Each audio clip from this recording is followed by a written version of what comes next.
Can I turn off the fail? Wih, apa benda?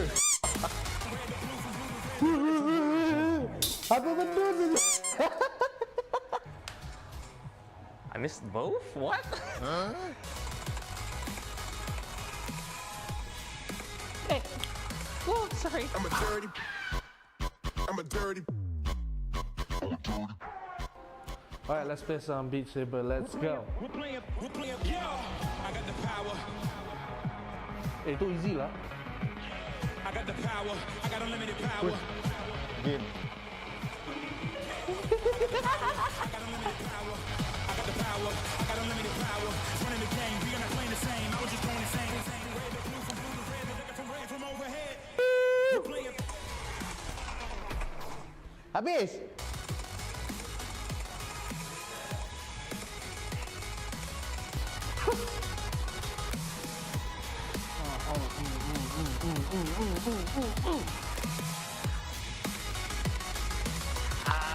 Missing way too many. Okay, I'm missing out. Okay.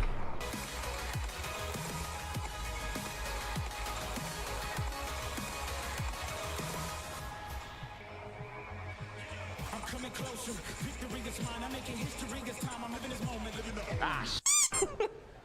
I'm a dirty. Okay. I'm a dirty. I'm colorblind, actually. That was hard, but nothing too hard. It's way too hard, man. Too confusing. That was challenging. Yeah. Good game, good game. It was good. I beat Lionel. Wait, sana. Asal aku tak lulus, man. Serius ah. Tapi serius, susah. Tak boleh. Sebab dia bagi aku hard. Aku tak boleh nak main. I'm a dirty. Okay. I'm a dirty. I'm a dirty. Accelerator. I'm a dirty. Look, mom, that's a dirty. Nah, you ain't never heard me swear. Swing by the swing. Je suis intéressée par les affaires. J'ai choisi le programme de UTM pour poursuivre mes études. 我係一名 full-time diploma engineering 嘅學生，喺 Space 馬來西亞工藝大學。 Selepas SPM, saya sambung belajar program asasi di Space Universiti Teknologi Malaysia. Cuma 1 tahun. Lepas tu boleh sambung degree di UTM. நான் space university technology Malaysia என்ற bachelor of general certificates பட்டப்படிப்பை மேற்கொள்ளும் மாணவி நான் விரும்பும் துறையை நானே தேர்வு செய்யலாம். Di hari biasa, saya bekerja di sebuah syarikat. Tapi, di hari Minggu, saya merupakan pelajar program separuh masa di Space Universiti Teknologi Malaysia. مع الصف الكلي إذن و7-0 أنا أستطيع أن أواصل دراستي في برنامج UTM IDP وجابان IDP.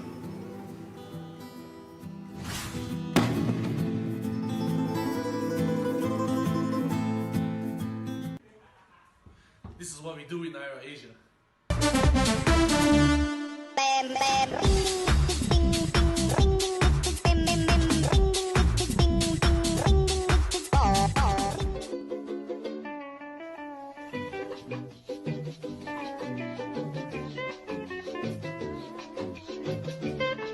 You on the planet? You know, sometimes you look at a student and say, I could do that, but sometimes there are just students that say, oh my God, and you have to go nuts. Hey guys, I'm NeonFaith, and right now we're going to take a look at the top 5 steals in the Summoners Odyssey. Let's go. Here we see 𝐅𝐑𝐌𝐒 trying to steal the Cloud Dragon from 𝐻𝐻's 4-man stack. Look at how he just charges in, smites it right in front of 𝐻𝐻's face. From Ryujin, the ult in just to try to get... Now this is what I like to call a balls to the wall play.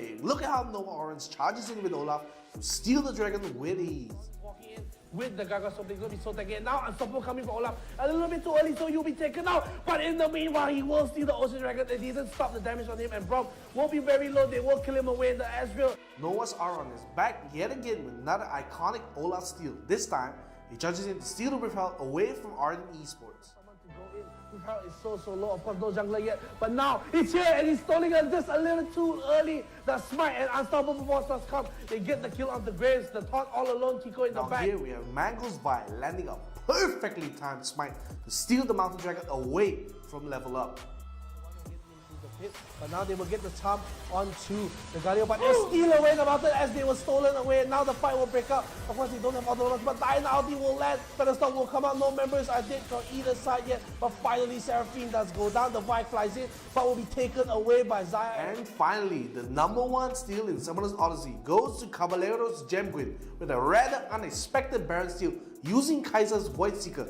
Unfortunately, it did little to change the outcome of the match. It was an impressive effort nonetheless. Try to equalize this in some sort of fashion, and it will be at this fight. But the quick route, oh, so much damage landing on the Lee Sin, and right now it has to be Sur. Hey! But they steal the Baron, Mr. Doctor, and now they get a kill onto 𝐋𝐞𝐚𝐠𝐲𝐬 solo. 𝐋𝐞𝐚 gets the kill, but look at the base, look at the base. Who's defending the base? The Nexus, it's taken away. 𝐼RL Esports, they will sneak the win. And that's all we have today, ladies and gentlemen. Thank you so much for watching. If you want to see more content like this, hit us up on our Facebook page, IRL Asia. Comment down below what was your favorite steal. And as always, thank you so much for watching. I'll see you guys on the flip side.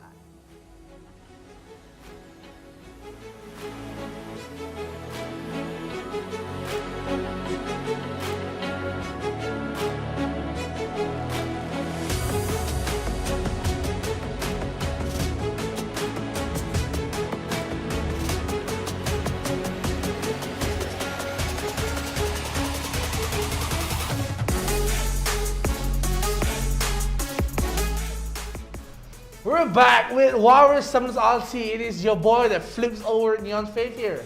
And I'm downright fierce. Of course, this tournament is organized by IRL Asia. We are also partnered with Homie, SKOB Solutions, and French Education.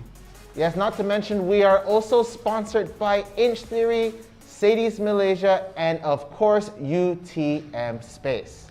Of course, thank you so much to our sponsors, partners, and of course ourselves. That's why you gotta love. Self-love is important. But talking about that, happy Wesak Day to all the Buddhists celebrating this wonderful day. So, you know, of course, it's also a little bit of a holiday for a lot of people. So, enjoy your holidays. But of course, tomorrow back to work.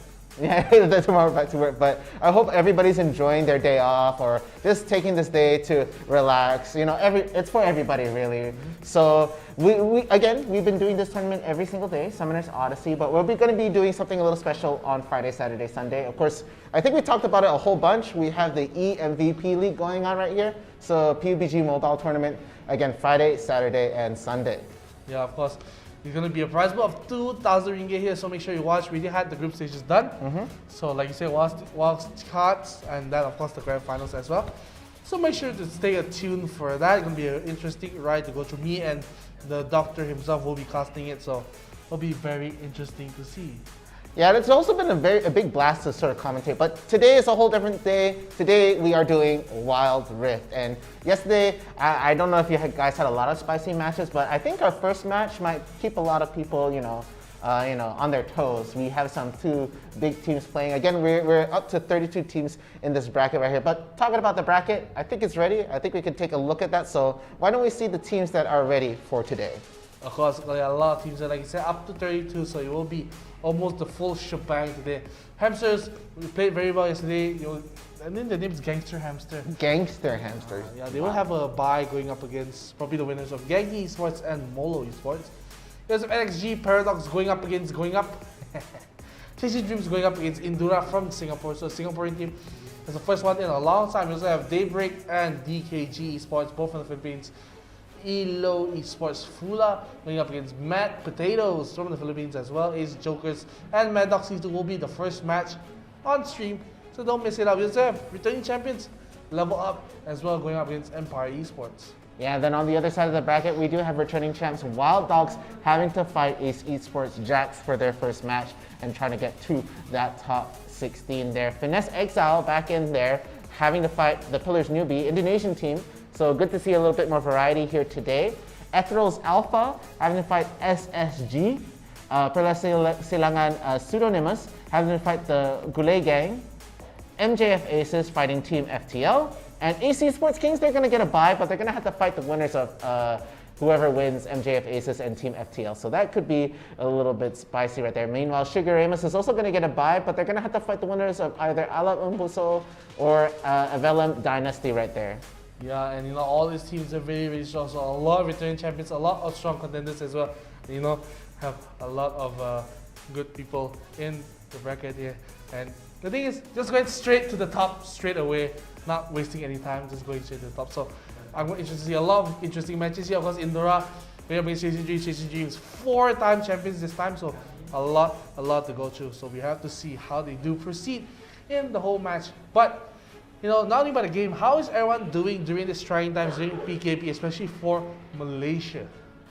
Yeah, it's been a bit tough. We really want to get these numbers down right there. So I hope everybody's out there, staying safe, staying home if possible. You know, we ourselves, we're not quite. This is, he's not in my house. I'm here alone, right here. It's kind of awkward. It's fake. But we're here in spirit, so that's why we just connect, you know. So like, as soon as he talks, like, are you still punching me? I can't tell. You know, that's the power of green screens. It looks like right next to you, you know.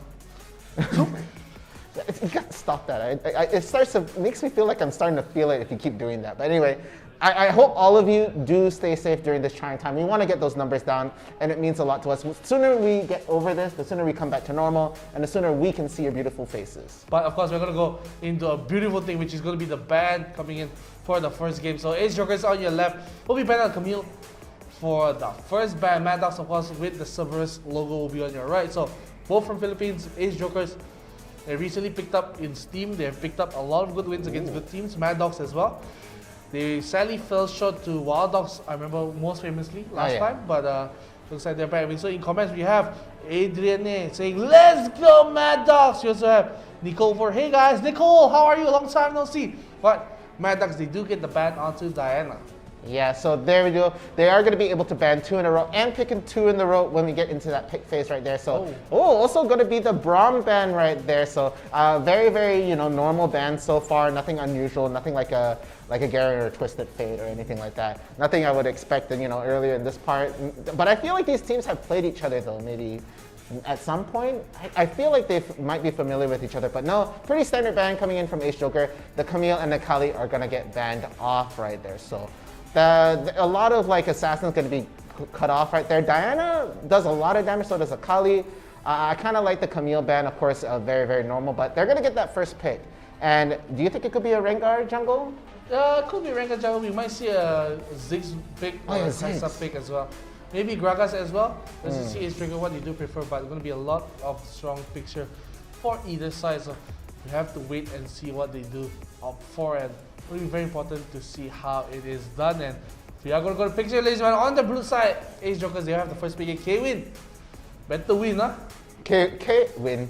So first pick, it is going to be a little bit of a mind game right here. They're going to have, Galio's still in the pool actually. They might try to go for a Galio, but they won't be able to get a nice comp with him maybe, unless they like pick a Vi or Jarvan to sort of follow up on this. But Gragas! Almost forgot Gragas is still in the pool. Very flexible champion, so solid stuff coming in from 𝐻𝐿. Yeah, and that's going to be a very flexible pick here. Mid, top, jungle, and support can be played for Gragas. Ziggs here probably picked up by Mad Dogs. I do know that they do like to play this. And Garen has been rising in popularity with a lot of teams. Oh yeah. They do prefer to get him early on. Especially he's a good answer to Gragas because he is pretty much a lane bully to him because you can fight back. But it's going to be Ziggs and Garen lock in, and looks like they're joking around, hovering over the Teemo. Yeah, they're mid lane Teemo, like, I don't know where exactly. Okay, thank you. So it's a little bit of a joker lah. Joker. Yeah. I mean, gotta live up to the name.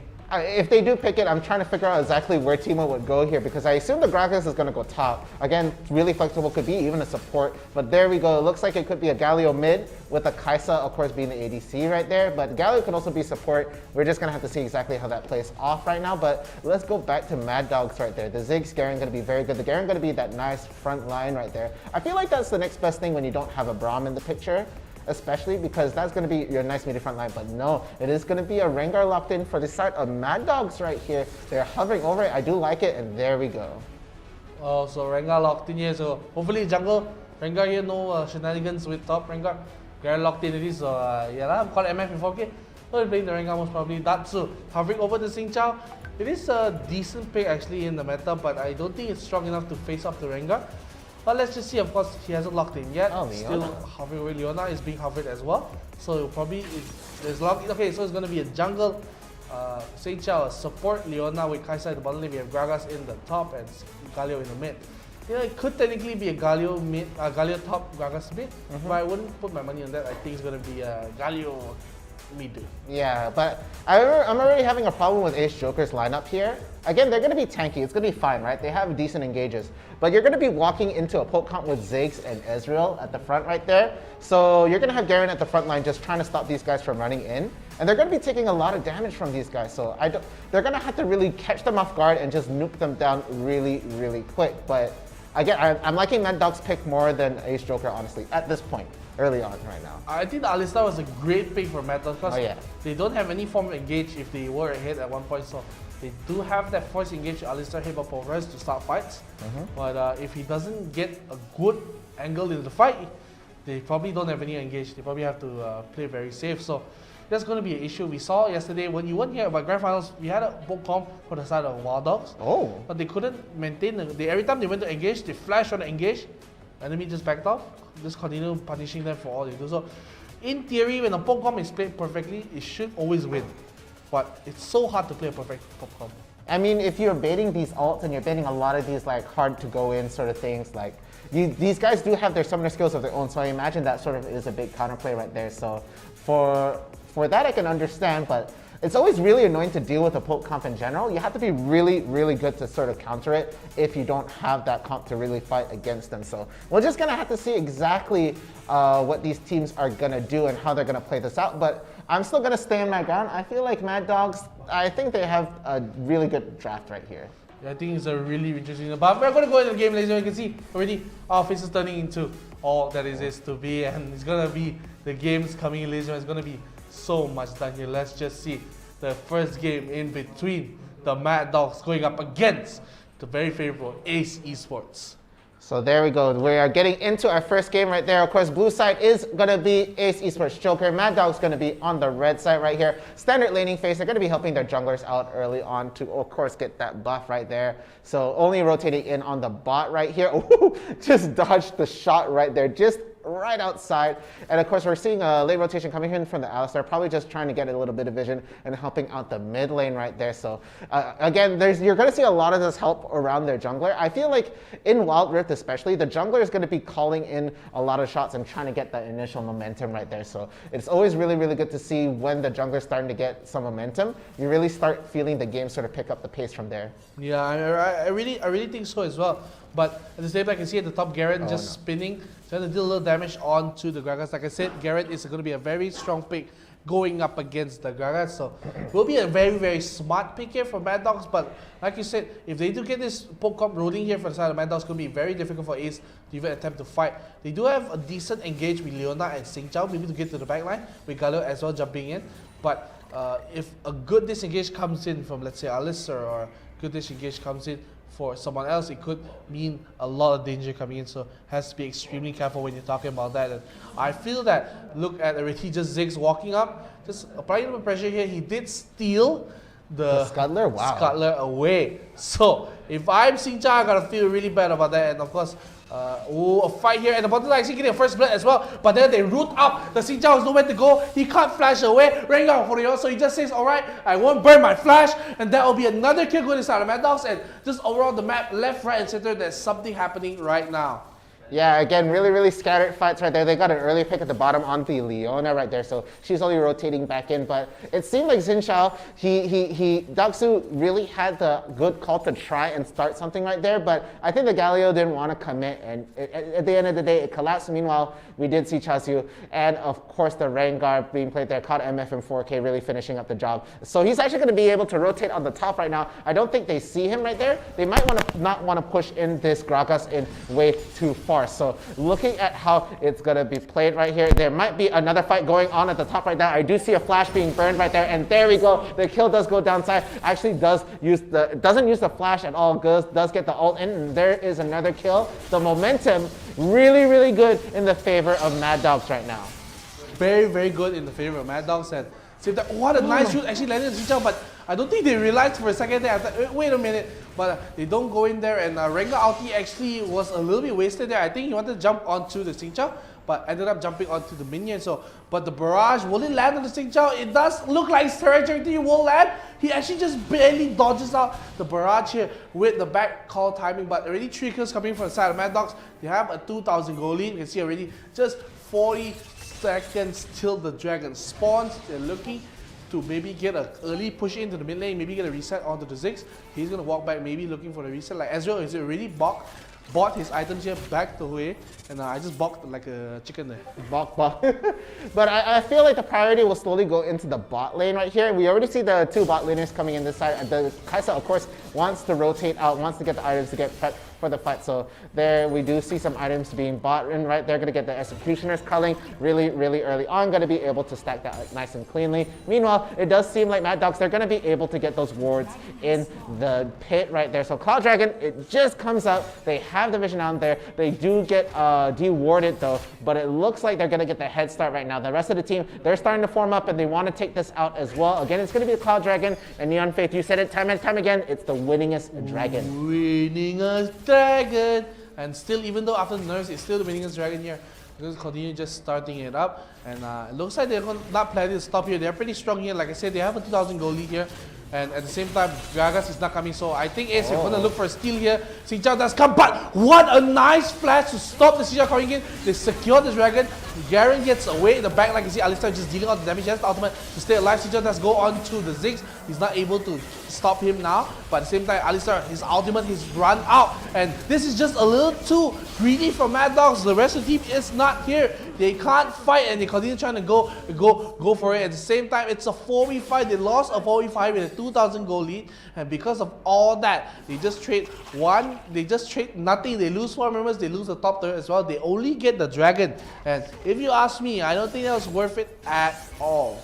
Yeah, that didn't look really good. Again, really great play coming in from the Alistar right there. Going to be able to stop the steal coming in from Daxu, but the fight was a bit wishy-washy. They didn't have a lot of commitment. They lost their Ziggs early on, didn't have a lot of damage at the forefront right there, and Careless wasn't just big enough of a factor in that part, and only the Rengar came out of that fight. So ultimately, with that fight altogether, they are going to bring that gold lead up over 1 more K compared to Mad Dogs right there. But again, this is only 6 minutes in. That single K worth of gold, not going to be a huge factor. So we're going to have to see exactly how they're going to adapt and how they're going to play out. But if they try to engage in a fight like that again, I don't think Mad Dogs has it going on right now. So let's just see exactly what Ace will do to try and take this back. Yeah, what will Ace do is the question. And you know, like I said, they turned a bad situation to go on, and now another fight here. So this is where Mad Dogs lost 4v5. Now no Garen, so 4v4. So do they get a little safer? They do utilize the poke, or do they try to go in for an all-out? And it looks like they're going for an all-out fight here. The Rengar jumps in, does a little forward, but Leona lands a stun at the back line. Ezreal is not part of the fight, but they do get the kill on the 𝐒𝐿𝐲 already. They're looking for the 𝐶𝐤. His ultimate is here to make it a little tanky, but it's not enough. The rest of the members here have the back of Kai'Sa, of course, stay in the front. Will jump in the back. Change to execute onto the Ezreal, so it'll be a 1 year. But the root lands. It looks like caught in MF will catch Kai'Sa in the top, and now they look like they're going to get the top turret as well. And turn once again for the side of Mad Dogs. They say, alright, that was pretty lucky for you at the Baron Pit, but now we will take the top turret. We will get the Rift Herald as well at the bottom side as well. Side going up against Hanu here. Hanu has to back off. Doesn't have the damage to kill the Garen as well. Garen has the kill potential, of course. They will both back off. They'll eat Honey from the side. And 𝐿𝐻 is actually really strong right now. He's going to be deal a lot of damage, but he does not does not respect 𝐒𝐿𝐲's damage at this point, so he does take a little bit chunk out. Yeah, again, it's 𝐿𝐲 mid, not a support. Oh my goodness, Daxu gets deleted. The 𝐿𝐲 ult just goes to the back right now, and it's going to be between everybody. They do stop the Justice Punch right there, but the Zhonya's is going to go down, but I don't think he's going to be able to make it out. The flash, so good towards the brush, but there we have too many people waiting. The ult is also going to be used, so going to get caught off again. Now, Mad Dogs, they did look like they lost a little bit of momentum with the fights, but they are taking it back with a vengeance right here. Rift Herald is also going to be down in the mid lane right now, so it looks like this mid tower is going to go bye-bye really quick, and the oh no, it's really rough here. The Leona tries to go in for the stun, but gets caught out, and now all that's left is just 2 people trying to defend this mid tower right now. It's beginning to look a lot like a destruction. And Mad Dogs, they have an 8,000 gold lead here. Do you like my song? Everywhere you look. But already 30 seconds still, the dragon spawns in the Odyssey Drake. And the thing is, Mad Dogs, like I said, they did make a little mistake here at the bottom river, because at the dragon fight, they were trying to force the objective out, trying to look for even more to go in. But it didn't really have to be that. They just had to relax, do as little as possible. But they were a little bit too complacent. They do get punished for that, and just a little so much. And now Batusai on the 𝐿𝐴𝐶. He's pretty strong, but he's looking for more. You can see the dragon here coming up. Batusai just walking around, gonna look for maybe angle to come in. So let's just see how it's able to do that now. Really starting up the dragon is Mad Dogs. They know they're strong, and I don't think 𝐒𝐿𝐴𝐿 is nearby. He is near. Oh, now he is actually going in for the steal. He does steal Old Dragon with the 𝐿𝐴𝐿 coming in as well. Will they look for a fight here? Gotta be careful, your Mad Dogs. You want to kite back. You don't want to stand 1v1. The side already so low at the backline. They do jump in onto 𝐿𝐴𝐿. 𝐿𝐴𝐿 gets a kill onto the backline. Gets a kill on 𝐿𝐴𝐿. Already down. It's a 𝐒𝐿𝐴𝐿 as well. They're going in. Nice! Polarize coming from Alistar. Hits on the tree. They're looking for more. The stun as well. That's going to be a clean ace from Mad Dogs. And my goodness, this Alistar, you can't milk those. That was such beautiful control coming into the fight, such beautiful kiting coming in from Mad Dogs, forcing ASB Sports to try and really walk in on them. And again, that big play coming in from Alistar. He was the one that sealed that ace off. Gonna be knocking up 3 of them in the single play right there. So gonna be really happy with that. 16-5 right now. 41k to 30, so literally 11k up in gold right now. They are looking so good, and it's 15 seconds till the Baron comes up. They might not want to do an early Baron. They're probably just kind of shove these lanes in right there. But if Ace, they need to keep an eye out on this Baron. If they take it without them knowing, it's gonna be game over. Yeah, like Ace really has to beware, because like you said, if with a Pokemon you get the Baron as well, there's nothing much that you can defend against, especially when you don't have a lot of wave clear. You only have maybe the 𝐿𝐴𝐿 and the Gragas with the Cascades here, so that'll be only range wave clear coming in, so gotta be very careful. And Mad Dogs, they're not in a rush. They know, okay, we are leading, it's just 10 minutes to the game. No point to just rush for objectives here. I just gotta take my time, relax, look for fights to go for, and just gotta stay calm. And because they already got the Cloud Dragon, so they have a lot of rotation coming in. They have the quick movement speed moving around the map, so they don't have to worry. At the same time, caught in MF is going to be so strong. He's going to be so fast as well with the ultimate coming in. So if he spots you out, if he spots Batusai all alone, Batusai is going to disappear like a magic trick from David Copperfield.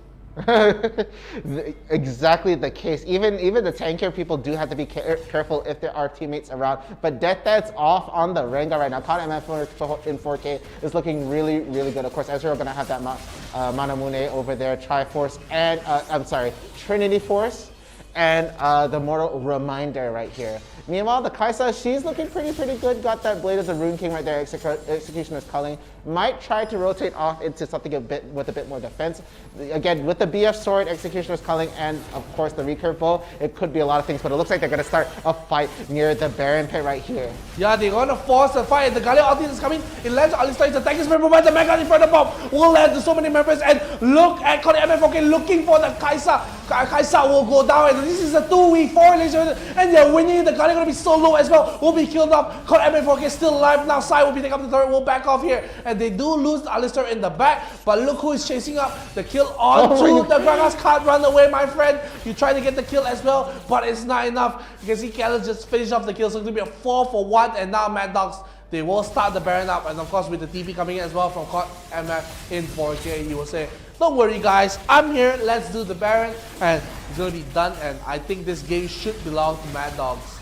Yeah, and already in the chat right here, we do have a Mad fan right here, a Mad Dog fan right now, really just doing the Mad Dog call in the chat, and they've been playing fantastic so far. They're taking this lead by a lot, 6-20 already, and what was an 11k gold lead is still going up in their favor. This Alistar right here, give him a medal. He is doing a lot for his team, even though he's dying right now. I do want him to get MVP at this rate, but I really feel caught MF and 4K might get it at this point. So it looks like it's going to be 3 seconds until the Infernal Dragon comes up. And Ace, they don't want to give this up. Still, going to be a pretty important objective. I feel like they might not want to fight this out too honestly, but they need to do something to prevent it from happening, I feel. Maybe just try and stop the lane speed push as the Infernal Dragon goes down almost immediately. Infernal Dragon goes down, and that means it's going to be a lot of damage coming in. And Mad Dogs, of course, they already have this 16,000 gold lead.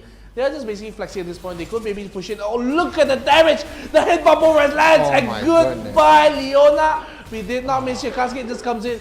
the little bit of a little flare, the fireworks coming in, but that basically does nothing. 𝐿𝐼𝐿 heals back all the damage that was taken. He just pokes out 𝐿𝐼𝐿, then just one empowered W with the Q landing takes a quarter of Leonard's HP away. So we can see about 5 or 6 mistake shots will kill him outright. Another headbutt progress coming in onto the 𝐿𝐼𝐿, and goodbye 𝐿𝐼𝐿. At the same time, the 𝐿𝐼𝐿 goes in the wrong target. The 𝐿𝐼𝐿 ulti does come out. We'll try to get a kill onto 2 members. Of course, they only get 𝐿𝐼𝐿 in the front. He was a little too forward, a little too careless in my book. But they're pushing for the base here. It's just so much damage coming in. They're pushing for more. This is going to look like they're fighting for more. All this coming in at the same time. The whole time, 𝐿𝐼𝐿 at the bottom was just pushing. He didn't care. He wants to end the game. The minions come in, and I don't think anything 𝐻 can do. It's gonna be a wipeout. Mad Dogs will move on to the second round.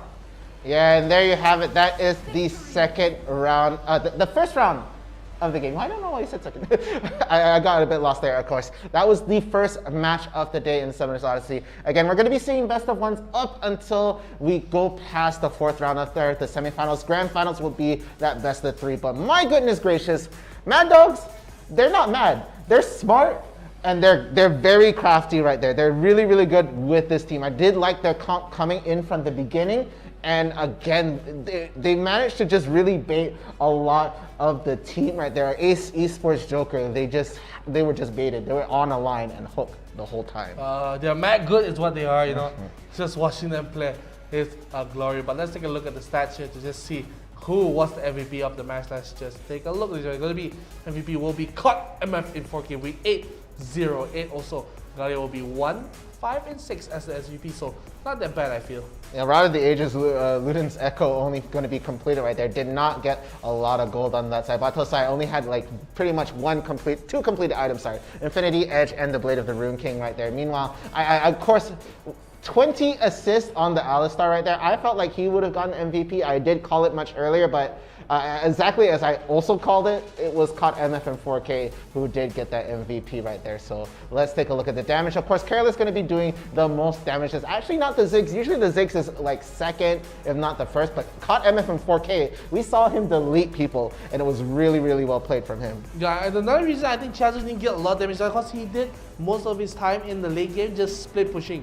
He was taking turrets down, he was pushing, he was playing an old, you know what they call it, objective based gaming, you know? Yeah, okay. So a lot of split pushing coming from him. He does get a lot of turrets. So damage is not that far, but you can see a lot of kill participation because he just chucks a Mega Inferno Bomb over. Yeah, it's like something's going on over there, just take my help.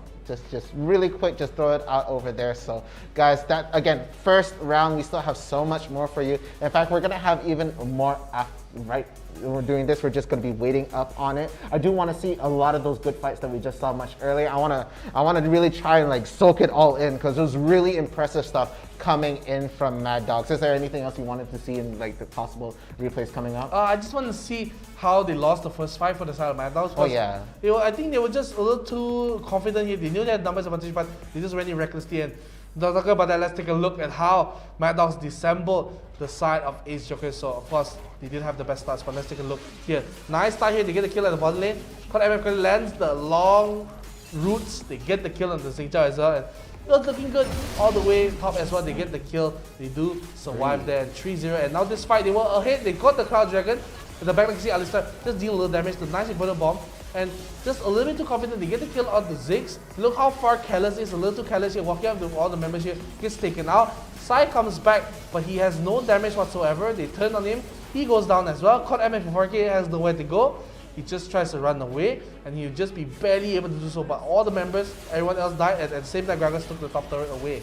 Yeah, so that was that first fight right here, but then it's almost all Mad Dogs. So they're able to really just hold on to this red tower right here, picking off the rest of the people. All that's left is the 𝐼𝐿 in the front, but there we go. He uses the ult, followed by the flash to try and get the Akitian Rain onto 𝐿𝐼𝐿 right there. So Ezreal does go down, but ultimately at the end, it was 𝐿𝐼𝐿 and 4K who finished the job right there. And this was a devastating pick-off right here. They did get the pick onto 𝐿𝐼𝐿. They did manage to kill him, and we saw the ult coming in from 𝐿𝐼𝐿. He's forced to use the Zhonya's right there just to try and stay alive. Avoids the bounce bomb right there, but just caught in between everybody right there, including 𝐒𝐲𝐬's ult at that end point right here. And really beautiful stuff coming in from the Alistar, really making it life difficult for the Leona, even though she tried to initiate on them. And this was going to be the Ocean Dragon right here. Yeah, and then this coming into 𝐒𝐲𝐬, and we thought it looked pretty decent at the same time because you can see a lot of damage coming on Alistar. But Sai goes back, the 𝐿𝐮𝐤 will go down here. They get the kill as well onto the 𝐒𝐲𝐬, so 2 members dead. They all chase, and look at this flash pulverize coming from Alistar. Gets all 3 members, gets a stun as well on the 𝐿𝐼𝐿. Nowhere to go, he gets a clean ace. And of course the death timings were a little bit too short for the start of ace. They just could respawn, but Mad Dogs, they do bait out the Baron here, and now they all come in. They do pile on to the Alistar to get the kill onto him. You see the backline as well. 𝐿𝐼𝐿 jumps in for 𝐿𝐼𝐿 and 𝐿𝐼𝐿, and they won't be able to. He's got a 2v4 right here. Just caught MF and the side of side. They just do a 2v4. They get 2 kills. Leona has to back off, and you see also at the top of your screen, 𝐿𝐼𝐿 just slowly chasing for the kill onto the Gragas, and he has no way to escape here, no chance whatsoever. Yeah, and that was, again, this is 6-20 already. At this point, they were able to finish off a Baron, so they see the Baron buff is up and ready. Careless does go down early on, but the rest of the team, they're so well fed at this point that they're able to just push this in. Down goes the mid tower right here. The Zhonya's was born already on one side, and they're not afraid to fight under this Nexus right here. So even we see there, they tried to get a little bit more damage in. 𝐿𝐼𝐿 gonna fall down almost immediately. And even though this member is on full health, they're not paying too much attention to him, because look at what 𝐿𝐼𝐿's doing. He's attacking it on its own. So there was the first game. That was the first game indeed, and they showed us Mad Dogs, they can be calm and collected here. So I'm really impressed with how well they did. I mean, just awesomely done. They just do what they had to do. They put Ace Jokers down, and they go on to the top 16 of the tournament and ever closer to that sweet championship spot. Yeah, again, guys, we're gonna take things easy again. We're gonna be going into a short break after this round to get ready for the next. So we're gonna be taking about a 3-minute break, and we will see you all then. Bye-bye.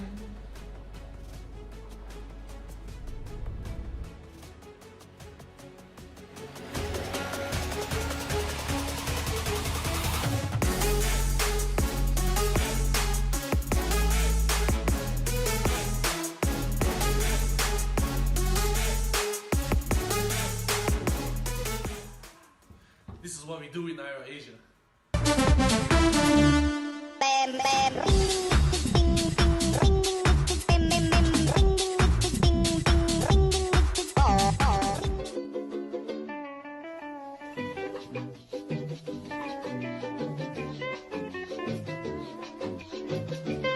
Put you on the planet.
Je suis intéressée par les affaires. J'ai choisi le programme de BA UTM pour poursuivre mes études. 我係一名 full-time diploma engineering 嘅學生，喺 Space 馬來西亞工藝大學。 Selepas SPM, saya sambung belajar program asasi di Space University Teknologi Malaysia. Cuma 1 tahun. Lepas tu boleh sambung degree di UTM. நான் space university technology Malaysia என்ற bachelor of general study BGS பட்டப்படிப்பை மேற்கொள்ளும் மாணவி நான் விரும்பும் துறையை நானே தேர்வு செய்யலாம். Di hari biasa, saya bekerja di sebuah syarikat. Tapi, di hari Minggu, saya merupakan pelajar program separuh masa di Space University Teknologi Malaysia. مع الصف الكلي 2.7.0 أنا أستطيع أن أواصل دراستي في برنامج UTM IDP وجابان IDP.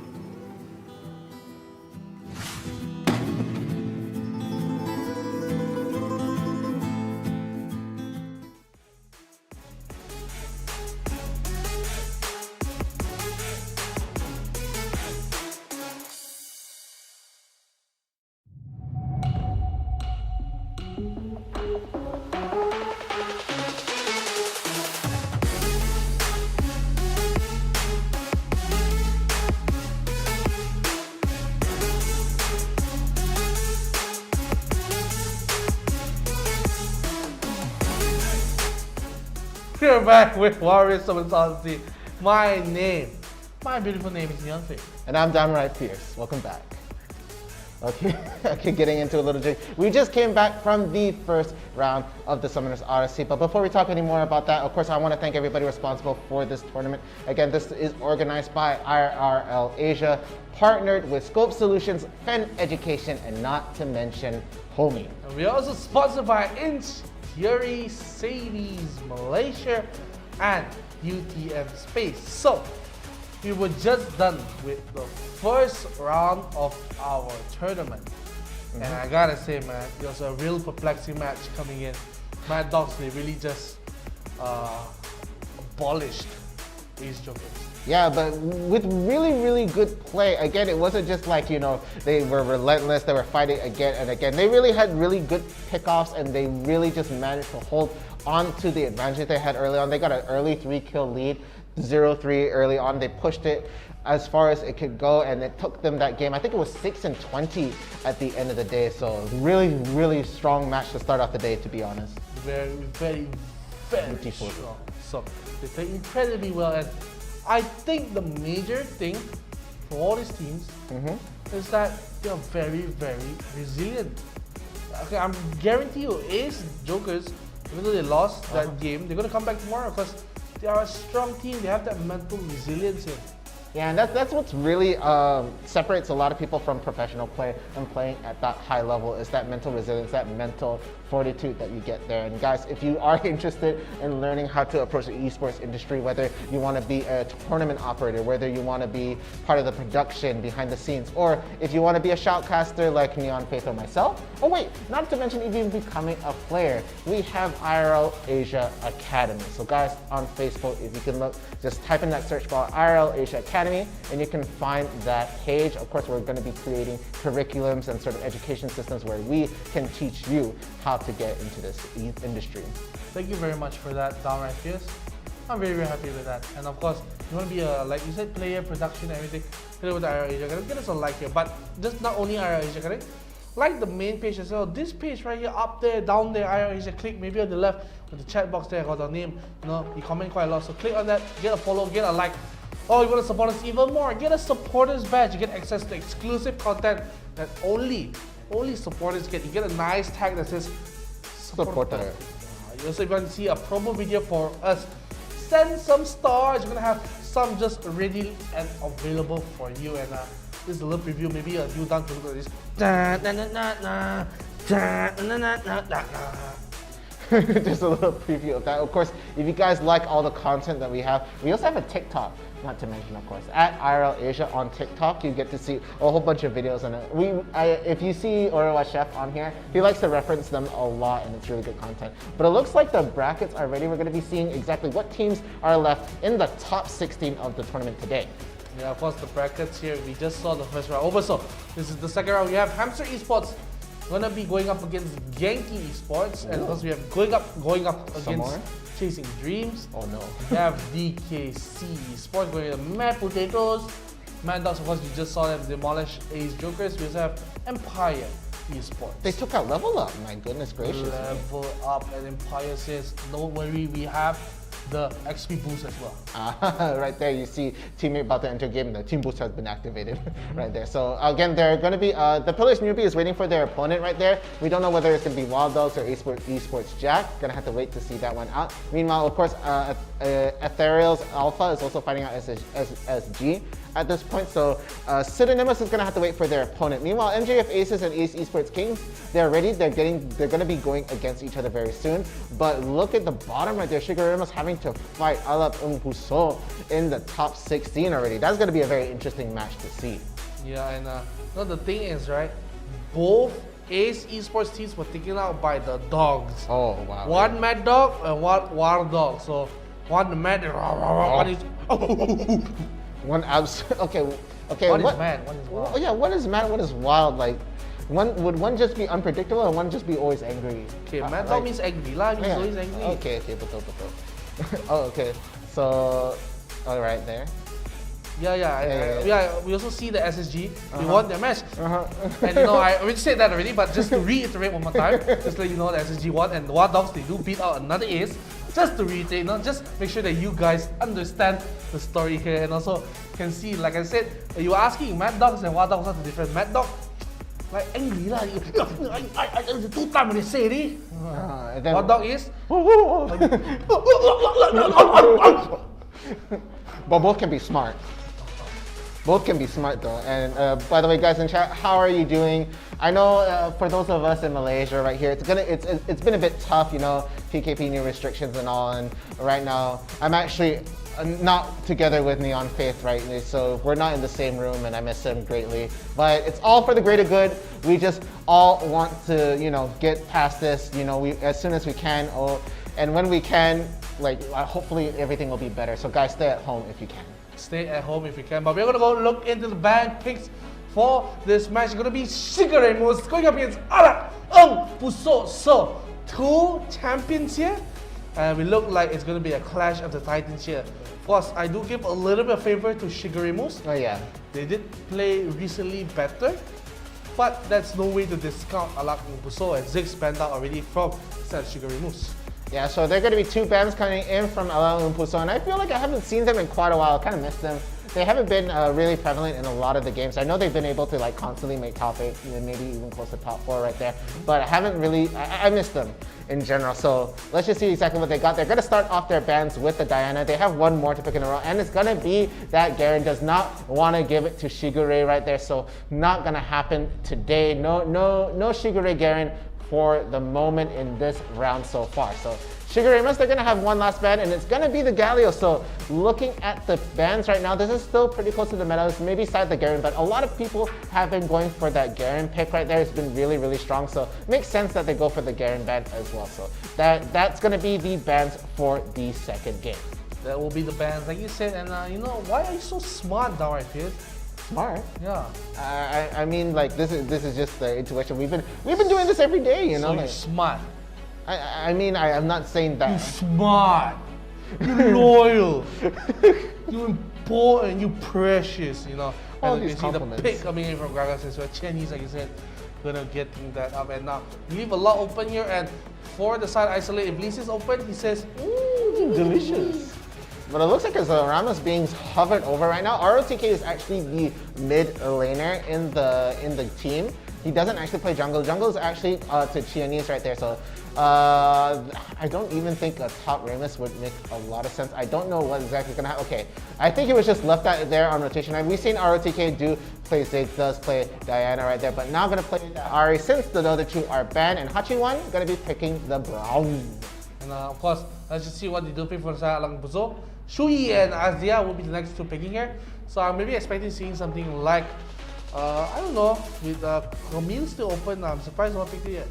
Yeah, again, I feel like Camille has always been really, really strong, but these junglers, they do have their favorite picks. Like I remember like Yuri did have his favorite Jarvan right there, but right as we say that, it looks like Camille is going to be picked out right there, but that's going to be a top lane Camille. Meanwhile, TWT, we see him play Ezreal, but I think the Corki does really well as well, because hiding behind the Braum, that's going to be pretty good work. He's going to be able to get that Gatling gun fire down and going to be able to just shoot for free almost, as long as he stays behind 𝐻𝐤. Meanwhile, Shigure, since there's no Garen, going to be getting that Fiora pick in.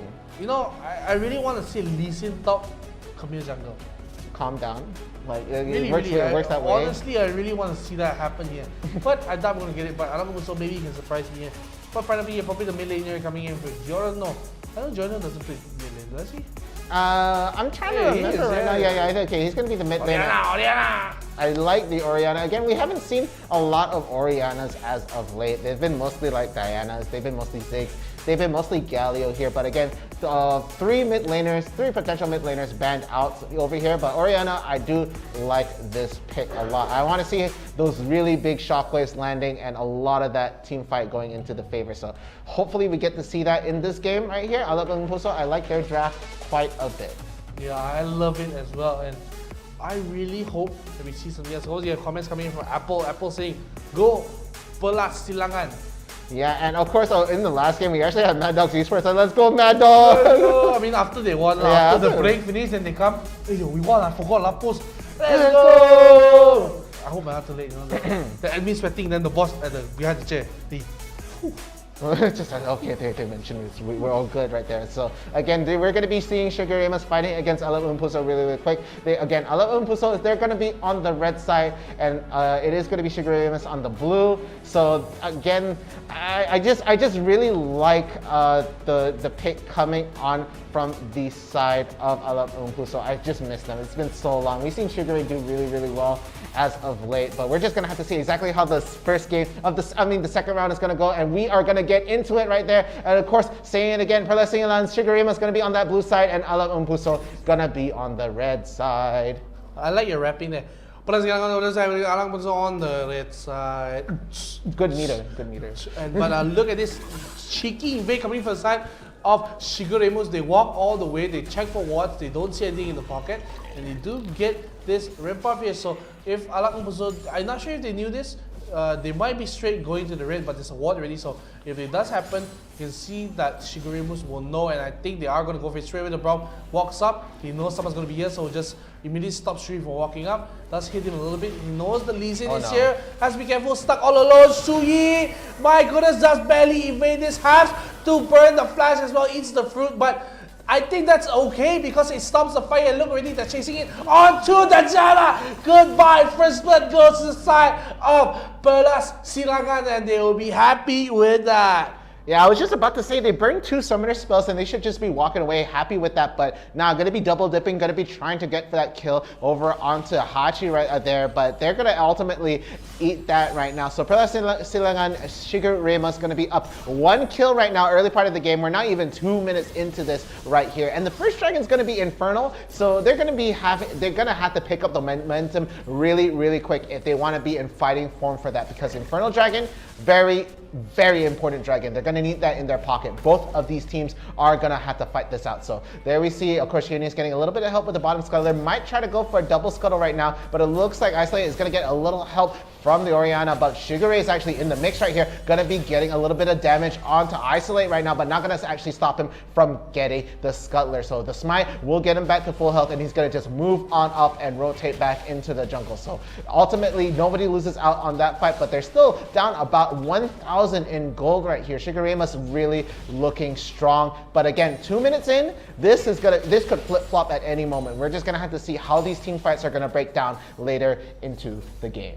Yeah, and you know, already just 2 minutes away from the dragon, but just slowly the map is shifting towards the side of 𝐒𝐲 because they have a strong bottom lane here, even though they have to force a back coming from the side of Kai'Sa. Normally you would see that the Corgi is the one that backs first, and especially you got the first pick, so a lot go to the back pocket. So we'll clear up this wave, and I think the next back after probably a wave, or maybe you'll just even reset now. There's going to be a lot of go at the top side once again. We don't see this matchup a lot, but the Fiora is actually a great pick into the community. When they saw the Lee Sin picked up, they did, okay, we are going to go with the 𝐿𝐲 top ban. That's why I said I wanted Lee Sin top, because 𝐿𝐲 is going to have a bad time up here. Send the Lee Sin, he's going to have a decent time up here against the 𝐿𝐲, but looking for a gank here. Oh, a little bit forward is the side here.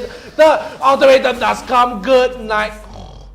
Fiora goes back to sleep. 𝐒𝐮𝐦𝐬 gonna be like, oh, I was so close, but gets bullied out there, and it's gonna be a kill 1-for-1 for both of the teams. Yeah, and with 𝐼𝐸 getting help on that kill right there, it's gonna help him a lot with the potential big fight coming up. Again, Infernal Dragon gonna be very, very important, but it's gonna be another 40 seconds until we get that, roughly, maybe about 30 as we speak right here. But meanwhile, it looks like they're gonna get a cheeky invade right here. Chinese might look like he wants to try to take the blue because they haven't been spotted out right there. But yeah, they do take the blue. They don't drop a ward in just yet, but it looks like they're gonna recall right now just to try and get their items and probably get better set right here. So 𝐒𝐞𝐞 probably gonna be able to pick up the package, and oh, okay, they're gonna be spotting out that ward, so down goes the vision over there. So it's pretty even right now. I feel a lot of things will change depending on how this fight is gonna break down in about 5 seconds when the Infernal Dragon is showing up on the map. Meanwhile, looking at the top, 𝐒𝐮𝐦𝐬 is gonna have a pretty difficult time, honestly. Those shields gonna be very annoying to deal with. Yeah, and because he died there, got the kill and the goal over to the 𝐶𝐿, it's gonna be difficult because she will get more and more snowbally, and as the match goes, it's gonna be difficult. But since that they do secure the risk color here for the side of 𝐒𝐮𝐬𝐬, and they still maintain that 1k goal lead, and because it's got Infernal, the most strongest, I would say, not the winningest, but the strongest dragon here in terms of raw stats. So gonna start it off here for the side of 𝐒𝐮𝐬𝐬, and it looks like no contest for Alang Buso. They just content with just giving this up, and I don't think this is a good call. I know they're down a little bit of gold, but that was just a bad call. At the same time, at the top side, 𝐶𝐿 has to back off since already 𝐒𝐮𝐬𝐬 just gets so much done and just looking for more. Yeah, I just can't figure out why 𝐼𝐸 was actually recalling so late and just try. Oh, never mind. I made a bad joke in my head and I just realized it. But 𝐼𝐸 was not going to be in time to help with that rotation. Qianese, though, he's going to be caught off guard. He did try to go in really deep, but that did not land on anybody. And so it looks like he's going to get punished right there. So 𝐼𝐸 going to be able to get that kill with the Orianna in the mid lane. Meanwhile, at the bottom, it looks like really bad as they're going to get a pick off on 𝐿𝐼𝐸 right here. So 2 for 2. They're neck and neck right there. But the Infernal Dragon buff is going to hurt a little bit more. So it looks pretty bad. Meanwhile, Janna, he does see that TWT is really low. He gets a knockup. Could get the kill, but the heal goes down. It looks like the support, even though you're support, you're going to be able to land a lot of damage. So Hachi going to give the thumbs up as good call. Nice try. But the Orianna is on the back. Could try to go for the kill right here. Let's see the orb. If it goes down, and they're gonna look like they're gonna die, but no, they are just going to be able to recall safely away. So down goes that whole exchange in the bot lane right there. It's still neck and neck, and we're almost 6 minutes into the game, and the Rift Herald is going to be popping up in about 15 seconds. Yeah, and you know, now you see 1,500 goal lead for 𝐒𝐮𝐬𝐬𝐬, and because they gave up the Inferno, they're going to give up even more in terms of stats. And the later this game goes, especially with 𝐒𝐞𝐞 and Fiora, that skill's so strong, it's going to be so beneficial because they're going to get so much damage here. And at the top side here, they're going to be Chinese actually caught out here against 𝐼𝐸. We have to be careful here. Does have the flash, will burn it to escape. 𝐼𝐸 here also zoned out by the Orianna, but the rest of the team is here. See 𝐒𝐞𝐞 and Braum walking up so brave. Xiuyi, what has happened to HP? Has to back up. The redemption will not land, but you're gonna kill already on Kai'Sa. 𝐼𝐸 the backline, we're gonna kick, but doesn't get any finish right here. But at the same time, the 𝐒𝐞𝐞 stuck in the ultimate, will have nowhere to go. 3 members did already. They do trade for 2. 𝐼𝐸 doesn't have a chance to follow up damage, but look who's in the backline. Look who gets one. They're getting another more. 𝐒𝐮𝐬𝐬 is so strong here. Oh, a little bit of wrong direction coming in from the side of the 𝐶𝐿, and I think this could be death for her a little bit more. She does escape to the side here.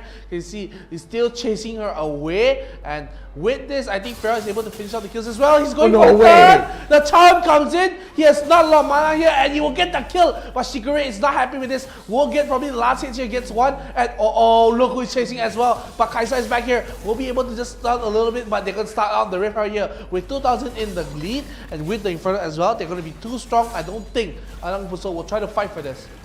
This fight has been so back and forth, so neck and neck, and it's now just tipping back and forth as these fights sort of extend into each other right now. So it looks very good for the side of 𝐒𝐮𝐬𝐬 still, honestly, because they're going to be able to get that Rift Herald, and they got that first dragon. So that gold lead at 2.2k, it is looking pretty solid. Even looking at the items right now, Luden's Echo is going to be finished up on the R, but the most well farmed is actually going to be that Fiora right there. Right up behind is going to be the 𝐒𝐞𝐞. The Trinity Force is going going to be completed, and it looks like they're going to be working towards something with a bit of crit, maybe an Infinity Edge or something else coming in from 𝐻𝐸𝐿. Meanwhile, the 𝐋𝐸𝐿 still has a lot to catch up on, almost 2K to try and follow up, but the 𝐒𝐲𝐿 right now looking pretty solid, going to be finishing up that Trinity Force and might be trying to go a little bit tanky. May even look at, I don't know, coming with the BF sword, it could be a lot of things to go for, but Isolate getting that Youmuu's Ghost Blade early on going to be really helpful right now.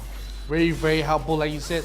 And same time, even though the kills, like you say, even, okay, it looks like 6 kills, but just the overall strength coming in from the side of 𝐿𝐼𝐿 is going to be too much, and 𝐼𝐿 they have to be looking over here. Oh, I don't think 𝐼𝐿 wants to go for this fight, going to be so low as well.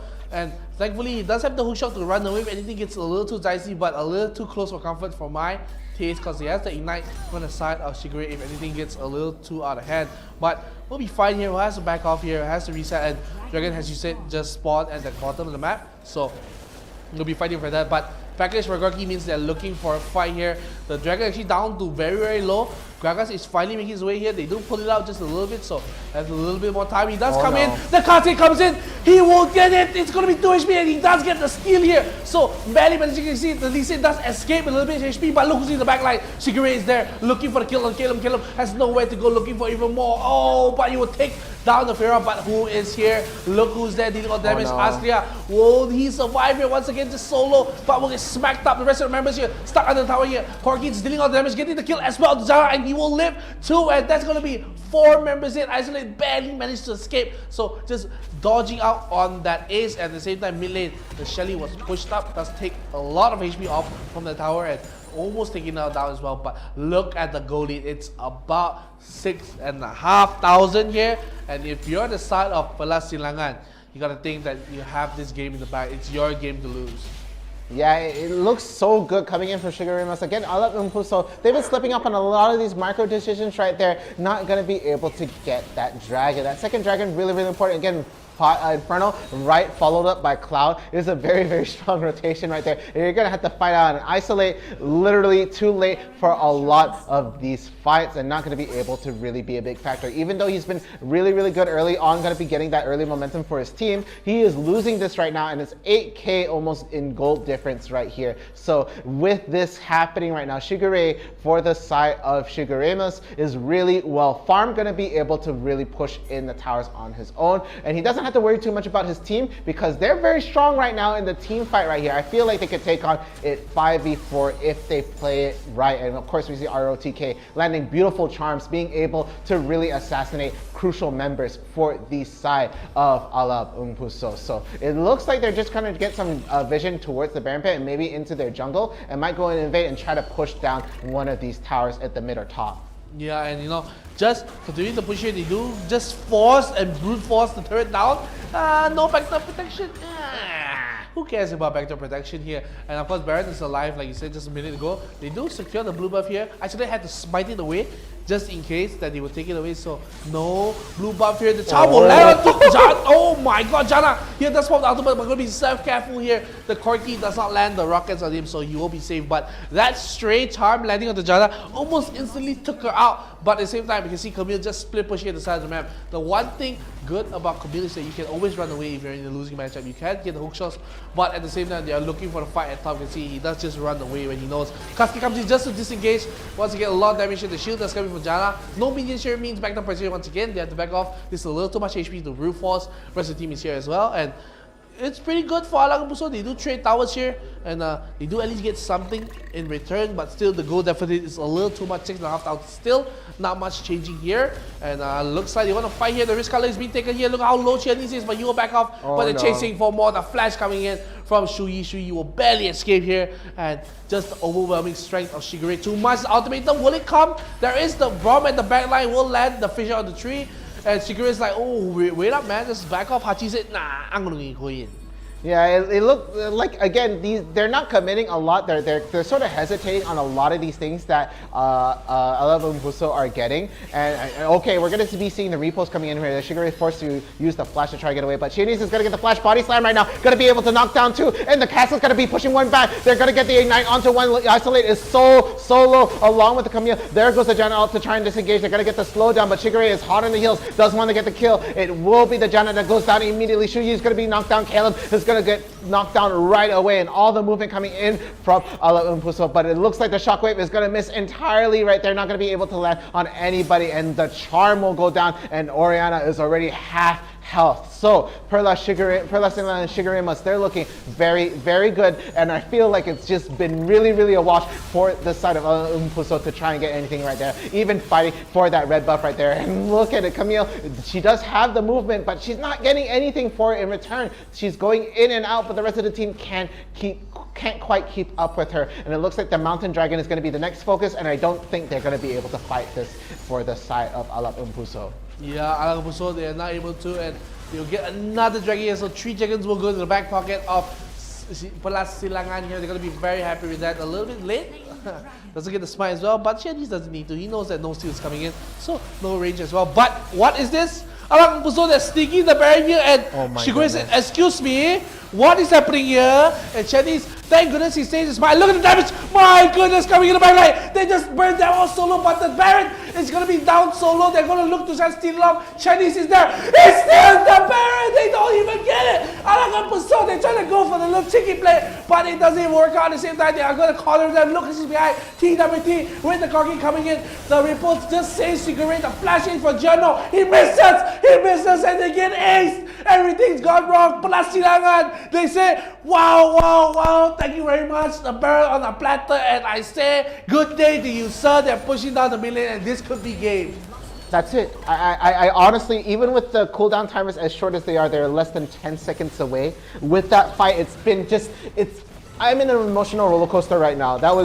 It looked like such a good idea at first coming from 𝐼𝐢𝐴 to try and go for that Baron. They almost had it right there, and they were kiting so strong early on, but outplayed at the end of the day. And 𝐒𝐿𝐴, they come out on top, they steal the Baron, they win with the ace right there, and now look at that. 2 inhibitor towers down, all that's left is those top 2 towers right now, and look at the gold lead. It's almost 16k in terms of the gold, I'm saying 17k almost right now. So look at those items. Everybody's pretty much fully decked out right there, and the Corgi is looking really good. The Rapid Cannon and the GA finished off right now and going for even more crit, maybe even attack speed right there. It looks really solid, really good. Like I don't think there's anything that 𝐼𝐢𝐴 can do to take this back right now. I cannot see it. It's going to be a monumental effort, and like I always say, I've seen comebacks, man. I see comebacks happen, but not at this magnitude. I don't think comebacks happen at this far behind. And you can see 𝐒𝐿𝐴 just continue pushing up here, and look at that, just moving up. And 𝑅𝐿TK just so confident walking up. Doesn't have a care in the world, just looking for more and just pushing up. Look, they don't even have much to do. Top turret is going to be taken out here, and I think 𝐼𝐢𝐴 are going to do it by the book, going to finish off the last turret here at the top. And as well, just shoving in the rest of the lane, so when they crash all at the same time, it's just too much. And what a flash! What a flash! Volley slam coming in, but the engage is disengaged. And look who's a little bit too front. TWT will be popping the GA here, but they get the kill on the isolate. But doesn't matter. 𝐒𝐿𝐴, he says, I'm just a little bored, guys. He tries to end the game, but he does take it out. So a little bit too over aggressive here. The rest of the team, they are turning a little bit. There'll be a lot of damage coming in as well. And look at the jump in coming in from the Camille, a little bit too far forward. A flash in once again from TWT, looking for more. He's just so low, has to back off. But Giorno gonna be so low. But I think this can hit. Just hit the Nexus. No? Hit the Nexus? No, okay, there we go. They're gonna hit the Nexus right there, and there we have it. So 𝐒𝐿𝐴, 𝐿𝐴𝐴 and 𝐒𝐿𝐴, they're gonna be able to take that game. And it was just them that whole entire game. 𝐼𝐢𝐴, they were taking these not so little, these big fights, but they couldn't wrestle the game out of the hands of 𝐒𝐿𝐴. Up 3 dragons, they stole the Baron, and they took that Rift Herald. Gone. I don't know, man. 𝐒𝐿𝐴, they were playing so well. I mean, they just basically just out-macro, outplayed, out-fought, and outdid everything to 𝐼𝐢𝐴. And like I said, they were slight favorites here, but 𝐼𝐢𝐴 maybe just faltering under the pressure, just couldn't hold the momentum that 𝐿𝐴 just maintained. It was just too much. Yeah, it wasn't like a missed draft pick or like anything like, it was nothing that they lost into that game. It was that game in itself, and they lost out in the macro and all this decision making right there. So it looks like we're going to take a look at the stats of the game right here. So let's see exactly how things went down. Yeah, MVP will go to TWT, and as well as AMP Azria will get the SVP on the second. I mean, he played pretty decent well. He was in the only losing matchup lane in the whole match, but he did the best in the team, and that deserves a huge praise.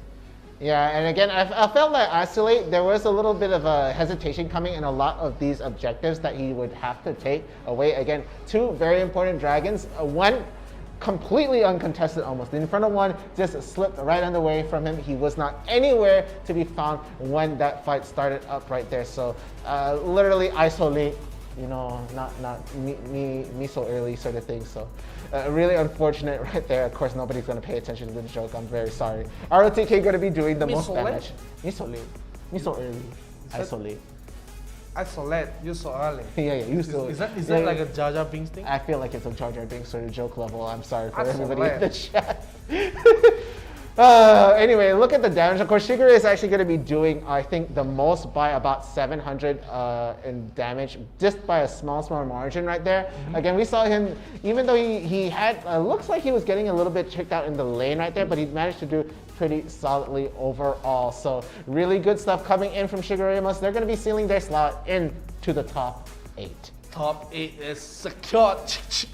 Lock and key thrown into the ocean here. And 𝐼𝐿 sadly they falter in the top 60. But there's gonna be so much more matches after this. But you know, just before we go and like say, yeah, it's over, man, it's all over. We're gonna take a look at the replays to just see what happened during the match, how 𝐼𝐿 fell to the side of Pelasilangan. Yeah, again, this early fight right here, they did try to get a counter evade coming in right there, and they stuck around too long right there, lost 𝐿𝐮𝐬 in that fight. But here we do see a beautiful fight coming in from Isolate and the Camille up in the top lane, where it's able to get that kill. And over here again, they do pick off the Gragas right there. So Isolate, he was doing super solid, but again, his focus was brought elsewhere in the game. He was not trying to contest that Inferno and that Cloud Dragon right here. And here we see a fight for the Rift Herald right here. Beautiful casket's gonna land, and they force down the run onto 𝐮𝐬 right there. They do get a lot of pickoffs right here. So this is what was gonna be a turnaround for the side of 𝐼𝐿. But look at the backline. 𝐒𝐮𝐬 is literally up and fighting the 3 members on his own, and 𝐿𝐻, he runs the other direction. He's gonna be able to get that pickoff on 𝐼𝐿 here. So look how well he kites him. He knows he uses a blast cone to try to get across. He hides in this brush for a little bit. Down goes the grapple. Gotta get that knock up. The Q is already propped up right there, and look, true strike damage, boom. But 𝐒𝐮𝐬 right in the background right there, gonna be able to get that revenge kill almost right away. Yeah, this is a great steal here. 2 HP on the dragon.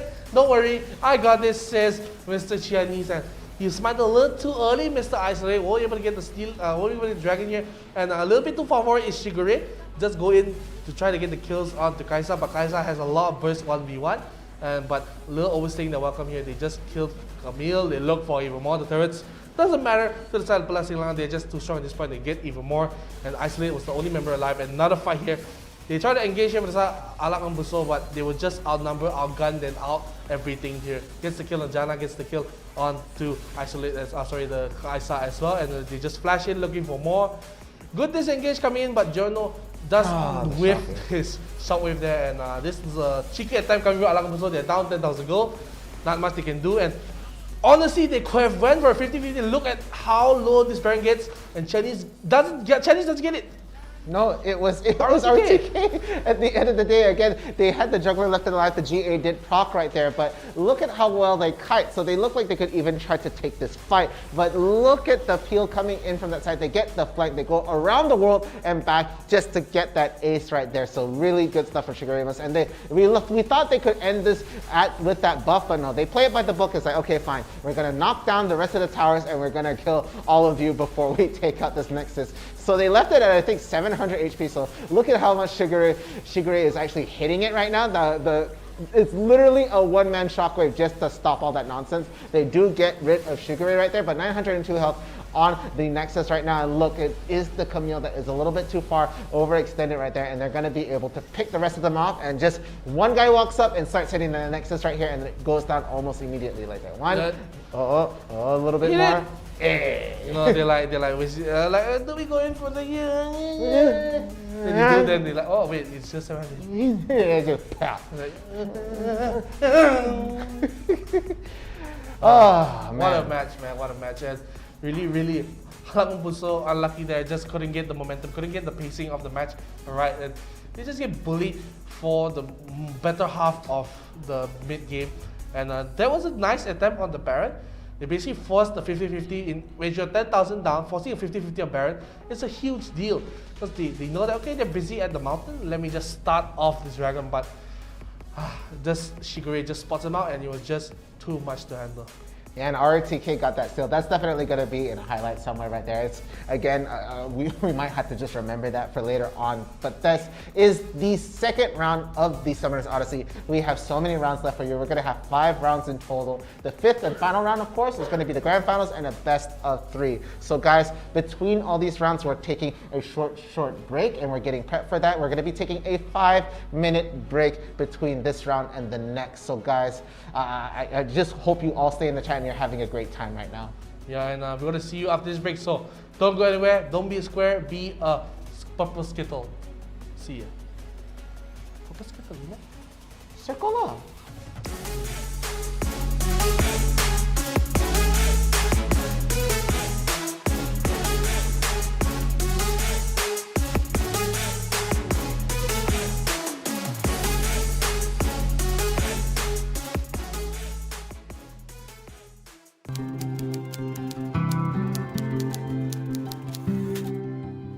Saya Muhammad Iqbal bin Bazrul. Nama saya Faisal Zainab. My name is Logamani. My name is Marwan Ihab Davis. My name is Lo Chu Tong. Hi, my name is Wan Willy. Hi, my name is Yuvanish, anak lelaki guna silen. Alina Sabiha. My name is Lim Kai Hen and I'm in the foundations of UTM Space.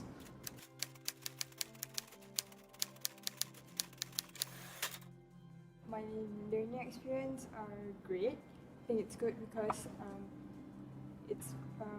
I think it's comfortable, like the class, the lab are very comfortable and the lecturers are very good.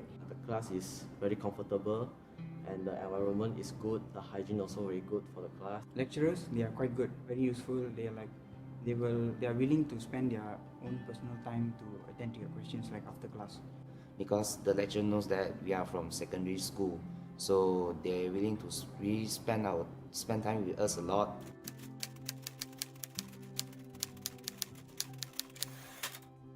Kami semua dapat mengakses semua kemudahan seperti Wi-Fi dan di setiap college juga kami disediakan dengan gymnasium.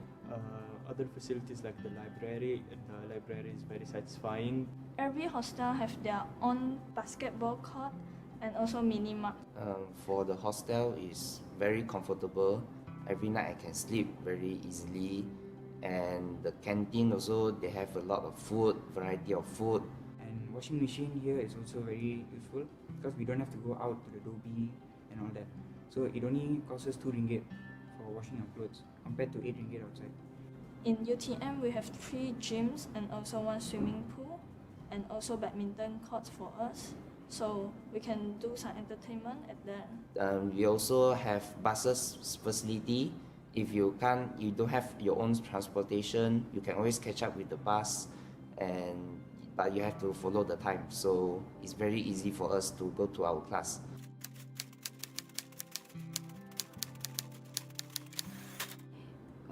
Salah satu sebabnya UTM terkenal dengan top 5 dekat Malaysia, top university, and saya nak jadi engineer. So UTM terkenal dengan engineering.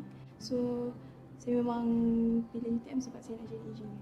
I want to study engineering, so I think UTM is best for engineering for the SKOB campus, and also it's a government university, that's why I choose UTM. I choose UTM mainly due to the global and local ranking. They have top 3 on Malaysia and top 100 on the world, if I'm not mistaken. Another thing is that UTM provides the foundation for international students, while other universities don't. Foundation, as we know, is only 1 year, so it's like fast track compared to STPM. STPM is 2 years. UTM have the highest, they provide the highest employment rate outside of the private sector and also the government sector.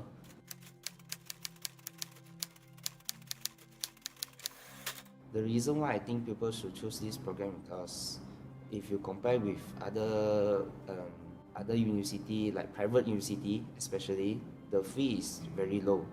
foundation program actually in UTM is quite cheap.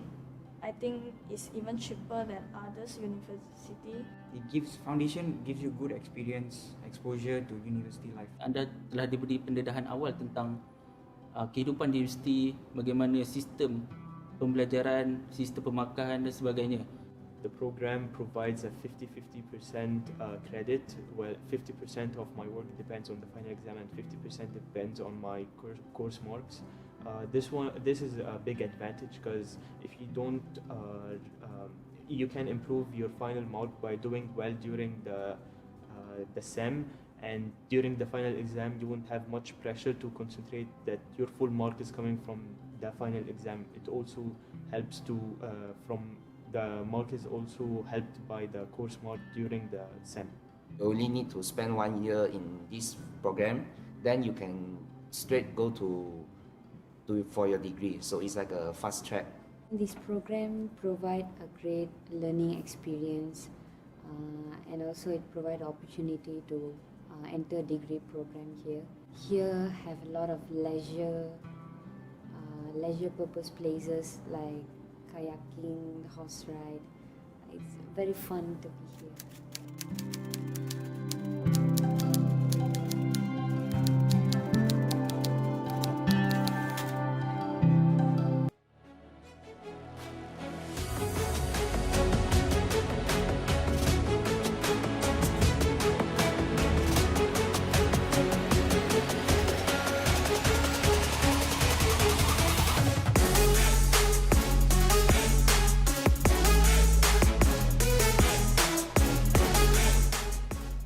And welcome back. We are in the Summoners Odyssey.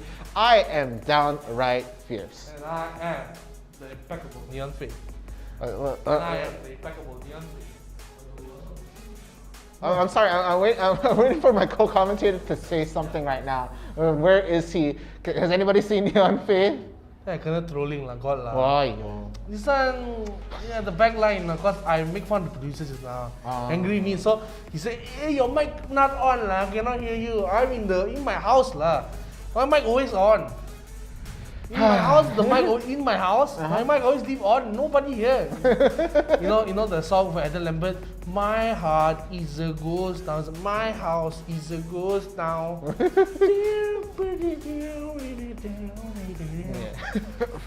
Okay, guys, but again, Summoners Odyssey, we're back. You know, this tournament is organized, of course, by IRL Asia, partnered with Homie, SKOB Solutions, and Fan Education. We're also sponsored by 𝐻𝐶 Malaysia and, of course, the impeccable UTM Space.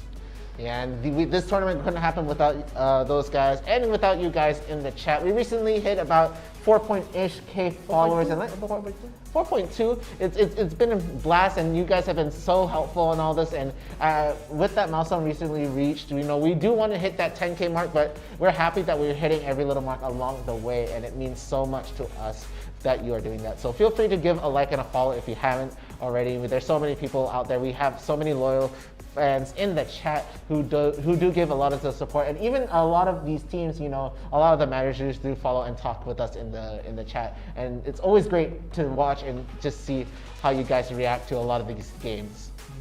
And you know, I just really love to see. Of course, we have a banger of a match coming in here later, but no spoilers first. What's that song? No spoilers, please. I don't know that song. I love you 3000. That song. And I love you with the 5 million. Okay, you're losing. Okay, you know, if okay, we're not affiliated by 𝐒𝐮𝐬, okay? 𝐒𝐮𝐬 is like a karaoke app, you know that song? Oh. But you can like make covers of songs on the app. Oh, okay, that's pretty cool. But I have a covering that song. You guys should listen to it. Ooh. Maybe one day, you know, because IRL Asia, we're a multi-tainment organization. Oh yeah, we are. Multi-tainment channel, we can do music, you know. Music, education, you know, and then of course. One day, maybe Fierce and me will make a duet song. Oh, beautiful. What would it be? Would it be a Lionel Richie song, please? It has to be. Lionel Richie song? Uh-huh. But I'm Lionel, are you Richie? Don't do this to me. Not right now. The basic guy. The basic guy. I hope you guys are doing okay at home again. Malaysia, we're in another lockdown. We want to try to get those numbers down. And you know, even if you're having a little bit of a hard time or anything like that, we're doing our best to entertain you guys. And you guys, please stay at home. We want to make sure we can get through all of this, everybody together. And when this is all over, we can party and we can hang out again. So we really want to reach out and achieve that. Just stay home and stay safe. We want you all there at the end. Yeah, and of course, don't go out for entertainment. Stay home. We are the entertainment. Me and D.R.Fierce, we are here, you know. Don't worry about it. Don't worry about it. Of course, we are here for your entertainment. And Fierce, do a monkey dance. Putting me on the spot. Do a monkey dance. Do a monkey dance. I need specifics. Do you want like a howler monkey? Do you want the orangutan? You get me all nervous. You want me to do a dead side monkey? Can you guys in the chat? I can do a monkey dance. Okay, I mean. Okay, I see what you mean now. I see it. I'm looking at the screen right there. Wow! Oh, okay. It's always spicy over here when we're watching the Summoners Odyssey. But we also have later on this week, Friday, Saturday, and Sunday, we do have PUBG Mobile. We are doing the EMVP League. And it's been a lot of fun to watch the qualifiers. But we're near the grand finals, and we're going to see those wild cards on Friday. And of course, after the wild cards, only one team to get out of that. You already have the 15 that was picked out from the 5 other groups. So only then you will go to the grand finals. 16 teams, 1 for the wild cards, 15 from the groups. And we will see how it's going to be done. And it's going to be 2 days. So a total of 10 matches at the grand finals. Yeah, and it's going to be intense. It's going to be really fun to watch. I hope you all join us for when that happens. Again, EMVP League, we're going to be going into those wildcards and grand finals this Friday, Saturday, and Sunday. But enough about PUBG Mobile. We're at the Summoners Odyssey. Let's take a look at the people left in the bracket. And of course, it's going to be 8 members like you said. So let's just see, it's going to be 𝐸𝐸 going up against Chasing Dreams. Yeah, so 𝐸𝐸 and Chasing Dreams. I know 𝐸𝐸 is a very, very solid team right there. DKC Esports are having to fight Empire Esports right now. And it looks like the other side of the brackets, they are still waiting for their opponents. But Pseudonymous is going to move on, and so is 𝐿𝐴𝐻. So we're going to be seeing 2 of the Perlas teams in the bracket right there. So this is going to be your top 8. Again, we're waiting for 2 more opponents to be going into there. We're still waiting on them to try and finish off their matches, but I can't wait. We could potentially see both the Perlas teams fighting each other if they both move on in the top 8 towards the top 4. So then again, we are going to be going into the 3rd game, which will be 𝐸𝐸 Esports versus Chasing Dreams. Chasing Dreams. So, they still chasing the dreams? They've won so many times. Maybe they dream very, very big. We want to win 10 times. Maybe they want to be the back Warriors Summoners Odyssey champion. But no one has gotten, I think, more than 2 in a row. So we wait to see. But you know, let's go into the bands here to see 𝐸𝐸 Esports going up against Chasing Dreams. So 𝐸𝐸 PH. So you don't confuse with 𝐸𝐸 MY. Don't confuse with 𝐸𝐸 SG. Don't confuse with 𝐸𝐸 ID. It's 𝐸𝐸 PH. 𝐸𝐸 PH got to get that first ban and that first pick later on in the pick phase right there. They're going to go for that 𝐿𝐴𝐻 ban. Meanwhile, Chasing Dreams, they're going to get 2 bans in a row, and it's going to be the 𝐶𝐚𝐿 first. Now they have 1 more they could be possibly thinking of. Maybe the 𝐴KALi. We've always seen the �ԱKALi 𝐶𝐚𝐿 getting banned together right there. But we also might have a Braum ban right there. Oh, you played tricks with me. I blinked. You see that one? Sneaky, no wonder. Activate the ult. You know, they should change Rengar's name to like another cat that makes things turn to ghosts because they die. Actually, who's the very popular ghost name? Casper? Okay. But also Gragas coming in for the side of 𝐸𝐸 as well. But he's going to start the game here. Going to be Chasing Dreams going up against Mr. 𝐸𝐸 Esports. And look who's in 𝐸𝐸 Esports. Gabba.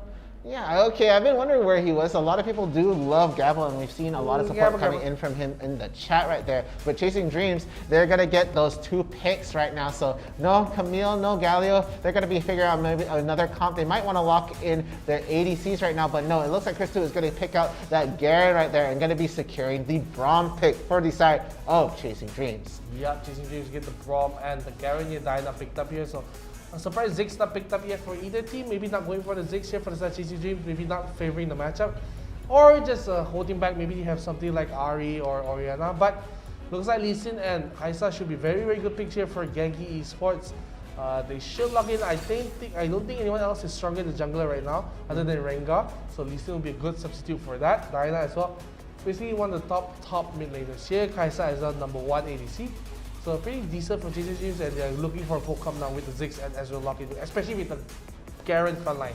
Yeah, and it's going to be quite fun for the side of Chasing Dreams to play this out. I'm just going to point out really quick that I don't see a smite on the 𝐿𝐿. I'm just going to ignore that really quick. There, of course, it can work out right there. But of course, we're going to see a really strong poke count coming in for the side of Chasing Dreams, but going to be the final members going to be locking in for the side of Genki Esports, and then hovering over the Fiora top lane with the Lux support right there. So they didn't have to rush to pick out their supports. Again, didn't have a lot to go with right there. So Lux getting picked out, and it looks like it's going to be Vi for the side of Chasing Dreams. So Taloi going to be the jungler and going to be going with the Vi. I do like Taloi's Vi, but again, not having that 𝐿𝐿 straight away is a little bit sad, but this is going to be the picks for the 3rd round of the Summoners Odyssey. Yeah, of course, I mean, I really like Genki Esports comp. They have a very old school composition. Other than Diana, of course, people will probably put the Ari in there. Chasing Dreams, they have a more reserved poke comp with decent engage, so they fix the problem of engagements. And look at the comments here. You have a lot of support for Genki. Jen says, "Go Genki!" And a lot of other members as well. And 𝐿𝐿, hi, welcome to the stream. A lot of you as well, so a lot of people here in support the chat. So make sure to put who you're supporting here. Christine as well. Christine said, "Go Genki!" Put a support, maybe hashtag Genki win, or if you're supporting the TC, hashtag CD win. Let's just see who is going to rise on top in this occasion. Going to be winner. Will get a little bit of a share of that prize pool in the minimum, because they will be to the top 4. And that's going to be a huge accomplishment, even for a first timer like Genki. I mean, we've seen Genki a few times, but this is a real test going up against 4-time champions at Chasing Dreams. Yeah, so it's going to be a huge obstacle for the side of Genki Esports, but I feel like they might just be able to try and do it. Again, they've been a smaller team. They haven't been doing really hot when it comes to furthering the bracket, but they've been really close. And we're going to get into the game again. Round 3, best of 1. This is going to be Genki PH fighting Chasing Dreams in this one. Again, Genki is going to be on the blue side. CD Chasing Dreams going to be on the red side. Gonna be on the red side indeed, and now already just coming in. Kira here will Kira. His young cap is looking for 1, 2, 3, 4, 5. And just for you don't know, just to flex a little bit my Tagalog. I know 5 means 5 is Lima in Tagalog, so Lima. So 60 Lima gold there. Yeah. Yeah, you're correct indeed. But right now, it is, of course, not even a minute into this game right here, and it's looking pretty standard. There's no crazy invasions, no really big steals coming in for this side. So we're probably going to see this game getting pulled out into the long game if it continues at this pace. But again, 1 minute in, it's not going to be a lot to tell of how things might go. As we see, it looks like Shiri goes all the way to the back to just get a flank shot onto the 𝐿𝐼𝐍 right there. Going to be able to get a slowdown. And they're just focusing all the poke onto Zagreb right there. Not going to be looking too good, but Avery's going to take a void shot to the face right there. So really just back and forth over on the bot lane. Meanwhile, over at the top, of course, we've seen this quite a bit, but if anybody can do it, it will be the Garen, but he's going to have to need his ult to try and fight out the Fiora right here. So the Garen Fiora, it's a pain early on. But when the ult's in the picture for the Garen, it's going to be about a 50-50 the way things go. If 𝐿𝐼𝐍 is able to get an early hit and a lot of poke onto Fate right there, the ult will be a really big factor to just try to seal the game. But again, we're not even 2 minutes in the game. There's no ults on either side, so we're just going to have to wait exactly how this goes and turns out right now. Yeah, and you said it best, I guess. Where it turns out. How do you explain the annulation? What do you mean by turn out? What do you mean, like just like how it all turns out, who wins at the end, or how this match goes? Will it be a back and forth? Will it be just explosive one-sided domination like we've seen in the prior game or anything like that? How will it turn out, basically? No, but you okay? No mind. No, maybe I'm the one tripping here. But it can be the other way. Already here, just look at the bottom lane. A lot of poke coming in from the side of Genki here. Of course, going to be very strong just in terms of the poke, especially for 𝐿𝐼𝐍 and Lux. So that's why I say it's more of an old school combi. Binding does not land here for the side of Genki has to back off here, and they're looking for a little bit of a gank maybe here. They see that hover down, but he sees, okay, I count there is not much I can do here, let me just back off. And with the dragon spawning in 1 minute 20 seconds here, it could be another fight that they could go for. Nice binding landing and a lot of damage as well. Landing Avery, just if that auto attack landed from Lux, could be a different story here. And with level 5 looming for both supports, could be very dangerous here. If 𝐿𝐴 gets a nice bind on the Lux and gets it done, he could deal a lot of damage here as well. See top lane, we're used to this matchup. 𝐻𝐿 in the Gary doing so much, but Taloi spotted by the ward, so we'll be fine here. I think 𝐻𝐿 actually has the 1v1 advantage here, so I don't think he is that worried as well. So why did he need to be here, but just there for a little bit of Visual again as well in the mid lane, just trying to harass 𝐿𝐴 as much as he can. Yeah, so I feel like with this mid lane right here, you don't want the Diana to get a lot of items already ready right there. But oh, look at that at the top. They do try to get a little bit of exchange right here. Again, the lane is going to be a little bit pushed in. 𝐻𝐿 is going to be able to really shove in the lane, especially with the spin, going to be able to do a lot of damage and just finishing off a lot of minions with that Q right there. So, okay, tries to bait the riposte, does actually get riposted right there, but not hit with the counter. So going to be able to walk away from that. Meanwhile, the spin is going to go down, but hey, not going to be able to get a whole bunch of damage right there. Meanwhile, 𝐻𝐿 is going to be able to shove this lane, and it's going to be about 5 seconds until the dragons come up, so he's going to get an early rotation. Meanwhile, at the bottom, it does look like it's going to be a bind, and they're going to get a follow-up on the Avery. Avery's looking to get picked off right there. Really low on the health. The Fissure does go down, but it is going to be Avery that gets picked off right there. But Yuan is in the back, going to get a return kill onto the jungler right now. So Talor is going to be still in the picture, but the other jungler I don't think is going to be there. It is the 𝐿𝐴 gone, but they trade junglers right there as we see 𝐿𝐴 going to be finishing the job onto Talor right now, but he's also in a tricky spot. 𝐻𝐿 is going to be rotating down the... Oh my goodness, they equalize things by a lot. It is 2 kills on either side, but they are fairly low on health. No junglers on either side. I don't think they want to start this dragon, but they are going to be able to try and pull it out. Meanwhile, Avery is back in the field in the bottom lane. And the thing about Chasing Dreams is, with this composition, with this Pokemon, they have the time and luxury to just buy the time. But as I say that, they say, nah, I'm going to start dragon here. I just want to fight for it. And they say they are very, very slow here with 13 here front side of Genki. Maybe Kira gets a steal here. Not likely. It's already down. Kira has nowhere to go. Has to jump away. And Chasing Dreams are like, okay, we got a dragon. We got a 1,000 gold lead. Let's just be happy with that. And they back off.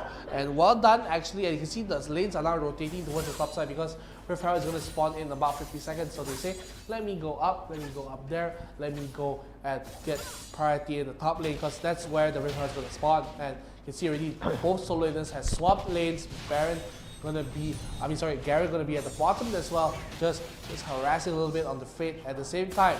Like I said, both bottom lanes as well move to the top, so it's gonna be the point of contention right now. And 𝐿𝐴 took a lot of damage there.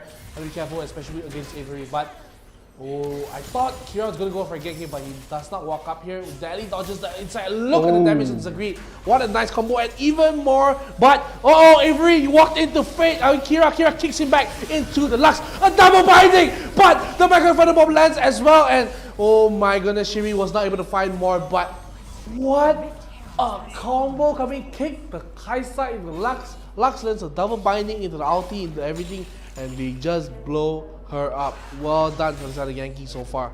Yeah, but their members are really low on health, so it doesn't look like they're going to be able to contest this pick for the Rift Herald right here. As we see Tyler going to be able to get the smite and no contest coming in for the Rift Herald. So they do get that kill in favor for Genki right there, but they are going to lose out that Rift Herald. So first tower gold not going to be taken away just yet. Usually if you do see a Rift Herald being taken away, you try and rush a push down onto one of the towers right now, but not going to be able to do this with the way the waves are working in. The minions are a little bit too far back to try and get anything going for the side of Genki. So that first tower gold is still up in the picture right here. Tyler could drop that out next time they try to go for another dragon, and it's going to be the Infernal Dragon that's coming in next. So a lot of things that could potentially come in for the side of Chasing Dreams. Although Genki Esports right now, they are up onto the kills, but look at Chasing Dreams. I don't know what stock they're investing in right now. They're actually almost a K up in gold even at this deficit. Maybe they bought some Bitcoin and now they're cashing it out. But I think honestly it's one of the macro places coming in. Like you said, the kills, they're down, they're even in towers, but now the macro player, now they're moving towards the top side. With Ziggs here, they take towers incredibly fast. It's going to be very, very important. So that it's gone. That's it. That's Perplexings. Over and done with, and they still have the Rift Herald, and it looked like they tried to get the pick off on 𝐶𝐻2 right here, but they are most of them are over at the bot lane. We're going to drop the Rift Herald over on the top and just try and knock out this bot tower, this top tower here, and they're going to take 2 towers over at the top, and they're walking Shelly towards the inhibitor right now, and it looks like he's going to be able to land the hit. So there we have a lot of health taken out, a 1 play off on the inhibitor tower right there, and it looks like they're just going to try and return it by taking a tower at mid. But 𝐿𝐵𝐲's in a little bit of trouble right now, and there we have Tyler going to be able to land the ult, and there we go. Garen is going to get a finish. 𝐶𝐻2 going to get the ult landed on him, and there's going to be 1 pick off for the side of Chasing Dreams, looking to even things out in terms of the kills. But look at their gold advantage right now. There are 3K gold lead in the 8 minutes so far in the game. Yeah, and I think Chasing Dreams is just doing this based just on macro. Like we said, we saw 1-for-1 trade there. 𝐿𝐵𝐲 goes down in turn, and I really think, even though that Avery is behind because he died 3 times, it's just the overall macro play coming in from Chasing Dreams that carrying them. Like some of you are pointing out here, is the kills. Look, it's a kill advantage to Genki, but Chasing Dreams is just rotating, getting better turrets, getting better rotations, getting better lane assignments in the grand scheme of things, and it's just gonna be proving too much for Genki at this moment. But in front of Dragon here, Genki has to fight for this. They can't give it away, especially against a Pokemon like Ezreal, like Ziggs. So it's gonna be very important if they don't get for it. Let's just see how they do go for the fight. Yuan here, spot out here, but the Dragon is taken here for the side of CD, but the fight will break out, kicking away, and I don't think Genki want a fight miss, but look at who wants to fight this. Chasing Dreams got 1, they're going for another. Kira has his J, of course, so be careful here. The binding does land, but he's a little far. Chris doesn't care, spins the win. Kill Me just barely survives, and he says, actually, don't really kill me, I don't want to die. Does back off, and my goodness, Chasing Dreams, just steamrolling right now in the mid game. Yeah, they're doing so well. That's going to be their 2nd dragon up onto the board right there. They do bring the kill lead even, but they're going to bring that gold advantage up 5K now. And even though it did look like it was Genki who was looking at to be the winners of this match early on, looking at how Chasing Dreams is just playing the rest of this game, focusing on the objectives a little better and getting priority into these lanes very well, they're going to be able to really try and catapult this lead. And even though 𝐶𝐻2, he's getting picked out by 2 right now, he's not taking enough damage, or he's not in any fear of just holding this lane. Meanwhile, it looks like they might try to go for a Baron play right there. We do see 3 members in the Baron pit right now, and it looks like they might get an eye onto things right there. The Lux ult will go down, and the Baron will reset. So they're going to disengage entirely off of that, or it might just be a bait, as they do see Kira out right now, but of course it's just Tyler and Shiri that are in the mix right here. Meanwhile, the 3 members are rotating up onto the mid side of the river right here. So looking at how it's going to be played right now, I feel like Chasing Dreams could just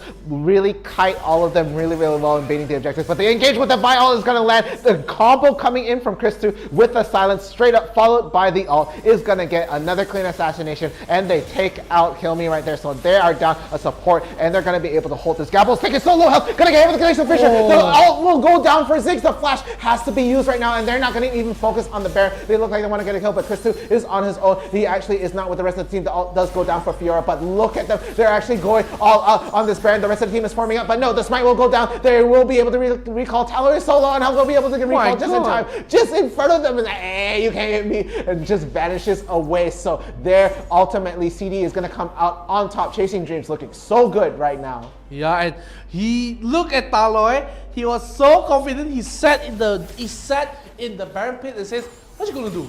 He backs in front of Lee. "What you gonna do, man? What you gonna do? You ain't gonna do nothing."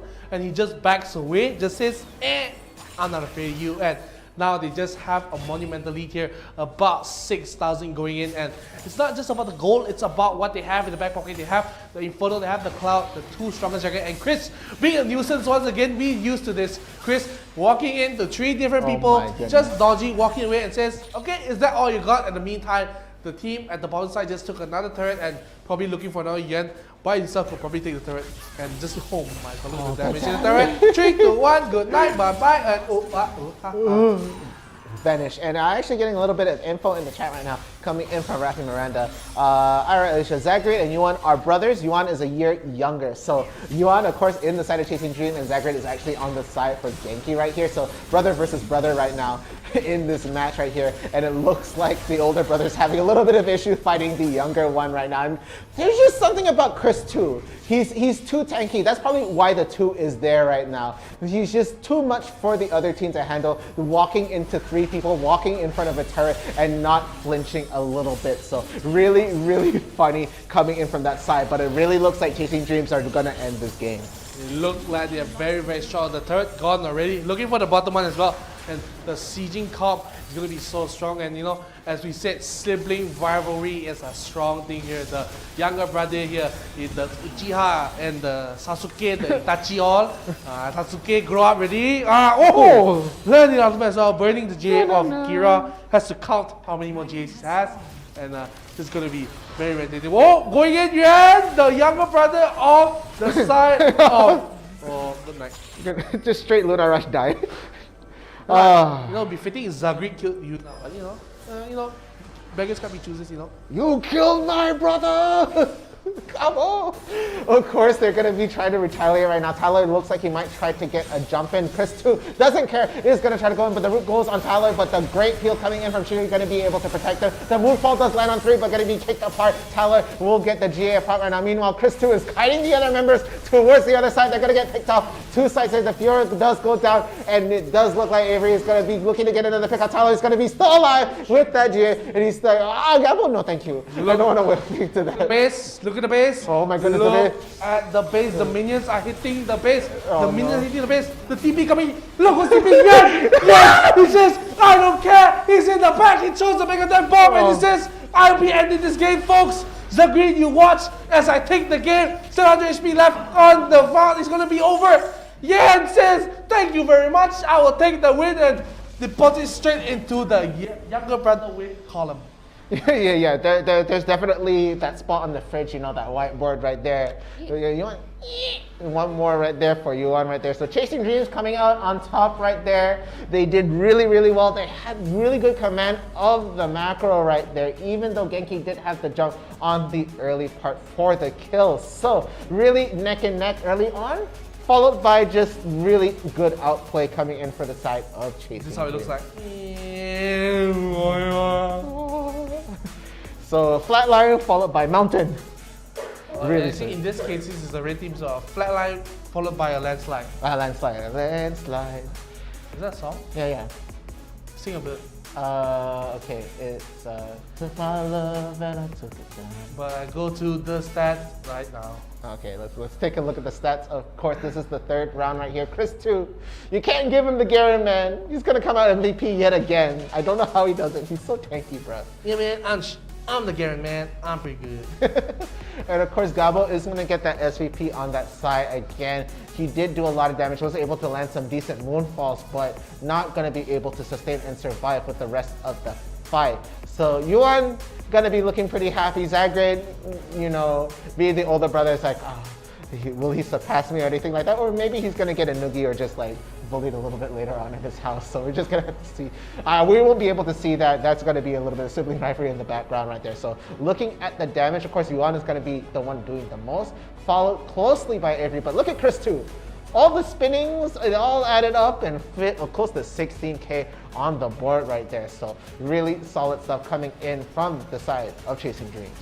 Yeah, I just very, very nice to see, and it just means just gonna be so nice to watch, and just everything just falling into place right now, just as the, as they come in, I mean, like, it's just basically, this guy, he's a UFC fighter called Francis Ngannou.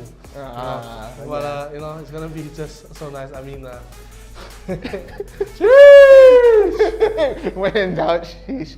But yeah, we're going to be taking a look at the replays of the round 3, so we'll see exactly how Chasing Dreams was able to take this game away from Genki. Yeah, I see you in the comments. Yeah, I see you there, dude.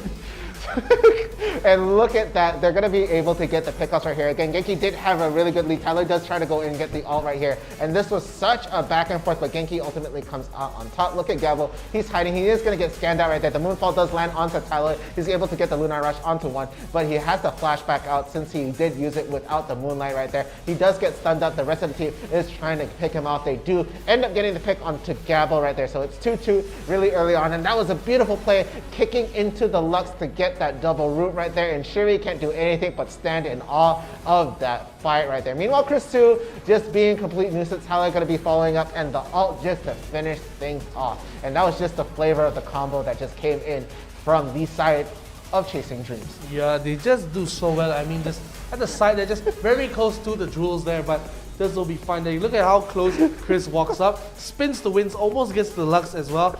But Lux, contrary to her name, she does not want her to be dead, so she does not say kill me. She said, don't kill me, I don't want to die. That should be a new name. Don't kill me, I don't want to die. But once again, Chris just does Chris 2 things. He just stands in front, don't worry about it, and he just stops everyone. They won't be able to take. And look, Taloy's back, and look, he backs in a bit. Lee Sin walks up. What do you want, man?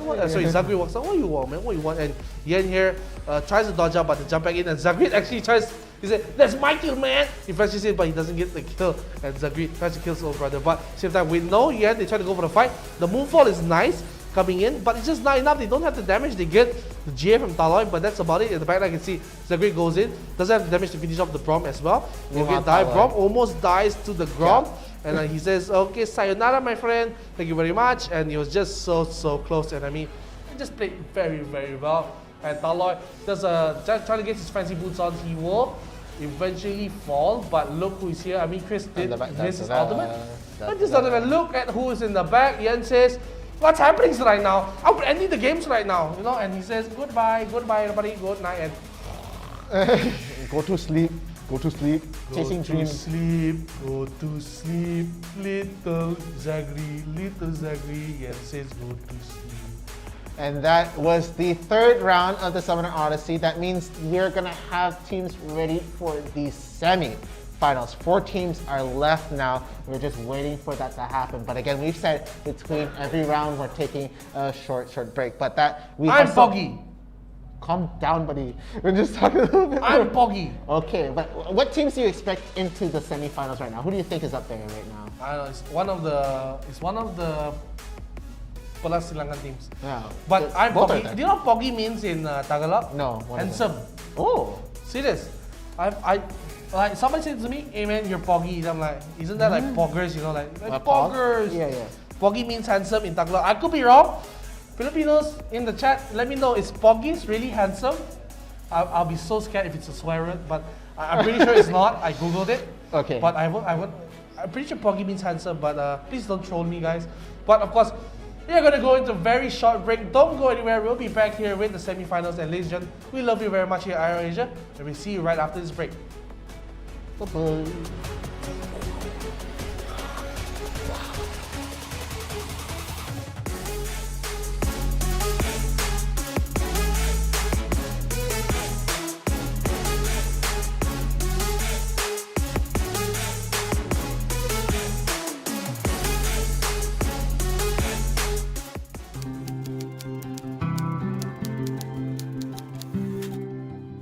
Saya Muhammad Iqbal bin Bazrul. Nama saya Faishanah Zainal. My name is Logamani. My name is Marwan Ihab Davis. My name is Lo Chu Tong. Hi, my name is Wan Wili. Hi, my name is Yuvanish, anak lelaki guna silen. Alina Sabiha.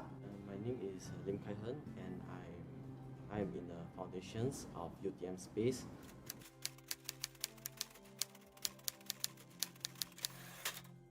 My learning experience are great. I think it's good because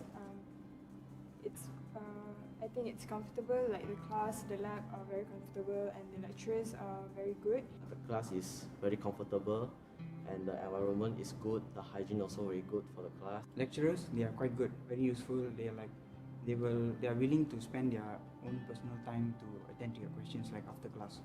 Because the lecturer knows that we are from secondary school, so they're willing to really spend time with us a lot.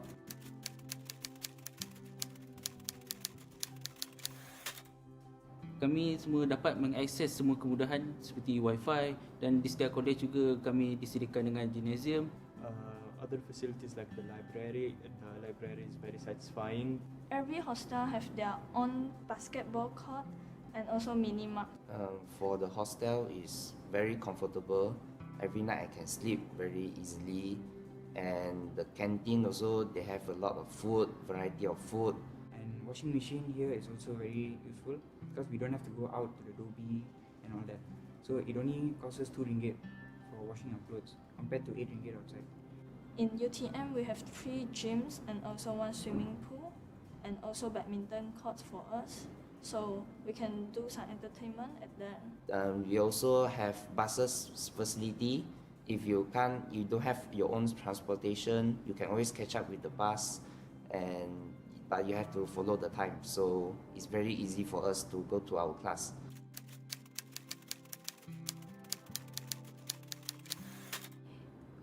Salah satu sebabnya UTM terkenal dengan top 5 dekat Malaysia, top university. And saya nak jadi engineer. So UTM terkenal dengan engineering. So saya memang pilih UTM sebab saya nak jadi engineer. I want to study engineering, so I think UTM is best for engineering for the SKOB campus, and also it's a government university, that's why I choose UTM. I choose UTM mainly due to the global and local ranking. They have top 3 on Malaysia and top 100 on the world, if I'm not mistaken. Another thing is that UTM provides the foundation for international students, while other universities don't. Foundation, as we know, is only 1 year, so it's like fast track compared to STPM. STPM is 2 years. UTM have a highest, they provide the highest employment rate outside of the private sector and also the government sector.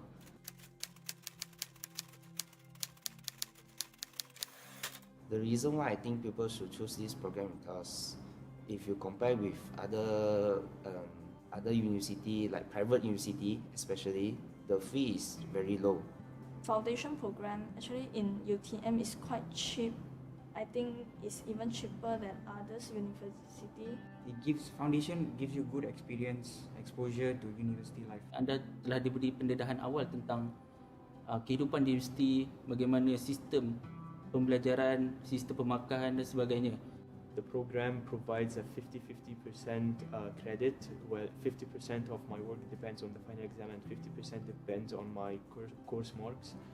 This is a big advantage because if you don't, you can improve your final mark by doing well during the SEM, and during the final exam you won't have much pressure to concentrate that your full mark is coming from the final exam. It also helps to the mark is also helped by the course mark during the SEM. You only need to spend 1 year in this program, then you can straight go to for your degree. So it's like a fast track. This program provide a great learning experience, and also it provide opportunity to enter degree program here. Here have a lot of leisure purpose places like kayaking, horse ride. It's very fun to be here.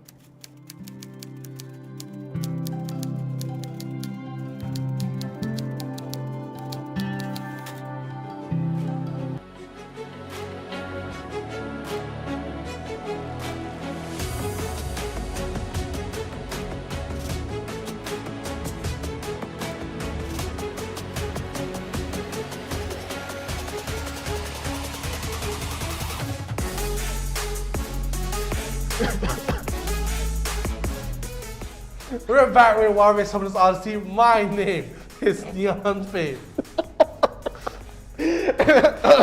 And I'm downright fierce.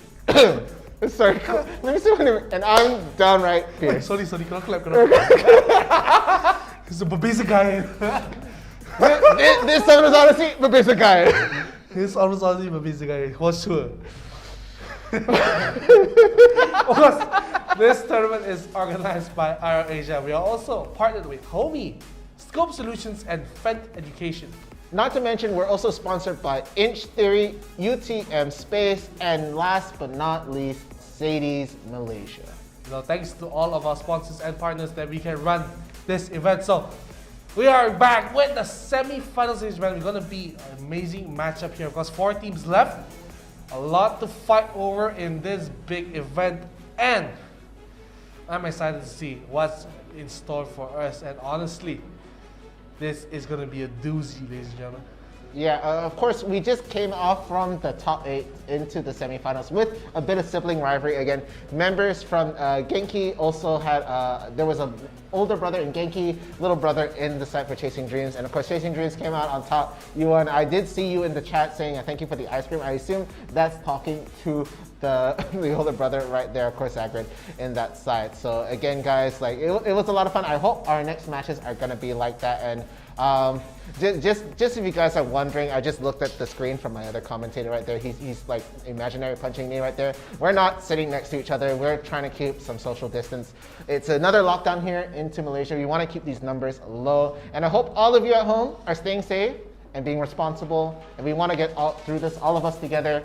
And hopefully, well, you know, we'll get there. But everybody, please stay home if you can. See, I'm so bored, man. NeonFaith. I want to do some nice things. I want to do esports, man. I want to be the cool kids. Well, tune in to IRL Asia every single day. There we are, your daily content provider. If you need something to watch, head over to IRL Asia. But let's say you don't want to watch, you want to be involved, you want to learn something.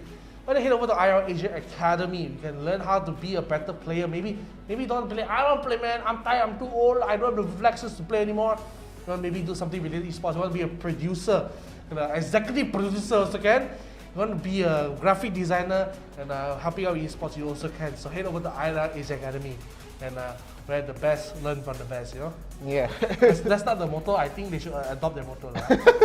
But let's take a look at the top 4 of the bracket to see who's in the semi-finals. Yeah, so let's take a look at the 4 teams remaining into the bracket. We just finished off the top 8. It will be Chasing Dreams. Of course, we saw that much earlier. But now they're going to have to fight Empire Esports for that slot in the grand finals. Meanwhile, on the other side, it's still up in arms. We don't know quite yet who is going to be on the semifinals, but we will have Wild Dogs having to fight Pseudonymous to try and get that slot, and MJF Aces trying to get into the slot, having to fight 𝐒𝐿𝐴. You might be a little mistaken there. Oh?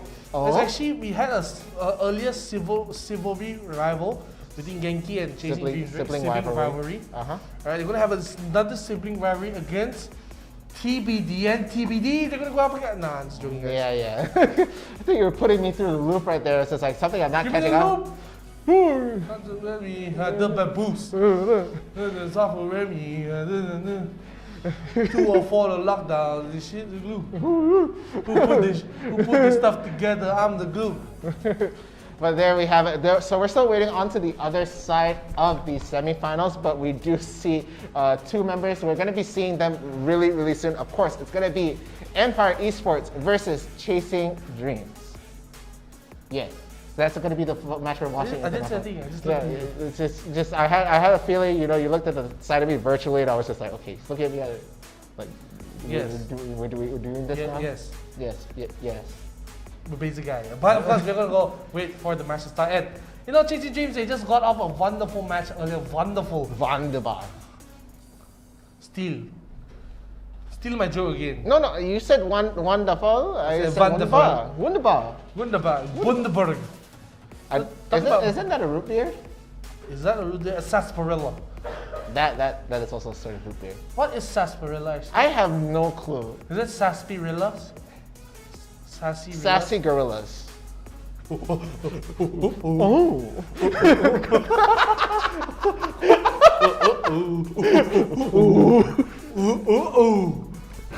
Oh, we give nothing but top tier content and quality here at IRL Asia. I hope you like more jokes like that, because we're loaded with them, baby.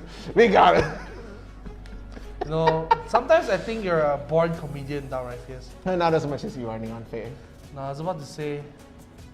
Because my life is a joke, huh? You're going to do something... Why would I say something... We don't like any bullying here at IRL Asia. I got it first. Okay. Copy my joke once again. No, I said it first. It can't be copying if I did it first there in this situation. But I always do it first. Fair enough. So copy me doing it first.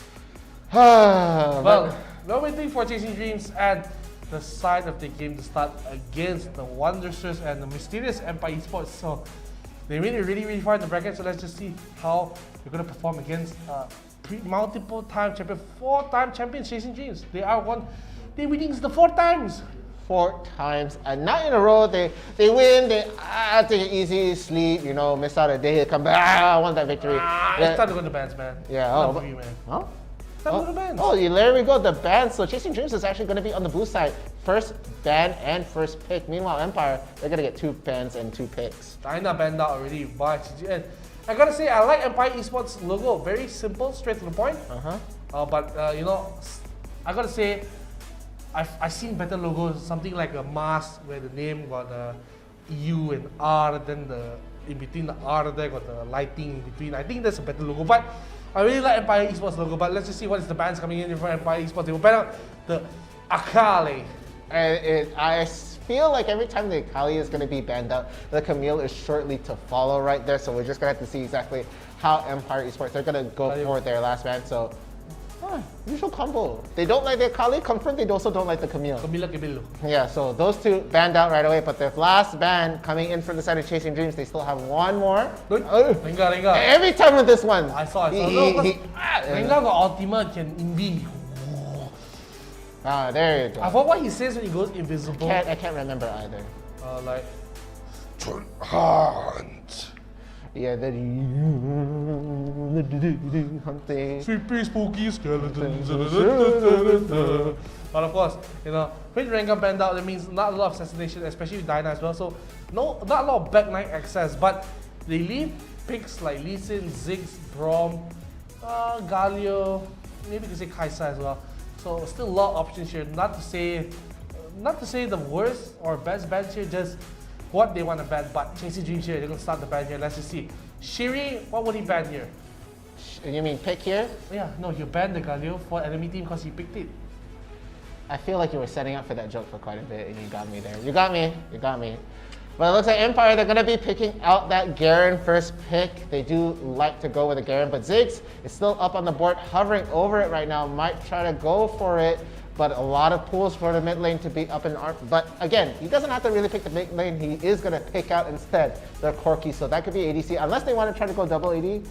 You know, they could run a 𝐿𝐲𝐻 down the mid and maybe have an Ezreal down later. But 𝐤𝐿 is going to get a very comfortable Ziggs. We did see him play Ziggs much earlier into the last game and was very, very good with it. Meanwhile, he is the ADC. He will, but he doesn't have to pick it out right now. No rush to pick out an ADC. He knows he doesn't have to rush it. So he might just pick, yeah, there we go. He's going to be picking out the Gragas for Taloi to use later in the game. This could be a mistake. I'm not saying it will be a mistake. It could be a mistake here. Because if they do pick Ezreal here for the side of Empire, they could be going for a super Pokemon, but Olaf Lulu is picked up here. And, you know, I'm just going to give a shout out to the side of Empire Esports. Because I've been seeing them a lot, they've been improving a lot, and now making it all the way to the semifinals, going up against Chasing Dreams. If they prove to win this, they are looking to be flying to the moon. But Ezreal, like I said, locked up here, so Ezreal Ziggs come up, and now Vi will probably be the final pick here with that engage here. So gonna be a Vi jungle, top, Gragas mid, Ziggs, Ezreal, 𝐿𝐲𝐻 bottom, or they could go for the famous Ezreal Ziggs lane, we're not sure. Yeah, so still a lot to think about. Again, Shiri's going to be playing the support, looks like he's going to be there, but Seraphine is going to be the last one to get picked out for the side of Empire right there. I thought they were going to go for the double AD using the 𝐿𝐲𝐻 to go down mid, but no, it looks like it's going to be the Seraphine mid, 𝐿𝐲𝐻 and Lulu bot. Olaf going to be over in the jungle and Garen going to be top. Again, Lulu, Olaf, we've seen this combo quite often. It works really, really well, but now you also have a Seraphine to worry about right there. If she is able to land the Encore, it could be really, really devastating, especially with that 𝐿𝐻𝐻 along the line. You run the package right down the line and you're going to be able to get a lot of damage on there. And this a little message coming from Muhammad Nur Sakir, our resident hero idola Shark 420. He says, CD Shiri is a girl. Anything to do with girl? Ask Shark, don't worry about it. He knows. Ladies. That's exactly what. That's all. That's all he was saying. That's all. Ladies, full stop. That's it. Ladies.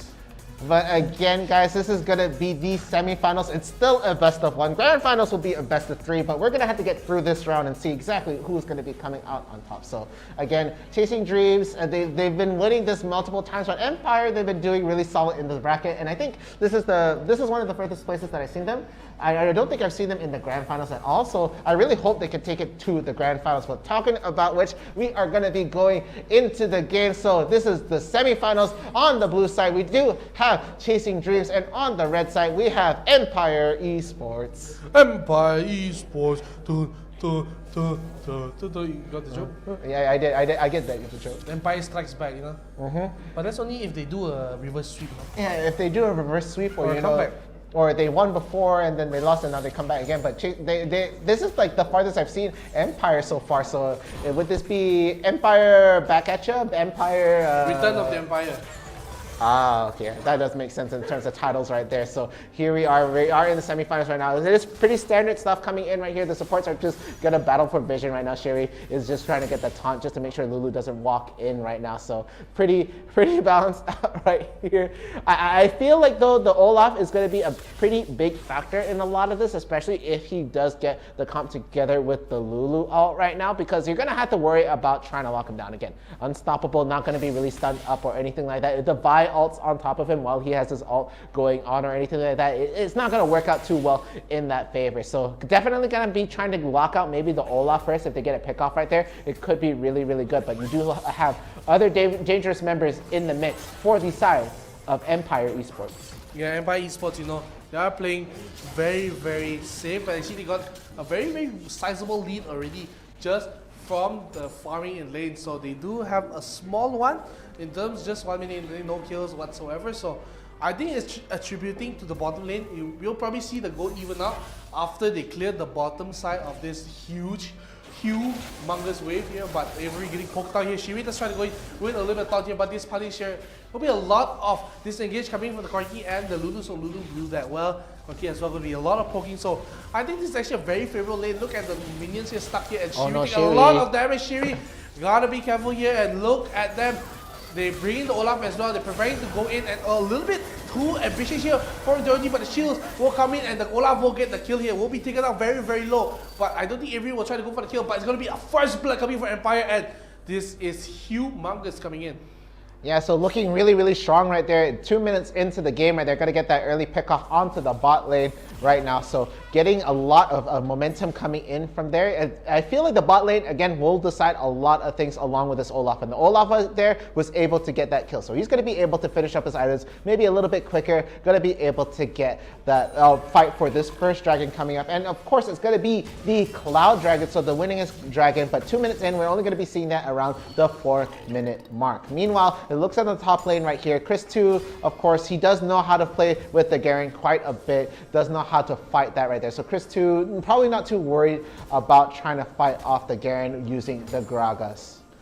Yeah, I mean, just very close, it all coming out and just being really, really bad. But then really just Empire, they have a sizable lead, they're holding on to it, really, really holding on to it. Now they want to let it go and just will be very, very safe here. And you know, Science they gotta fight back here. They can't let the goal slowly just waver away and just drop out into the enemy's favor. So maybe I would say a little bit more aggression in the mid lane, trying to target the Seraphine, or maybe just go to the bottom lane, try to burn some summoners here.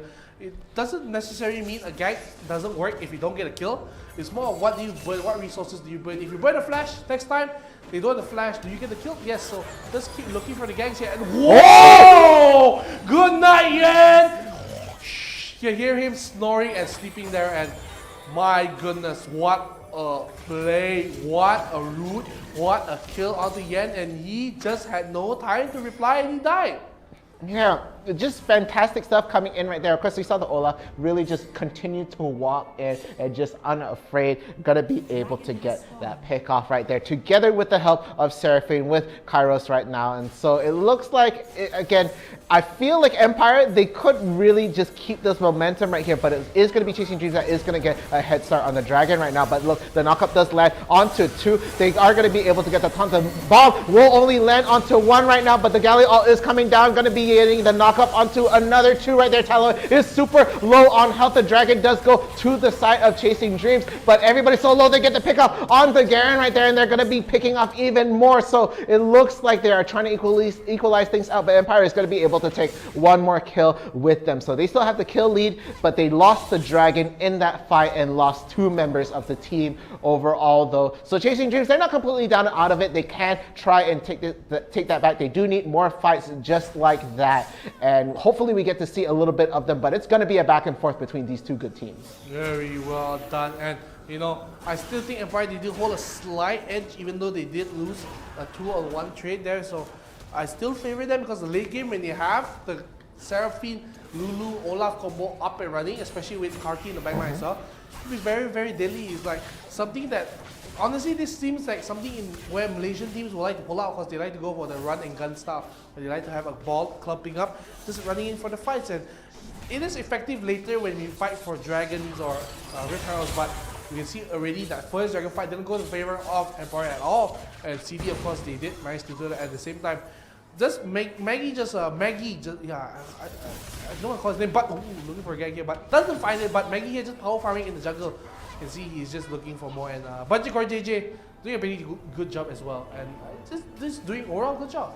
Yeah, overall good job coming in from the side of Empire Esports right here. Chasing Dreams though, they are not completely down and out of it. Again, you said they're going to be able to just probably try to fight this out a little bit better. We did see a lot of Sherry being a factor right there with the ult, with the Justice Punch, and managing to land a 2-man taunt early on, really slowed down the fight into their favor right here. But it looks like it's going to be a scuffle for the Rift Herald right now. Talo is at the front trying to get a lot of damage as possible, but it looks like the rest of the team, they're coming in. The Olaf is on the side, and they're going to be trying to just stop the Olaf from running in right there, but you can't do that when the ult is up. They're going to be able to steal the Rift Herald right now, so it's looking very good. The Encore does not land onto anybody right now, but they are getting so much damage in. Chasing Dreams looks like they want to go for the pickoff right there, but it looks like with the rest of the team, how they're peeling off, they look like they might just try and get this Garen off right now, but they're kiting them away from the rest of the team. It looks like they're not going to be able to get a pickoff at all. So Empire really coming out on top of that with that steal, and coming out with almost all members alive. With all members alive, nobody did fall in that fight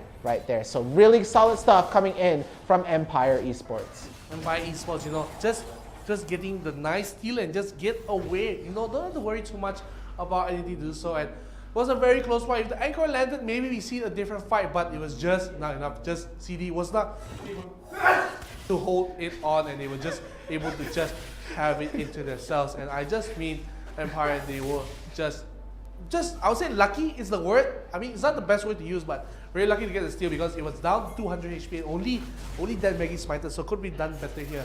But they're underwater here.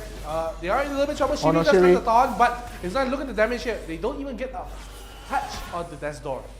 Yeah, but the ult will land onto the Lulu's a bit low on health, but it does seem like Magai is in the background. Talloy is also there, but they're going to have to get the jump on him before, but the Q does not land for the side of Talloy, so they're not going to be able to CC down Magai right there. But meanwhile, the Rift Herald's running down from the river, just checking things out. The taunt will land, trying to just slow down the hit, but it looks like 4 members are down, trying to get the pick off right now, and it looks really bad. The Encore does not land on anybody, and there we have Shelly going to be able to get a lot of damage, and they're going to just pull away. And this is just a flavor of things to come, I feel, with these 2 teams fighting. They're going to engage, they're going to just try to force an objective, but nobody will fall.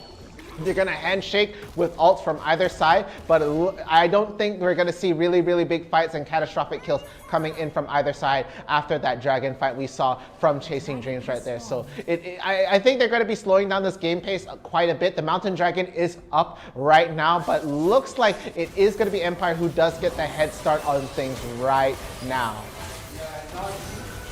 Now you can see the dragon here just be started here from the side of Empire, but they will get it. So no issues there, no Anchor to follow up the fight. But it's still very, very even here. No member here. They get the kill of the Gragas. Tora gets the kill of the Garen, and gonna be a 1-for-1 Yen. Does get slowed a little bit. And once again, Empire, they get the objective and says, good night everybody, it was nice seeing you, and thanks for coming to our TED Talk. Take it away. Take it, like a thief in the night. But at the bottom turret, it's going to be a trade of turrets here. Actually, Yen is able to protect the mid lane turret, so it's going to be a free turret coming in. Oh, yeah! That storm going to be careful here. Yen does pick up the honey as well, going to be healing up, and they don't get any turrets for it. And Yen might be walking up to Shiri here. Shiri knows he's here. Thon has to burn the flash here, and that's going to be very, very important. Summoners burned off. Whew.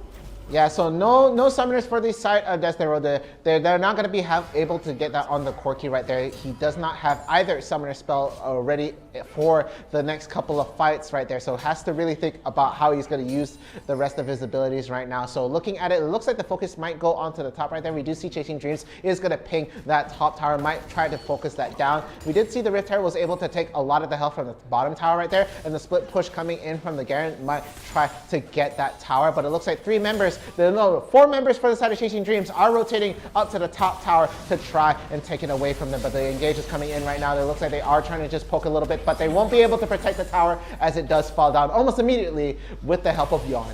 What about the bush? What about the bush people? Bush people? What bush people? Was here 3 people? 4. Oh my goodness gracious! But instead of Maggie, you gotta run away to the hills at this time because he has to be very, very dangerous because the other teams are going to be very difficult. Oh, 𝐿𝐴𝐿𝐼 comes in from out of nowhere, but he doesn't get anyone. The back guard protection is there, so they don't get the push in. But that was a sneaky thing coming in. Oh, what is that else to say? That is literally the only commentary noise I could make when Lucia jumps over the wall into a sneaky ultimate, killing off Chris2. Literally jumping over a wall. Garen jumping over a wall with that ult is the most terrifying thing. So complete jump scare, guys. We didn't realize Wild Rift was a horror game. We didn't put the warning in right there, so I was not ready for that. Of course, I did end up laughing at the end, but oh my goodness gracious, that was just really scary stuff. So Empire is going to be taking a 2-kill lead, but it looks like Chasing Dreams are going to be up on the towers right now. So it looks like there's only 1 plate left onto the mid tower right here, and they're doing this really well. Chasing Dreams is going to be really slowing down the fight and trying to bring it into their favor, which is of course the objectives right now, and they're going to have a really solid poke comp, and they don't want to really go head in onto these fights unless they get a solid pick on some of these members right there. Maybe looking to try and get the pick off onto the Olaf, or maybe the Lulu might get a lot of things going on, maybe even the 𝐿𝐴𝐿𝐼 right there, but we just have to see exactly how Chasing Dreams is going to play this off. Meanwhile, the mid tower is on so low health right now, and the top tower and bottom tower are gone. And I feel with Chasing Dreams, if they just keep up the pace with this game and they're picking their fights like the way they're doing right now, they could look to take it. But Empire, they're not going to take that line down. They're going to just try and bring the fight every time they can and just stop these really good solid pushes coming in from the side of Chasing Dreams. Yeah, and you know, I just feel like I think Empire is slowly losing grip on this match, even though you can see the kill lead is to them.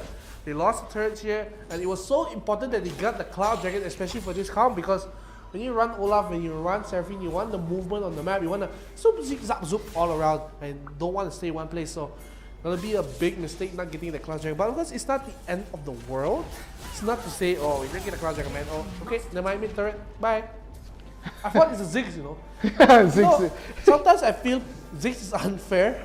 How could you do that? The turret has backdoor protection. What protection is that? But instead, I'm looking for the fight. And the thing is, Kairos, if he lands a fireman encore, this fight could change really quickly, especially the package coming in for Kairos. So Ocean started out here by the cyber. Oh, Talon. Right with the ultimate from 𝐿𝐴𝐿𝐼 comes in as well, but Talon's a little too far forward to change proc already. The encore does only land to Yan. Yan tries to run away, has to run away from the side of Desor, but Desor will be trying to get the kill here. He does get the kill again, but he trades his life as well, so 1-for-1, but at the same time, Rusia at the back line will be running away. So 2-for-2 for now, and then really low. Rusia looking for a fight, he does a little bit, and I think he'll take a little bit too much damage. He turns onto the Olaf as well. Olaf will go down. I mean, sorry, the Garen goes down. Olaf will be barely living here. So a 2-for-3, a small edge to Chasing Dream, and I think they'll be able to start dragging here. Yeah, no jungler to contest this fight right now. Talo is out of the picture right here. So Empire Esports, they're going to be able to try and bring this on really quickly. But looking at how things are going, again, they don't have their jungler in the picture yet for the side of Chasing Dreams. So it's going to be a little bit longer, but doesn't have to worry about the contest right there. So Chasing Dreams going to be able to take that Ocean Dragon right now. So two dragons for the side of Chasing Dreams. It is going to be the Ocean and the Cloud Dragon right now. Meanwhile, Mountain Dragon is on the side for Empire right here. So I really feel like this has been a big back and forth, but it's slowly slipping towards Chasing Dreams the way they're picking these fights right now. Slipping and dipping is what Chasing Dreams are doing to the side of Empire. They go in, they get the kills, and they get out. And still, Empire, like I said, they still hold the goal, the kill lead, but the goal lead is firmly in favor of Chasing Dreams, but it's not over yet. It's at 14 minutes, 3,000 is not that bad, honestly. It's a deficit for sure, but it's not insurmountable like a lot of teams say. And if they do manage to hold on for another 3.5 minutes, it's gonna be an infernal elder.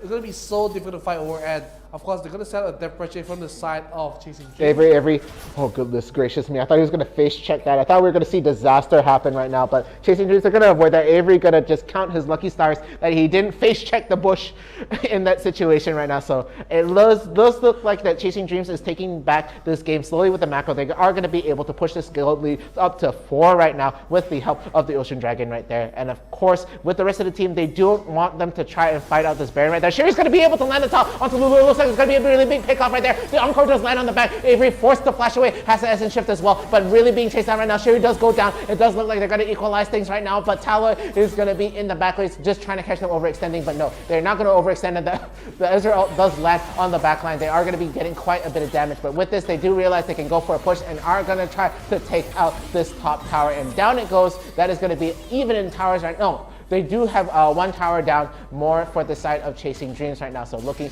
pretty solid still for side of Chasing Dreams, even though they did lose out Shiri in that earlier fight. Yeah, they lose Shiri out, but then now you can see here a little bit of fire. Oh, a flash coming from Maggie. Does not have the ultimate to run away. Goodbye, the Olaf, and this could be the signal for them to start dragging here, maybe even though we don't Shiri, but now Lucia going to be a little careful here. Does take a little bit of damage, but he does have the ultimate. Maybe Chris 2 is studying the bush there. He has a, flashing gets the kill to Tara, so no jungler here for the side of CD as well, so they can't start any objectives, but they are 1 man up, and look at the goal. It's starting to close here for the side of Empire.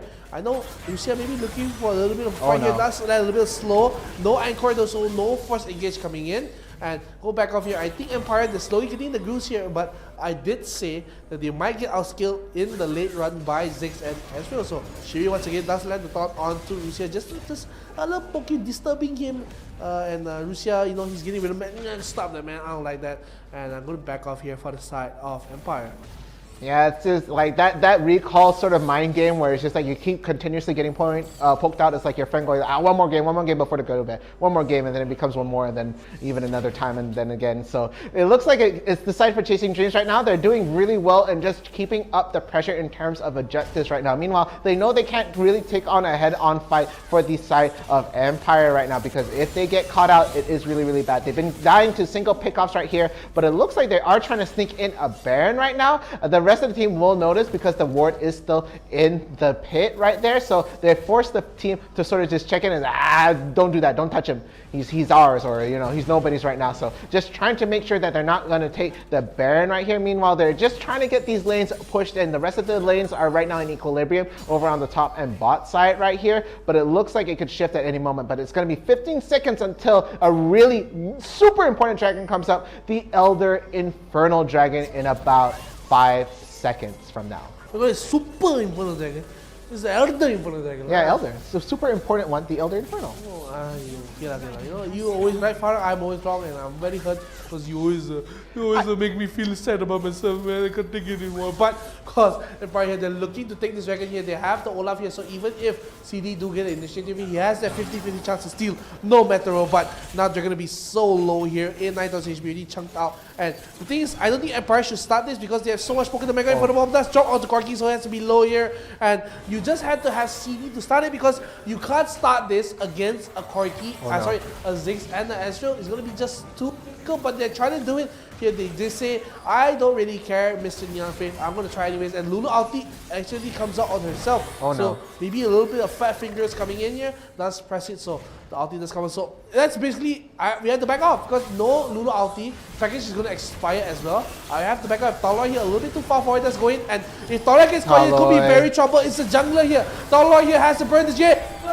Down to 2. They don't get enough. The 𝐿𝐼𝐸 will get the ultimate. Talor in the backline will get the kill onto the Olaf. And looks like 2-3 members are dying here. It looks the third is coming in here for the side of Chasing Dreams. They're turning for more. And Empire, they can't hold back this onslaught. Poor JJ goes down. That's going to be 4. Lucia here going to be solo. He will barely survive. Oh, what a missing shot. Dodge here from Lucia. But I think this is game, but this is going to be too much.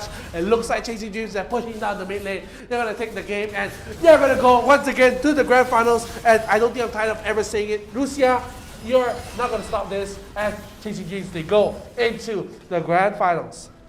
Yeah, so there we have it. Chasing Dreams going to be yet again appearing into the grand finals. They did win multiple times, so they were able to have that experience and really take it on the team right there. So really solid stuff. But Empire Esports, they called it really well. They were able to keep them on their toes. They did have a lot of the advantage in that fight.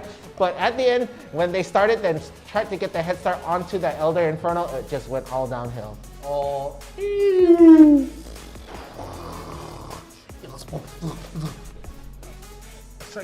Extra effect. Okay. But with that being said, we do have a grand final selected right there. So Chasing Dreams is going to be able to move on, but we're going to have to wait exactly on who is going to be coming into the grand finals from the other side. And I can't just wait this way. It takes two to tango in the grand finals. And only dance. Tango is a different game. Isn't it also a dance? What are you talking about? You get to joke, man. Oh. But you know, I feel dumb now. Can we get a look at the bracket? Can we take a look at the stats here? Let's just check it out. What is the matter with the stats? We're gonna see what these teams had to bring out and offer for us. So, gonna be the victory stats are gonna be the MVP going to Yen once again, the younger brother. So he does prevail and go into the grand finals. SVB does go to Kairos here. Kairos did try his or her best, but it was not enough. Yeah, again though, it's going to be the two mid laners, it's going to be those MVPs on either side right there. And I felt like Shiri did quite a bit as well. Again, we do see that 10 assists coming in right there. A lot of the CCs was really solid coming in from Shiri. Good Justice Punch is going to be able to land in a lot of the back line. Was really solid stuff overall coming in for the side of Chasing Dreams. So looking at how the stats went down, it will be Yuan getting the most damage in. But again, that's got a lot on, just a lot of the minions, a lot of just general poke damage coming in right there. Avery gets a lot of the damage too, almost 31k in that time. Meanwhile, the Seraphine is actually going to be the one landing a lot of the damage for the side of Empire Esports right there. So 21,000 going to be on his side right now, and 26,000 damage for damage taken on the side of Russia. Russia is a Russia. Gonna be well done from the side of Chasing Dreams. I mean, they don't make it the grand final, so we'll see them once again. Maybe good for the fifth, let me reiterate, 5-time championship. Yeah, and there we have it. But again, we did see a lot of support coming in for the chat. We saw a lot of it coming in for the side of Chasing Dreams, and we did like all the appreciation coming in right there. But guys, we're gonna get a quick look at the replays coming in for the semifinals. So let's see exactly how the game broke down. Let's check it out first. Early on, good dive coming in from Empire. You do get the kills here, so gonna be very good, and I think it'll be very impressive here. And looking for more the nice pick off in the middle again. But after this, Empire just really couldn't get a foothold. Of course, they do lose the Crown Jacket, which was the most important one for them to get. The Guardian ulti does come in. They do get two kills here for the side of CG because they do lose their one member here, but they do trade it off with a nice burst coming in. But the damage was done here slowly. You can see, of course, Empire after this, they do steal the River as well. But you can see slowly the match, they do lose momentum here. And just sadly, they couldn't hold on to the lead that they had slightly. Yeah, again, it was really solid fights coming in for this side of Empire, but Chasing Dreams, they have the experience. They've been here multiple times, and they've been able to take it back every single time. Although it was Empire that really kept them on their toes, we just see Russia again took a lot of the damage, but just manages to run away. The ult does land on all of them for the side of Ezreal. Tyler tries to get the jump in right there, the ult just to try and disengage, but there we have it. It was, of course, a Magi who was able to take the Mountain Dragon in this situation right here, but look how well Chasing Dreams, they're going to be able to push them away. They do lose 1-for-1 right there. The Encore does land onto so many in this exchange for the mid tower right there. The Lulu ult does go down, but they are disengaging right there, so not going to be able to get any more damage follow-up for that side. But the horror movie that was just Garen jumping over the wall to get the ult just �𝐤𝐬 as well, and everybody in the race on the other side had to just run for the hills, for the Garen can jump over and leap over obstacles right now. And here we have the 𝐒𝐲 gonna be able to just get a 3-man taunt just to try and slow down the fight. He did manage to tank up a lot of the issues right there, and Tyler is gonna get the GA to, no, GA already proc, he will go down for that side, but they are gonna be able to equalize this. And with this fight, with how it went out, they were able to take the little advantage trade, just one more as they take out the Garen, and eventually they came back and finished off the Ocean Dragon. Yeah, they just say, okay, you know, let's turn back into Ocean Dragon here. And I thought maybe he would try to go contest this, but he was not able to. The icon doesn't land onto Avery, but he's able to run away. They do get the kill on Shiri, it was a good one, but they expended so much. They spent Maggie's ulti, they spent Kairo's ulti, they spent Lulu's ulti, and they just only get one, and then Maggie is taken away. But this is a good response later, but this was a fight where it looks so bad. Nice going in for the Taloi. I thought it would be a little bit too deep, but Taloi says, nah, I'm fine. They go for the turn here, they get a lot of damage on the backline, they get even more, and that, and they get 1, they get 2, they're getting for more. I see Lulu as well, so low in the backline, going to be finished off by Taloi here, chasing him. With the movement speed, it's not enough. Taloi has G as well, hoo-ha! Gets the kill, and going to be all the members here, except Rusia. He does stay alive, but it's not enough. All 4 members are barreling down mid, and Rusia here tries to stop them, but it's not enough. Yeah, again, he was able to clear the wave out right there. So this is actually damage with backdoor protection right there, but it's Ziggs, and they're just going to be able to finish that off. Of course, 4 members left alive on that side. So Chasing Dreams, they get their slot into the grand finals, where they're going to be having to wait for their opponent to be ready. Again, we saw it from earlier. I don't think a lot of them are even just quite finished yet for their round of the semifinals again. So we're just gonna have to wait and see how many of them are ready, and hopefully we get to see our grand finalists really, really soon. But guys, I've mentioned it time and time again, between each of these rounds, we're taking a short break, but we're not quite there yet though. But it's really happy to see Chasing Dreams is back up and running again. Of course, I would have liked to see the upset coming in from Empire. They've been really just like the underdogs, and they managed to take a couple of games with them. Yeah, but of course, it's gonna be a very short break. We're gonna go to a very short break before we go to the grand final. So, ladies and gentlemen, let's say a goodbye for a short while as we go to the short break. So we'll see you after this, and we'll be back with a best of 3 with the grand final. So, see you, smell ya, Ilula.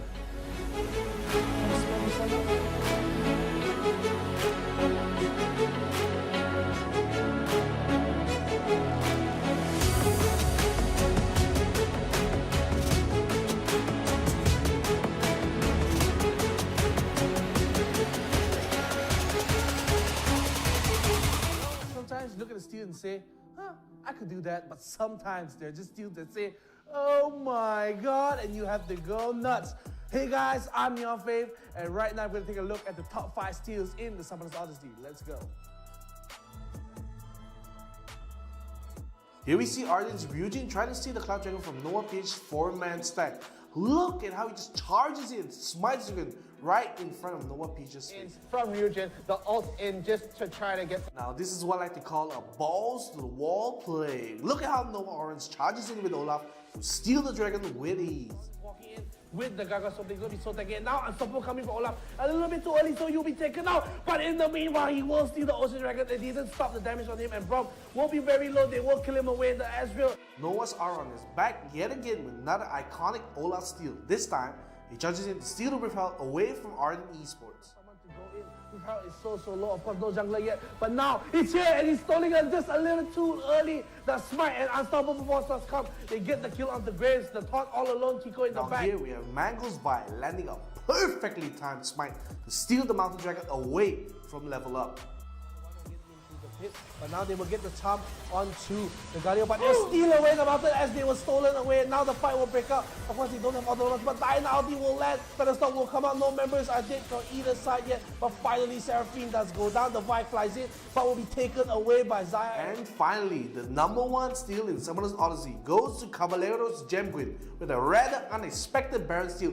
using 𝐋𝐿𝐷𝐿. Unfortunately, it did little to change the outcome of the match. It was an impressive effort nonetheless. Trying to equalize this in some sort of fashion, and it will be at this pit and at this fight. But the quick route, oh, so much damage landing on the Lee Sin, and right now it has to be Sir. Hey! But they steal the Baron, Mr. Doctor, and now they get a kill onto 𝐋𝐿D𝐿 solo. 𝐋𝐿 gets that kill, but look at the base, look at the base. Who's defending the base? The Nexus, it's taken away. ardent Esports, they will sneak the win.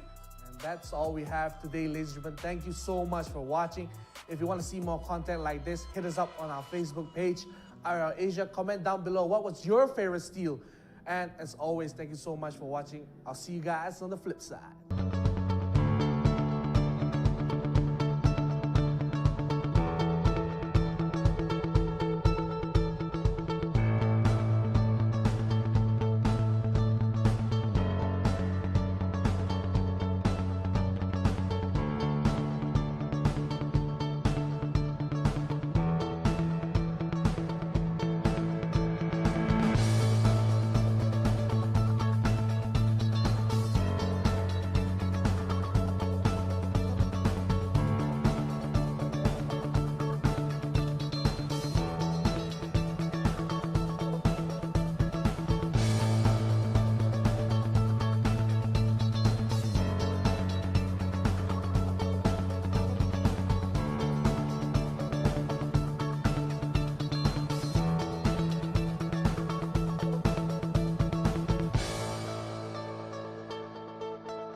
And gentlemen, welcome to IRL Asia's YouTube channel. I'm NeonFaith, and today we'll be taking a look at Summoners Odyssey's plays for the week.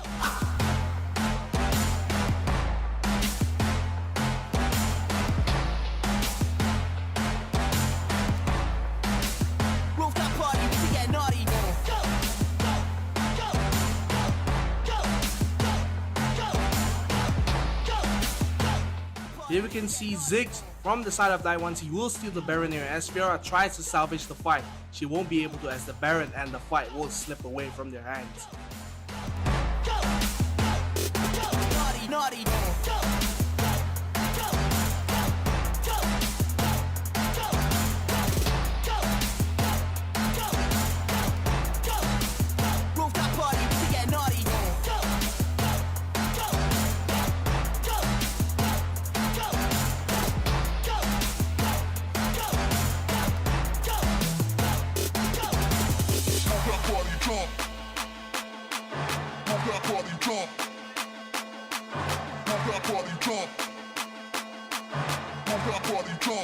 That was some fantastic plays this week for Summoners Odyssey. Remember to subscribe and like our YouTube and Facebook page for IRL Asia.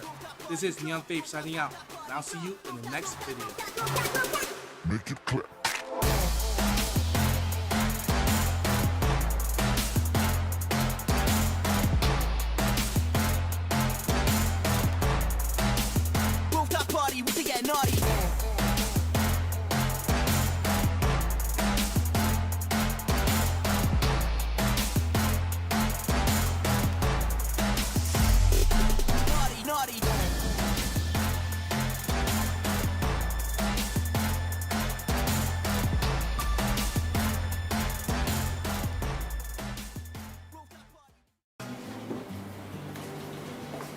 Je suis intéressée par les affaires.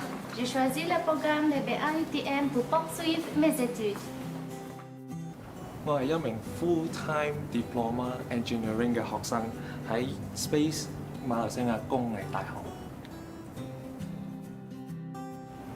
Selepas SPM, saya sambung belajar program asasi di Space University Teknologi Malaysia. Cuma 1 tahun.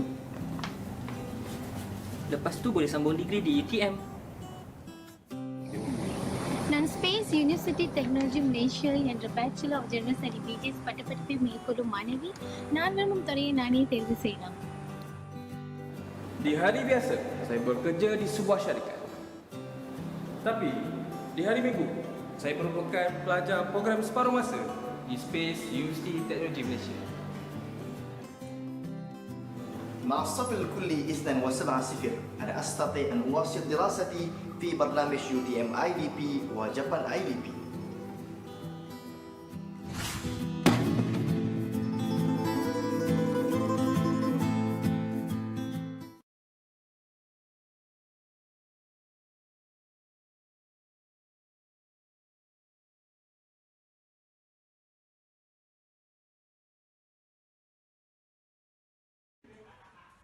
This is what we do in IRL Asia.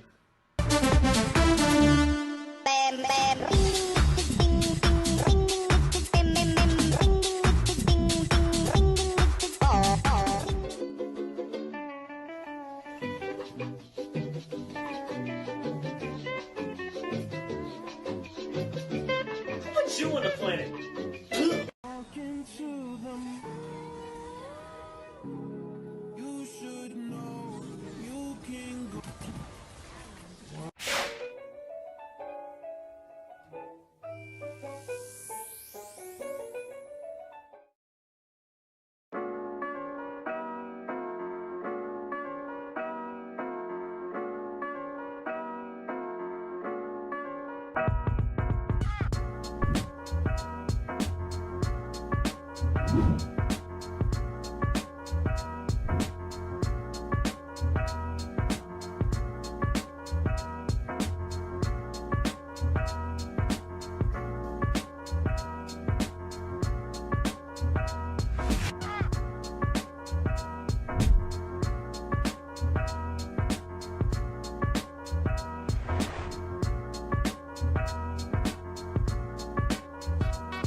Je suis intéressée par les affaires. J'ai choisi le programme de BA UTM pour poursuivre mes études. 我係一名 full-time diploma engineering 嘅學生，喺 Space 馬來西亞工藝大學。Selepas SPM, saya sambung belajar program asasi di Space University Teknologi Malaysia. Cuma 1 tahun. Lepas tu boleh sambung degree di UTM. நான் space university technology Malaysia என்ற bachelor of general study BGS பட்டப்படிப்பை மேற்கொள்ளும் மாணவி நான் விரும்பும் துறையை நானே தேர்வு செய்யலாம். Di hari biasa, saya bekerja di sebuah syarikat. Tapi, di hari Minggu, saya merupakan pelajar program separuh masa di Space University Teknologi Malaysia. مع الصف الكلي 𝐒𝐮𝐦𝐴 أنا أستطيع أن أواصل دراستي في برنامج UTM IDP وجابان IDP.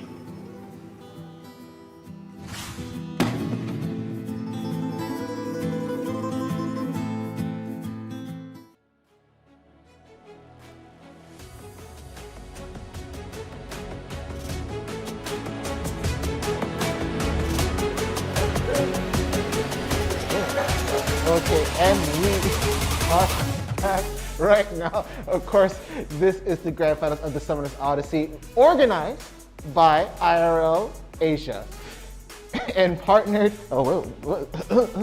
And of course, partnered with Homie, SKOB Solutions, and Fan Education. Of course, thanks to all our sponsors and partners, you were able to do that, and I was so excited for the grand finals. I started I was started in the. I saw on the screen there, like you were just jumping up and all that. I was like so excited. So I was up, sitting up. I was like, yeah. And then so again, guys, NeonFaith, downright fierce here. You know, we're in the grand finals. We have so many thanks to our partners, our sponsors, and all that. So I just mentioned our partners. It's also sponsored by, of course, Cities Malaysia, of course, Inch Theory. And last but not least, UTM Space. So thank you to all our partners and sponsors for helping us do this tournament. Right, NeonFaith, how you doing though? You were popping off a little bit early. I think you know who the grand finalists are? I saw who the grand finalists are. And oh, mommy, it's like a good pizza pie. Now we will see who is in the grand finals. And there we have it. It's going to be Chasing Dreams versus Wild Dogs. These are your grand finalists. This will be the best of 3 between these two. So we're going to have to see exactly who's going to come out on top in this grand finals. We can't wait to see how this game gets going. These two teams, they've been very, very fun to watch, especially for the side of Wild Dogs when it comes to just entertaining the spectators. But Chasing Dreams, they've won the Summoners Odyssey so many times. We just have to see exactly how this game is gonna go. This finals is gonna be a basic guy here. I'm gonna be so excited to see how it's gonna work out here. I just got confirmation earlier that 𝐿𝐵 means handsome. So okay, that's good. Downright fierce, you're very 𝐿𝐵. Oh, thank you. So are you. Right to you. 𝐿𝐵 as well. I lied to you. Handsome is foggy. That's what I thought. And the 𝐿𝐵 is good evening. I'm being Look at the 𝐿𝐵 too, my Tagalog friends, you know? Okay, but anyway, guys, we do see a lot of support for a lot of these teams in the chat. We do love to see that the hashtags, CD win. We do like to see the hashtags for either of these guys to win. So feel free to top that hashtag, followed by team name, followed by win, if you want to see them proceed further on. Again, this is the grand finals. It's finally going to be that best of 3. So we're going to see multiple matches, and it's going to be that first one that gets the 2 that is going to win this. I hope we see a third game because I want to see as much action as possible. It's going to be raring and ready to go, of course. But maybe one of these teams, they will get a 2-0 win. We don't know for sure. But as a lover of the game, I want to see all of it go and run its course. Of course, that would be the best for all of us, the spectators, for the commentators, and everybody right there. But ultimately, what we want to see at the end of the day is some really good games, and we are witnessing these two teams. Of course, they had to go through multiple rounds to try and get to this grand finals. We started with around 30 teams, but we're now down to these final 2, and it's really happy to see that these 2 are the ones to get it. Of course, Level Up Esports, they were previous time multi-time winning teams, but they weren't going to be able to get past that first round. So it's really interesting to see how this has turned out. But Chasing Dreams, at the end of the day, really happy to see them back here. Ooh, I'm chasing my dreams. And Jenny Lee says, #CD for the win. I like how you put that in a little song right there. Again, guys, we can see the chat and we can see all of your beautiful comments in the chat section right there. But guys, we do also want to try and reach 10K follows and likes. Right now we're around 4.2K. We recently hit that 4K milestone. It means so much to us that for all the support and everything like that. We also have a supporter badge down on the bottom. I think it's right here on the screen right there, so you'll be able to just click on that if you want to support the chat, if you want to support all the content that we give here at IRL Asia. It means so much to us that you do so. 4.2, that's right. And of course, if you send stars, we're gonna have Mr. Downright Fierce here do a little dance. I thought we play promo videos. Yeah, there is one promo video. Actually, I won't say. Secret. But there is actually.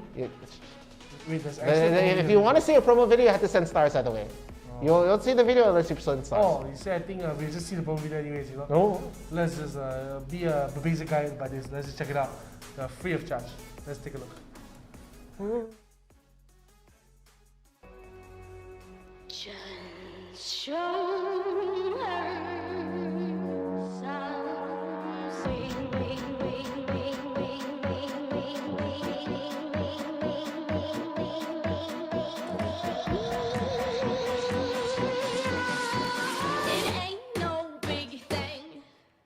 you know what?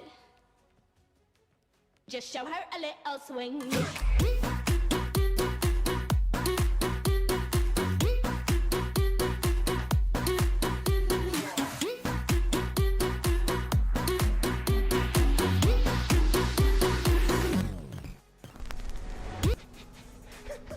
was the chance at the end. Again, guys, if you want to see more videos like that, feel free to send some stars our way. But if you also like some more content like behind the scenes sort of stuff that we have here at IRL Asia, feel free to look up our TikTok at IRL Asia if you want to see some of those videos like that. What do you think about that, NeonFaith? I think it's pretty cool. Oh, okay. I think you're pretty cool. I think you're cool too, man. Nah, that's I don't approve. Don't approve of what? Me thinking that you're cool? Mr. D.R.Fierce, I really like to remind you this is a working environment. Even though we are miles away in different houses, I like to remind you this is a professional setting. I mean, aren't we just complimenting each other? It's just like you thought I was cool and I say you're cool too. So, I appreciate it. I'd like to ask you to stop berating me. I'm not berating you at all, fellow commentator, fellow friends. Call me Mr. Hugh. Call me Mr. Hugh. Where is this coming from? Call me Mr. Hugh. What? Why can't you just call me Mr. Hugh? Why? What is, that's not, NeonFaith, what are you talking about? You're not, oh my goodness. You know, sometimes... What's with the Hugh? I don't get it. Why can't you just call me Hugh? Because that's not you. That rhymes. I can't call you Hugh because that's not you. Patented. Someone's gonna write that down, gonna make $1 million off the slogan. You're not you, you're Hugh. Then it's gonna be what, a chocolate bar ad? Yeah. What? Okay, never mind. We're not gonna give any ideas. It's already copyrighted by NeonFaith. You know, one day we should do a Tagalog stream only. Speak in Tagalog only. It's gonna be me saying Caballero a whole bunch. Gabi. Caballero, Pogi. Maganda Gabi. And Gabi. Gabi. Yeah. Well, how's it pronounced again? Good evening. How do you say it? Maganda Gabi. Manganda? Maganda Gabi. Manganda? Manganda Gabi. Okay, all right. So just remembering right there. I'm gonna have to look it up. Lima is 5. Lima, like this. Okay, Lima's 5. Okay, well, I'm through it again. Then of course you said what was handsome? Poggy. Poggy. It's specifically Poggy or just Poggy? Just Poggy. Yeah. Just okay, just Poggy. Okay, so just learning a bit of Tagalog right there. Of course, like NeonFaith and like, you know, if you are from anywhere in the world, especially if you're Southeast Asian region, make sure to join on our tournaments for Summoners Odyssey. We are open to every single Southeast Asian region there is. So if you are from the Thailand region, you're from the Philippine region, you're from the Vietnamese region, make sure you can sign up for that. It will be very, very important to do so over there. And then, of course, with that being said, we also have another tournament going on in the mix right here. We have the EMVP League going on right now. Friday, Saturday, Sunday is where we're going to be seeing even more PUBG Mobile. That's right, we're doing a PUBG Mobile tournament. We've already have our grand finalists set in the mix right there. We have 15 teams ready, but on Friday, we're gonna see about 20 teams compete for the single, last, and final slot for that grand finals to make the 16 teams to get into the grand finals. Yep, Baroonies, and of course, we're still waiting for the teams to be ready for that for that finals here. So the rest of them, you know, finals is a huge and important thing. So things gotta be calm and cool and collected here during those matches. So they're making sure their phones are ready and raring to go. And I just hope that we are able to see some great Wild Rift today.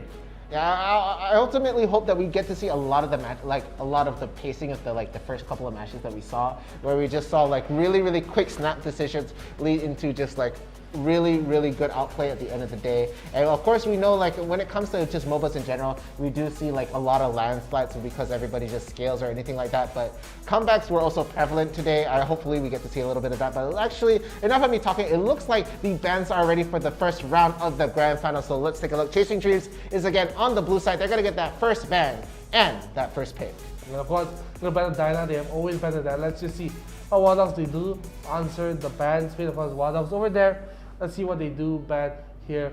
It's gonna be probably the actually Ari ban down here. So I'm not sure if this is a respect ban or more of a meta ban.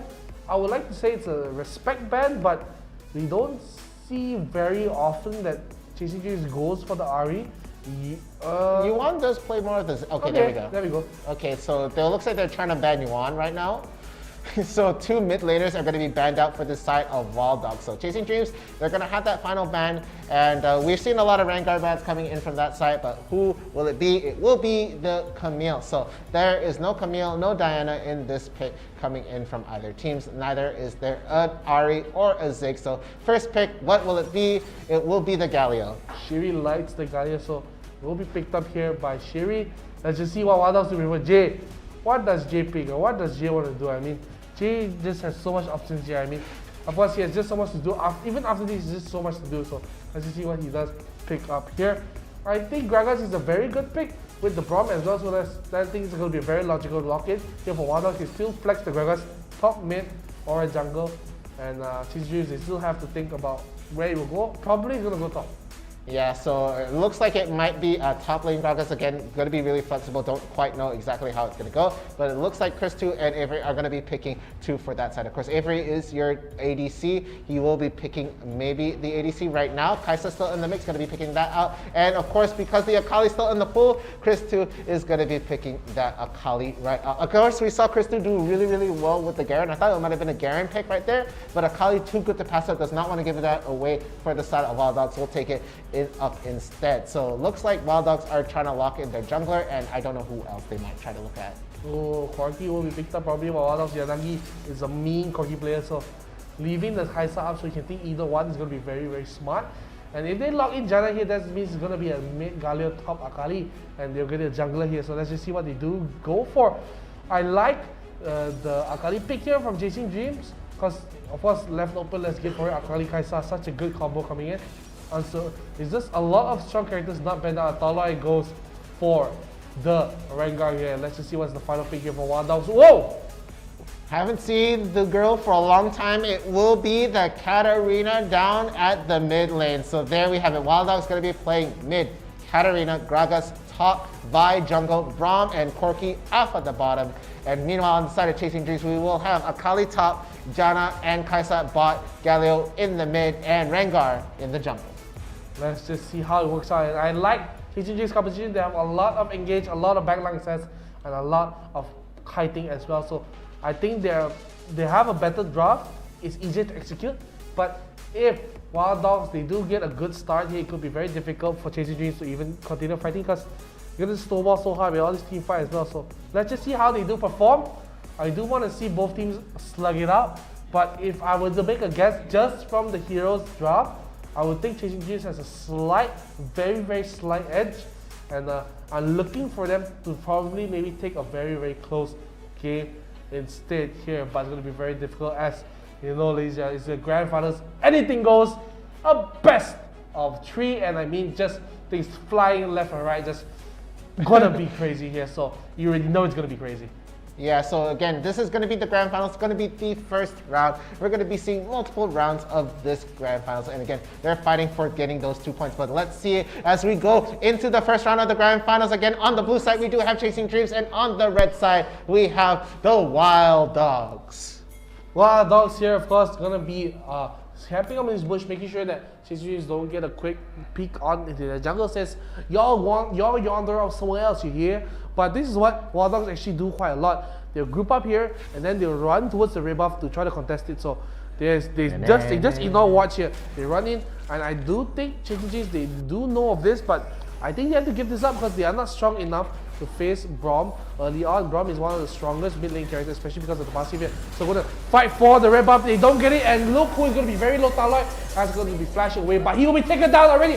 First blood coming in, and Wild Dogs, they do get it, and they also get the Braum out there. They're not going to be very low as well, but already they get the red buff, they get the kills as well, and now they get the priority in mid lane. It's just going to be too much, and this will probably be a triple buff start coming in here for the side of Wild Dogs, and that's just crazy.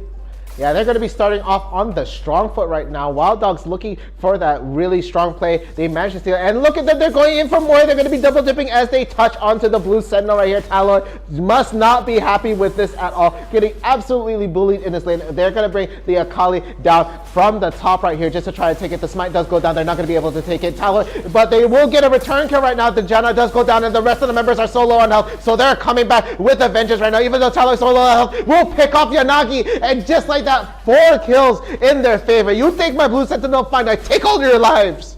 Easy as that. I don't need any buff, I just need your money. Thank you, bye. Chasing Dreams, they say enough is enough. They say you want to invade, make sure you better pack extra deltoid, and they don't get it done. 2,000 gold right now for the start of Chasing Dreams, and they say, you know, if you fool me once, shame on you. Fool me twice, shame on me. And Chasing Dreams don't allow them to be shamed here, so they get that fight win. 4 kills to none in that small little scuffle here, and gotta be feeling happy with Chasing Dreams. And now Tornado lands on the 𝐸𝐸𝐸𝐸, gonna take a lot of damage as well, but the shield does come up from Gats to block a lot of it, and does get a stun as well. But what happened in the top side? Look, a trade of kills happened. 𝐸𝐸𝐸𝐸's gonna be solo. Goodbye, 𝐸𝐸𝐸𝐸. What happened? The corgi butt comes out as well. You can see the Vi does come here to maybe support here. Zena as well gets the kill onto Avery. Avery tried to flash and barrier, but it's not enough. But I think it's still okay because look at the amount of farm that they're all missing here. Vi loses farm, 𝐿𝐲 gets the mid wave, Zena has to walk back, losing about 3 minions here. So I think it's not that bad because they're still up 3,000 gold and just 3 minutes in the game. That's going to be massive coming in here. And of course, I just think this might be a little too early to call it, but Chasing Dreams, they are having a monumental lead right now.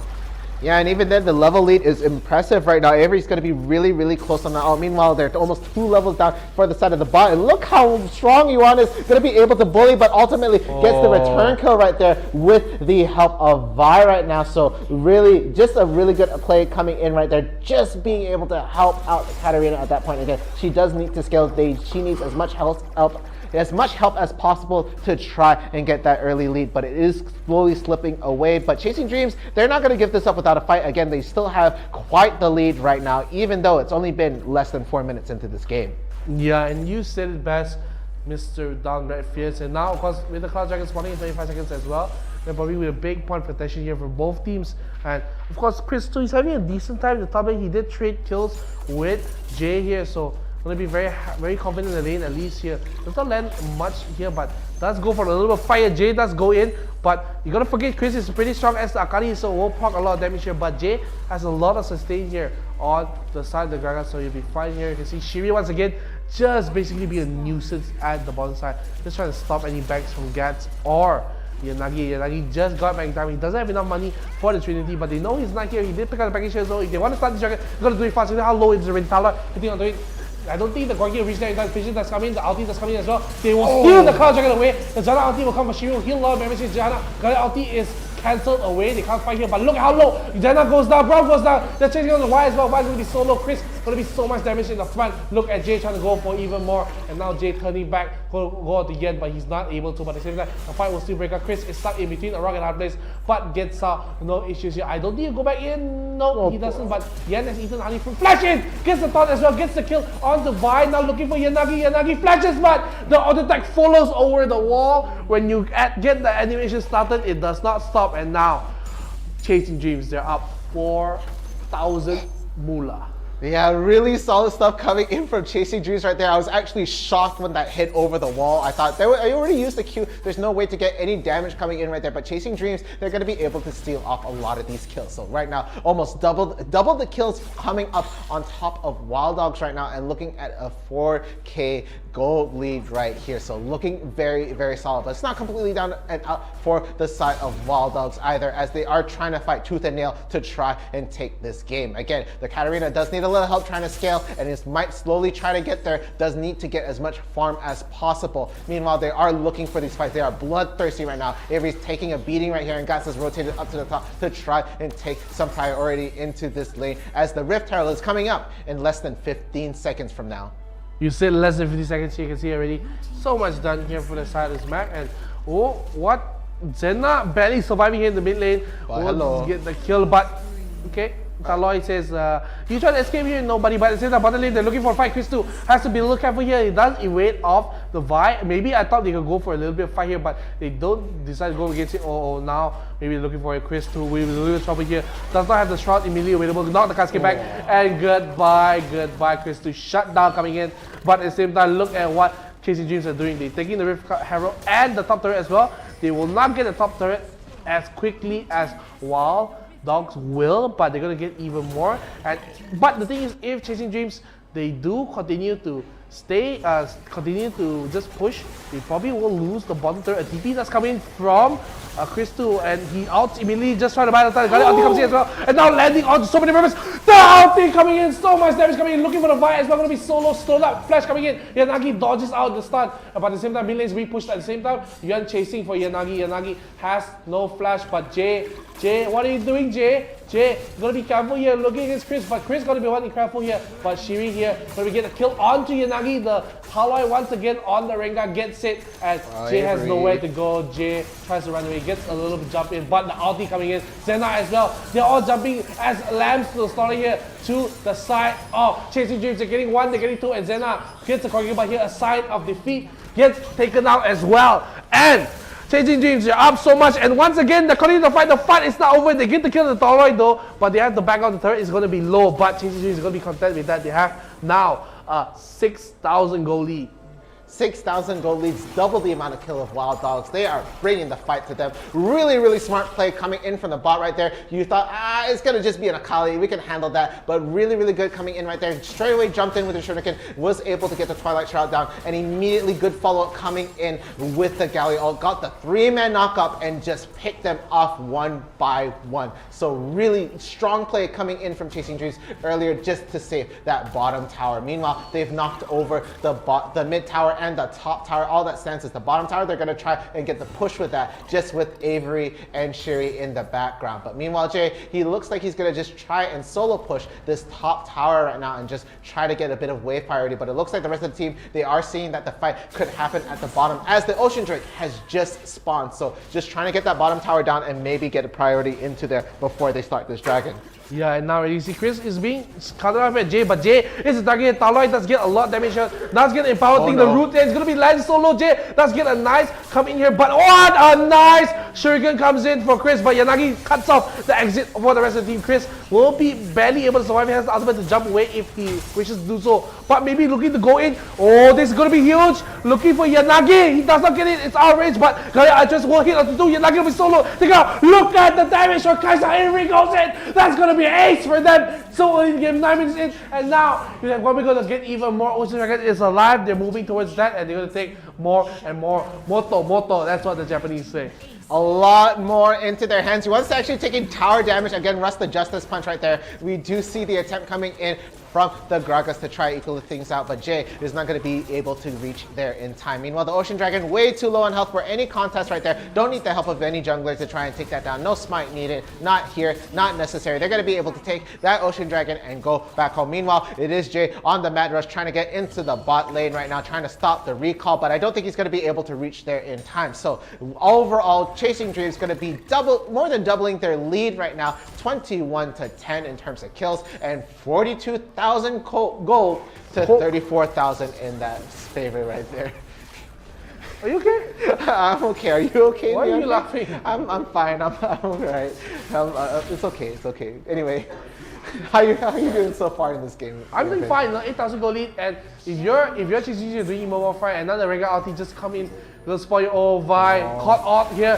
Has to be careful here. Has to burn the flash. What a nice blind root coming in from Taloi. He goes back in, just tries to buy a little time. And the rest of the team are here. Zena tries to go in, but look at the damage from Taloi. Looking for the root. What a nice root. Yanagi. Nowhere to go. Knocked up. Killed up. And Jake TP's in to just say, okay, goodbye. Thanks for the show. 3 kills here. And Chasing Dreams is probably going to finish out the Baron here. What an immaculate display of destruction coming in here from Chasing Dreams. They just go in and emulsify enemies, get a destructoid bomb coming in, and they just absolutely demolish the side of Wild Dogs.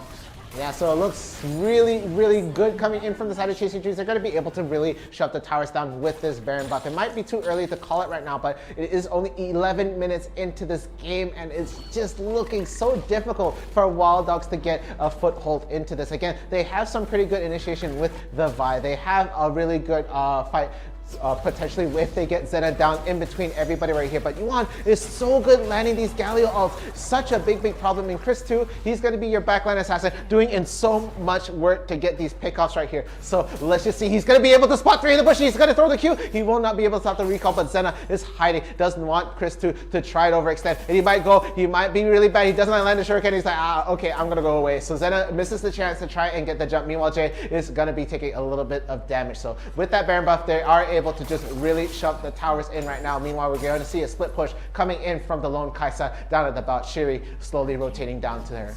I mean, just an empty space between the map. For you can see just no vision here other than that one lone wall at the bottom side here for vision, for Wild Dog. And they just get nothing. And at the same time, talking about Zena hiding in the bush there, Chris just solo kills him, gets the kill for him, and Zena, goodbye. At the same time, they're pushing for more. Oh my god, yeah, Nani, look at his HP. That is so low. Just one 𝐻𝐿 range from Kaisa and just brought him so low, and just look at them just slowly just destroying the side. But 𝐼𝐿𝐼 get caught out here, might be a little bit dangerous here, but will survive through the healing from the Zana as well. Look at the damage coming in as well. Now Yan going in. Look at that, 𝐼𝐿𝐼 goes deep. He's the ADC, but he's the front line right now. Dealing the damage here, gets the kill on the right. Looking for more. Zena is alive. Those are going to be careful here. They do have to back off. They're pushing onto the next stage here, pushing for even more. And looks like JCG, they don't want to give this up, but gonna get a kill here. Yan does trash into trying to get a kill, but so much members are already dead. They're looking for maybe more. The Baron minions are hitting onto the next stage here. 𝐼𝐿𝐼 says, I don't know why every ranked player, when they are trying to end the game, the team trying to end the game, they're busy farming the base, and Yan is still alive here. And oh, look at HP up Rob, he will not survive. And okay. Okay, what happening right now, man? And 𝐼𝐿𝐼 finally said, okay, I'm here, guys. I'm gonna try to end the game. Going on the next stage, gonna be a lot of damage. And 𝐼𝐿𝐼, if you were here 10 seconds ago, this game would have been over. But he decides, guys, I was gonna go get the Raptors. The Raptors were too important. And now Chris 2 says, guys, it's my turn. I want to go in. I want to die. And I don't know why. They run away. They run away. I honestly can't call it either. But 𝐼𝐿𝐼 after that, I cry when I run away. When they run. Oh my goodness! But you can see immediately after 𝐼𝐿𝐼 died, he's like, "Bye, Death Dance." See, Raptor worth it. I got Death Dance, yeah. But the game would have been ended much earlier. They don't have any towers. They've only been able to take down one tower for Wild Dogs right here. They're even doing the Mountain Dragon right now. They're not going to be able to contest this right here. They have to worry about the lanes being shoved in right now. So no contest there. I forgot the last hit. Yeah, I forgot about that. And look at that. They're going to be recalling just like, that's as far as they can go. They can't even get past the river at this point with their push. It took 3 people to get all the way over there with the super minions right here. So it's over, technically. Everything at this point is either a formality or just Chasing Dreams really just having fun at this point. And it looks like they just want to pad their KDA right now. So it's just ridiculous here. I don't know what to say anymore, NeonFaith. Fun. And they are having fun here. Of course, it's still a best of 3, so gotta be dealing a little bit of mental damage here, I gotta say, to the side of the enemy team, because it's not just about winning, it's about having the momentum coming in. I'm not sure why the out comes in here. They stole it! But okay lah, I think I stopped commentating lah. I think I stopped commentating. They stole the Baron. You see, you guys are hearing me. Oh my god, what a steal! But honestly, that steal, it was okay. I'm sorry. Wild Dogs, they're back in this game. They even though they will lose this game, now they have all the mental capacity to win the whole series. You're just calling it right now. You're feeling it right. I mean, this game's over, but it's over. It's look how much they're gonna go.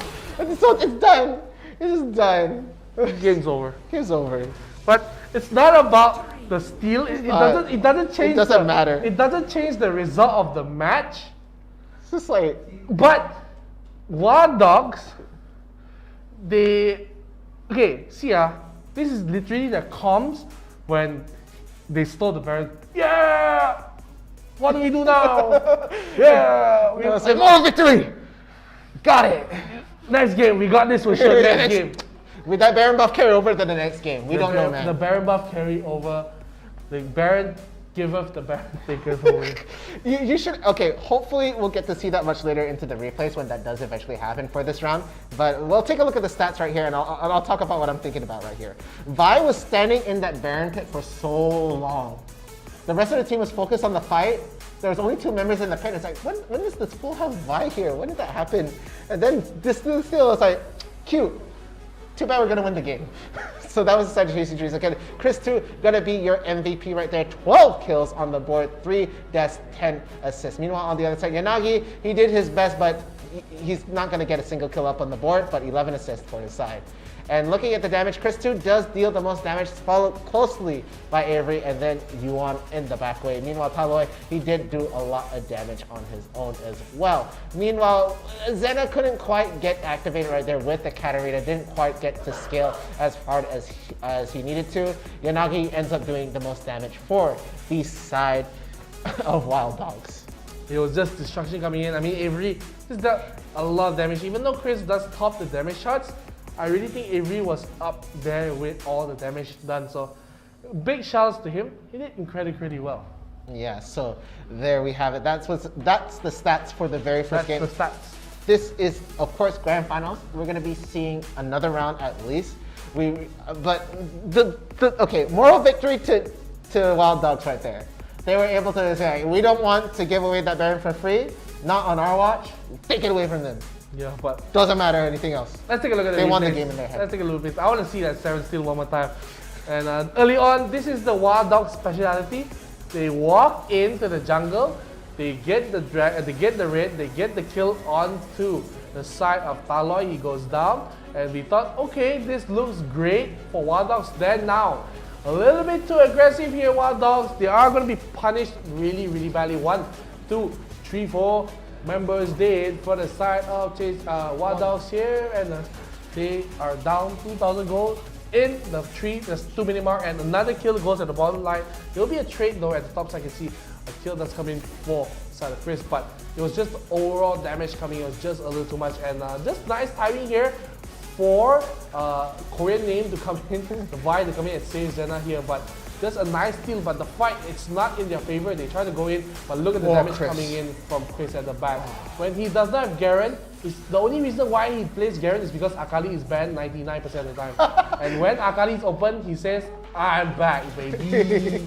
And yeah, good flash hunt, going to be able to land the Justice Punch follow-up, does ensure the kill. And again, you mentioned that auto attack, it locked in before the flash, the animation played right there. They're going to get the pick up on the 𝐿𝐼 and they're like, we can't finish the rest of this, but he activates Twilight Shard right after he teleports down. He gets the knock up onto 3, and all the damage, just all the damage in the world going to be able to land right there. Finishes off 3 members right there, and Jay is just walking in the background. 𝐿𝐼𝐺𝐻 is also going to get picked off right there, and Jay couldn't do anything right there. Avery go in, just trying to survive. He does belly slap across the other side, but no, eventually falls. And they try to get a return kill, but immediately interrupted after the ult. And Zena's just Zhonya's right there in between so many people. The corky butt just to show where he's going, and then there it was.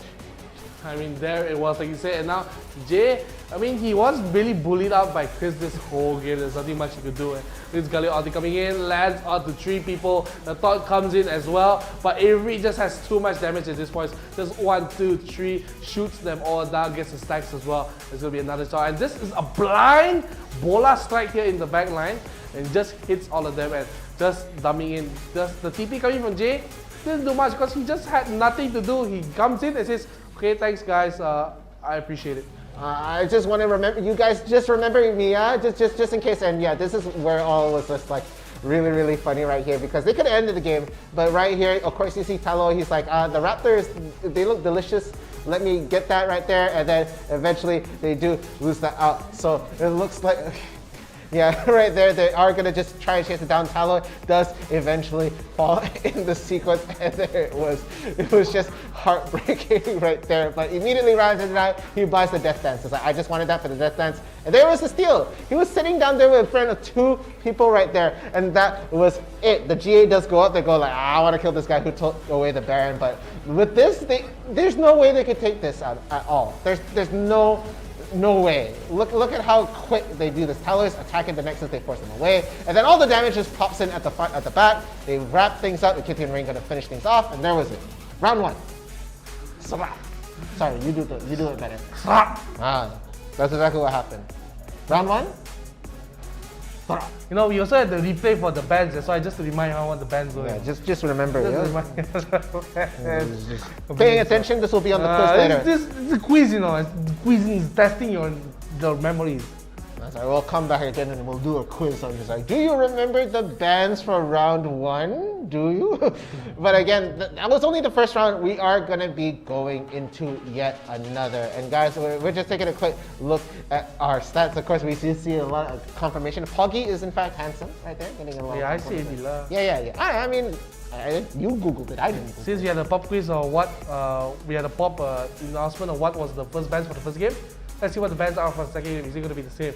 Wild Dogs, they do go for the blue side. They lost. So they say, okay, let's go for the blue side. 𝐼𝐢𝐿 will be the first band. They say, Christo, go back to your garden, man. Go back and slap. They tried to ban Yan. Didn't work. Now they tried to ban Christo. Yeah, but Chasing Dreams, who are they going to decide to ban? Again, they're going to have 2 bans in a row and those 2 picks in there. So it will be the 𝐒𝐿 banned out right now. They don't want to give that away. And who will it be banned again? I think they might be a 𝐿𝐲𝐿 ban because they won't be able to get that first pick. So they might just try to ban it out for the other side. But let's see. Oh, this is Rengar, very sneaky. Every time he's on the board. Rengar. Ultima. But he's going to be banned out here for Chasing Dreams. I think they don't like this changing Wolf also ma.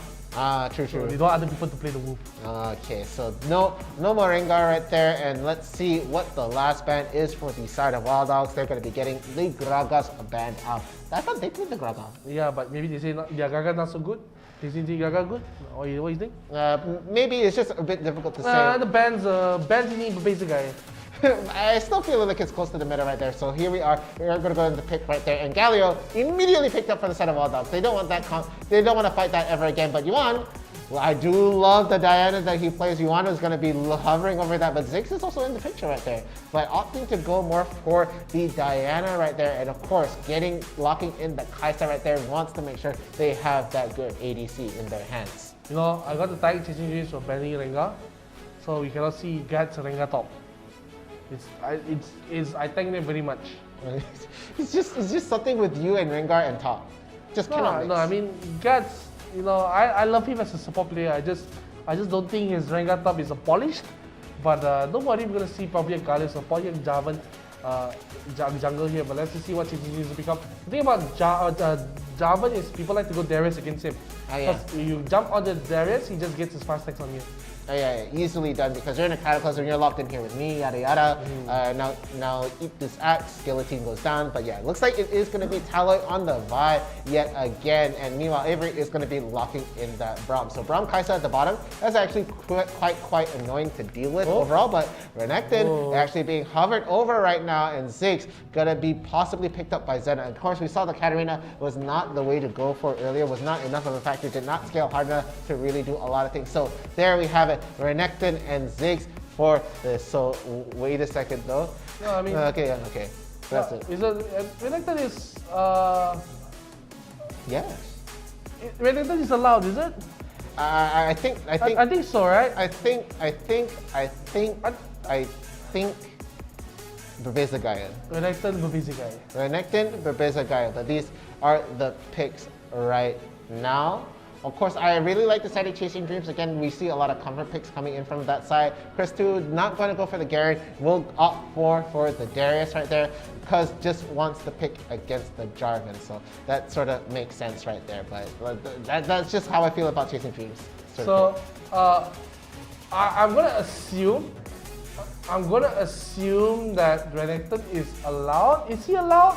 I'm trying to figure. Okay, here's the game. So we're gonna go into the game right now, and you know, working from home, everyone's a little stressed. Communication is that well. So give us forgive us. Yeah, again, 𝐵𝐵𝐍𝐿𝐲𝐿, we're hoping that all of you are staying safe at home as well. We all are trying to give our best from this home environment, and I can already see NeonFaith punching virtual me. I don't deserve it. We don't do bullying here at IRL ASIA. We don't like it. So just want to make sure everybody's staying safe. I hope you all enjoying the content right here. We are shortly going to get into the round 2 of the grand finals for the Summoners Odyssey today, and I can't just wait for it to happen again. Wild Dogs, they're going to be on the blue side, and Chasing Dreams are going to be on the red side, so let's get into it. This is round 2 of the grand finals. I see, maybe we're going to see a whole 3 games here, but that is what I want, so that will mean that Renekton is going to win here in Warriors. So first Renekton we see in the big stage here. Let's just see if it's able to make it out of here alive, and I want to see what we do here from the side of Wild Dogs, because they have a very unorthodox composition.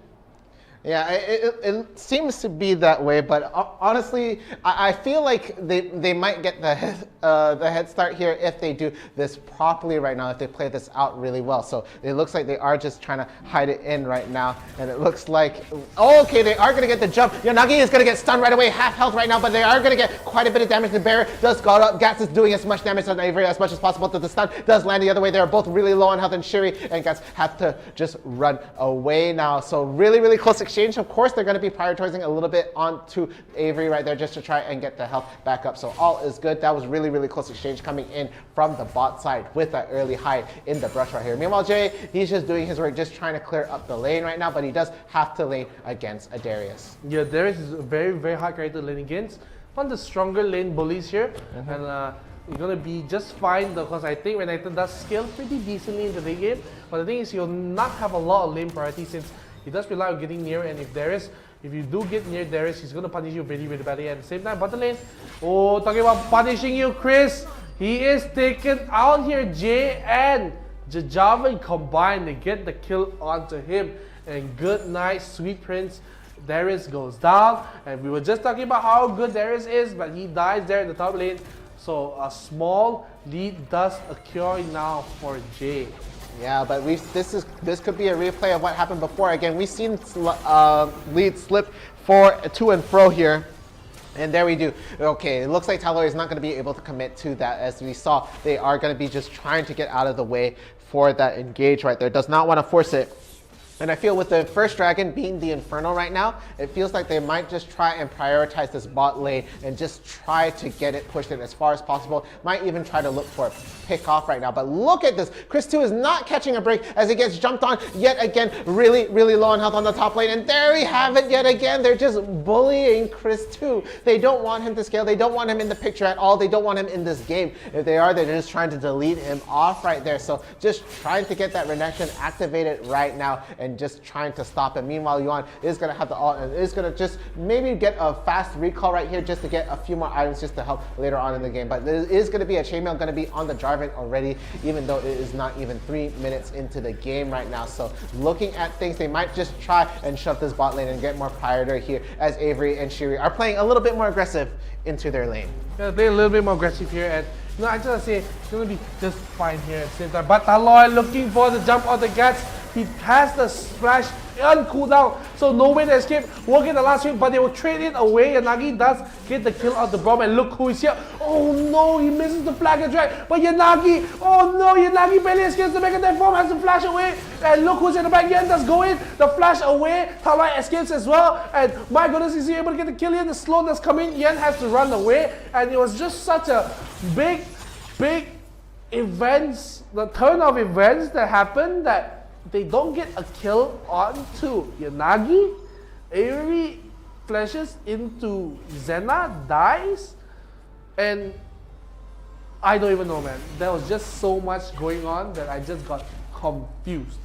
Yeah, it just seems a little bit botched again. They are trying to get a lot of priority into this bot lane because they do know it's very important, but it looks like it's going to be 5 stacks onto the side, but the Ignite is going to go down. I don't think he will be barely, okay, he does survive at the end, but again, with all the fights right there, it's even hard for him to get the pick off over onto the top lane. Meanwhile, the rest of the team, they need this dragon in their pocket right now, but it's not going to go down without a fight right here. We already do see a GA early on onto the Jarvan. He is going to steal away the dragon too. The Cataclysm will land down, but the flash is going to go down. They don't want to engage any further, so they're going to be really happy with that pick right there. So Wild Dogs, they are looking really strong into the second round right now and looking to take it into their hands right here. It looks like we might be going to game 3 Ladies and gentlemen, strap your seatbelts here. Wild Dogs are taking the express cruise straight to Game 3. But will there be a roadblock on the way? Do they need to show their work papers to go to the Game 3? We don't know for sure. But let's just see how it goes. Being terrorized here is Chasing Dreams. They are trying to run away, but being shot at them is the side of Wild Dogs. And Gat's looking for Chris once again. You did a great game last time. Does dodge the knockup though, so Chris, happy with that. Let's get away and just wipes all the troubles here. Okay, and as we see things going on, of course, the Jarvan is very, very well equipped. Of course, getting that early GA, he is fearless at this point, especially early on into the game. He knows that he could just get the jump on a lot of these members and doesn't have to worry too much about the fight. So we are just going to see a lot of players probably revolve around him. Meanwhile, Chasing Dreams, they're going to have to focus a little bit and shift their way, probably trying to look more into objectives, but their comp is really, really good for fighting right now. So we could just see things turn around right here, and just seeing how it plays out will be very, very interesting, of course. Meanwhile, it does look like they are trying to get the top and the jump onto the top right here. Oh, face check, the rush right there. The Q does go down. He does have the ult. The flash will go down, but he ults straight. The tower is going to be able to pick him out, but the revive is coming in right there. He does have the GA, but he's all alone. He's trapped right there, but he is going to just be able to escape. But look at that, they are going to be getting another kill for the side of Wild Dogs right there. So ultimately, it was all for naught. They just did not manage to get the really, really big pickoff they want. They got one, but they traded at the end of the day for Avery. Yeah, and now looks like it is. Oh, at the same time, actually, we do see a pickoff at the top side of it. Yen does get the kill onto Yanagi, so they won't be able to get this Rift Herald though, but gonna be pretty nice here. Jay does get a lot as well, and Chris not having the best of games, but now looking for the 1v1. He's not happy, that looking for more. I think actually he wins his 1v1. So, I think he does. Oh, Jay, you been playing well, but now the slam. Jay, what have you done wrong again? He was winning the matchup, and for some reason, he just turns it all around. Yen, but if I had to burn the flash and the barrier though to stay alive, 3 members were around them, but if Wild Dogs continue making these small little mistakes, they might go down. And Yen, I just talked about small little mistakes, and now walking up to 3 members was not the best. And you see, even if you get the kill onto Jarvan, he has a GA, so I'm not sure what he was thinking there. Maybe thinking that he wanted to go a little deeper, but not the best decisions, and he goes down again. Yeah, but the way Chris 2 has been playing, he looks like he's going to be the big factor for the side of Chasing Dreams. If he gets the solo push, if he's able to hold his ground for a lot of this fight, it could be really, really good. Meanwhile, they do get a jump on Tyler. He is so low on health, will fall to the Ziggs right there, even though he tried to protect the tower right there. The Glacial Fissure does go down, but it's only going to be landing on Gats right there. The stun does land a little bit on Xana, but there is the stun right now. Avery is just so close, but yet so far, not going to be able to land the Echidna Rain far away. The Void Seeker does land, but he is not going to ult on the back line there. It does not make any sense to do so. He would die eventually right there. So they are just going to be trying to push this tower, but right hot on the heels, there is the Jarvan coming in to mix things up. Will he be able to stop the advance? He does knock a lot of the minion wave right there, so not going to be able to knock that down. 2 plates down for the top tower. Meanwhile, at the bot, they are just trying to shove the bot tower in right there. Chris 2 forced to retreat. It's not to say that the goal lead for Wild Dogs are too strong. It's just that they are playing this game very, very well. So there is more standing goal on the map for Chasing Dreams to pick up, but Wild Dogs with this 3,500 gold lead will be shrinking down now. Of course, Cloud Dragon has just spawned, so they do trade the top turret away for this Cloud Dragon, and I think actually that's the best case scenario now for Chasing Dreams. So give up the objective here. You know you can't fight for it. Let's just give it away. Let's not risk losing even more numbers. Let's just get a top turret, get some farm as well in the jungle, and just try to equalize his goal, and maybe fight later when the Baron spawns. So I think it's really, really smart from them. Yeah, so overall, really, really good decisions right here. But Shiri is going to run into the members right now, has to shield it, has to walk away. Gats is not going to be able to get the Justice Punch or any taunt to land right there. But look, there is literally an invisible line right across the river right there where the members are not willing to cross at the moment. Rift Herald is actually going to be popped out from the base. Again, really, really must be a cooldown timer issue right there. So had to drop it down or else they lost it right there. So it is going to be Shelly walking all the way from the base towards the top, but the rest of the members are forced to try and stop Shelly's advance. Meanwhile, it does look like Wild Dogs, they do have their eyes set for the bot tower right now. So they are going to be just trying to rotate off into that, just feeling out if the rest of the members aren't there. So it looks like they feel like the members of Chasing Dreams, they're not over onto the bot side right there. So they're all going in for an all-in rush for the bot tower right now for the side of Wild Dogs, and it looks like it won't be possible with 𝐿𝐼2 hot at the heels of the tower. Oh, 𝐿𝐼2 has to be all alone to defend her, but he will be able to pull, does not get anyone apprehend,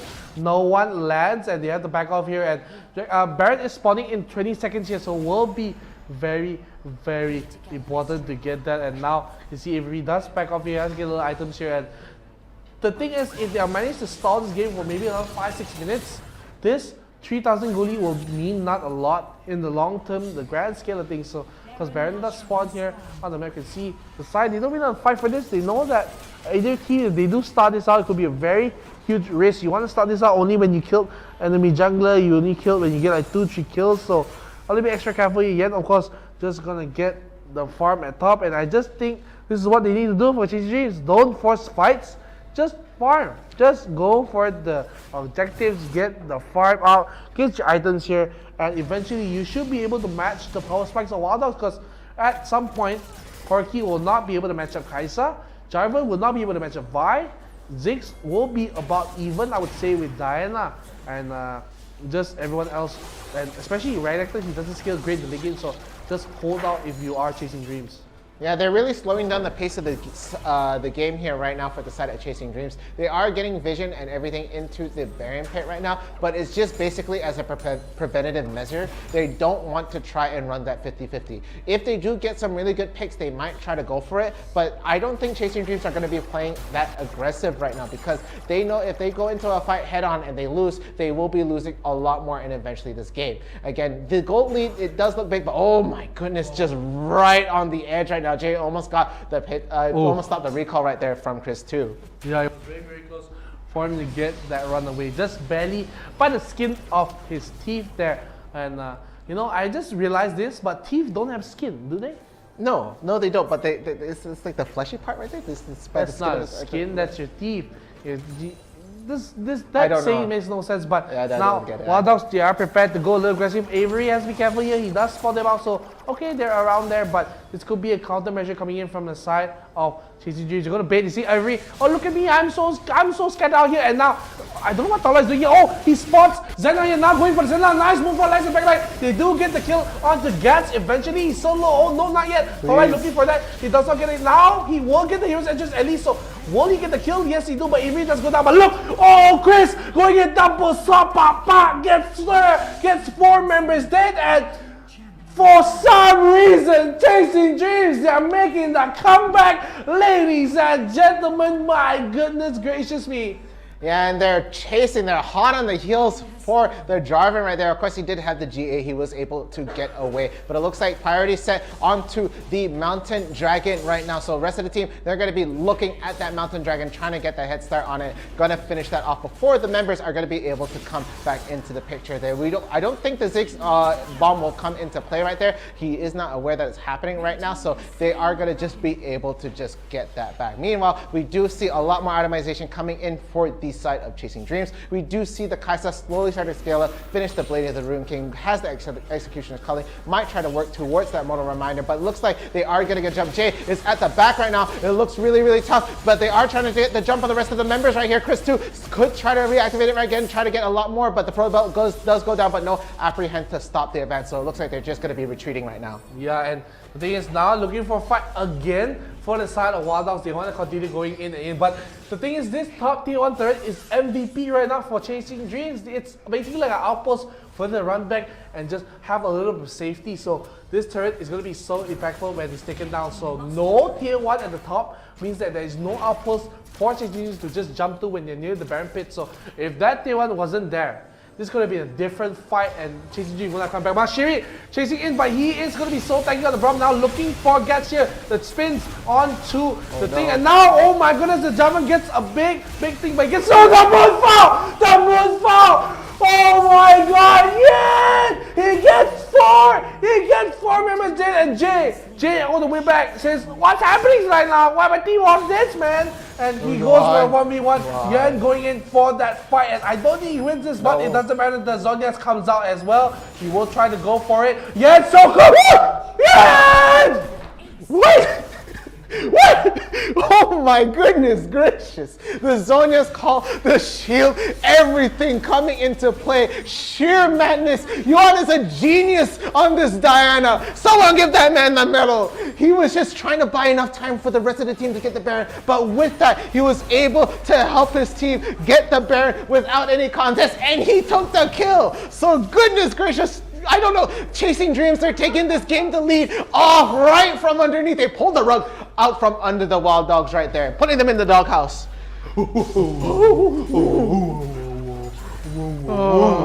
Sound of sad dogs. And now it's just Scooby-Doo. Welcome to we're gonna do it all. Retro game, man, retro game. What dogs? They're now down 5,000 gold from that, and now Chris, he's playing like he's the one holding the whole game. Jay, you're looking a little forward. No! Oh, Dragon is gonna run! For the kill on the jumping now. No, are you kidding me? Stop it! Too deep, my friend. But Chris is playing with the confidence of the whole game behind his back, and Jay thought, you know, you got a little fluky there, man. I'm still pretty strong, but Chris says, you know what is comebacks, baby? I'ma show you. And he gets that drop on him. And now Yen going with the move on the 2, but it's not enough. But Yen doesn't care. It's not that powerful. Ooh, look at the damage on the Javan as well. And got to back off it at the same time. Bottom lane, Vi and Braum is pushing up. And Chasing Dreams are making the comeback. It's going to be a little bit too hard for Wild Dogs to go in. Wild Dogs, they have to back off here. What a play coming in from Yen and that game. And now pushing at the bottom turret as well. The infinite turret most probably going to go down. The Winds of War eaten away. The China minion is going to deal a lot of damage here. And Avery will just fire. Tala going in as well. It's going to be the bottom inhibitors are gone. Right now, they're looking for even more. You can see in the mid turret is gone already. Going in so deep. Tala goes in. The Garvin ulti is nice. Garvin ulti comes in. The combo lands onto so many members here. So it won't only land onto Avery. Avery will be taken out very, very low. Ulti just coming to survive a little bit longer. Now the package does come in. He has to get out at the same time. Yen does not have the ultimate, so he doesn't want to go in. But look who's the back, Chris! He's looking for more, gets a kill on the Yanagi. Willing to take, is it enough? Come on, Yanagi will barely survive here. We'll get the GA as well, just ran in again. But Yen is still alive. Yen, he's alive! Yen, he will not end it. That's a pentakill! Pentakill! Out from under nowhere! Yanagi saves that. He's gonna be able to push these waves out. The inhibitor towers, they're all gone. Well, all that's left is Yanagi. And you don't need a tower when you have Yanagi at the top of it right there. So he's going to be able to take the first pentakill I've seen in the Summoner's Odyssey so far. This is actually the second pentakill. The first one belonged to Aris all the way back 1 month ago from a Singaporean team. And this is the second pentakill we have in Summoner's Odyssey. And Yanagi, he held the gates. The doors to open, the flood came in, and Yanagi closed it back up and swept all the water away. But Chasing Dreams, they're still ahead, a monstrous 6,000 gold. And I don't know if they can do it, but the base is open, so there's not even, look at Avery, he's not fighting in this fight. He's running in the melee. He's not there. I don't think Wild Dogs noticed that they sent Jay back. They sent Jay back. Avery running to the base. Oh, he's gonna be stunned. I'm gonna be solo, but no! Avery, you are a little bit too far forward. You're gonna be taken out here. Gonna be danger. Chris has to run away, and the rest of the team has to back out. So no ADC, no support coming from Chasing. Is this the troll that Wild Dogs are hoping for? I don't know.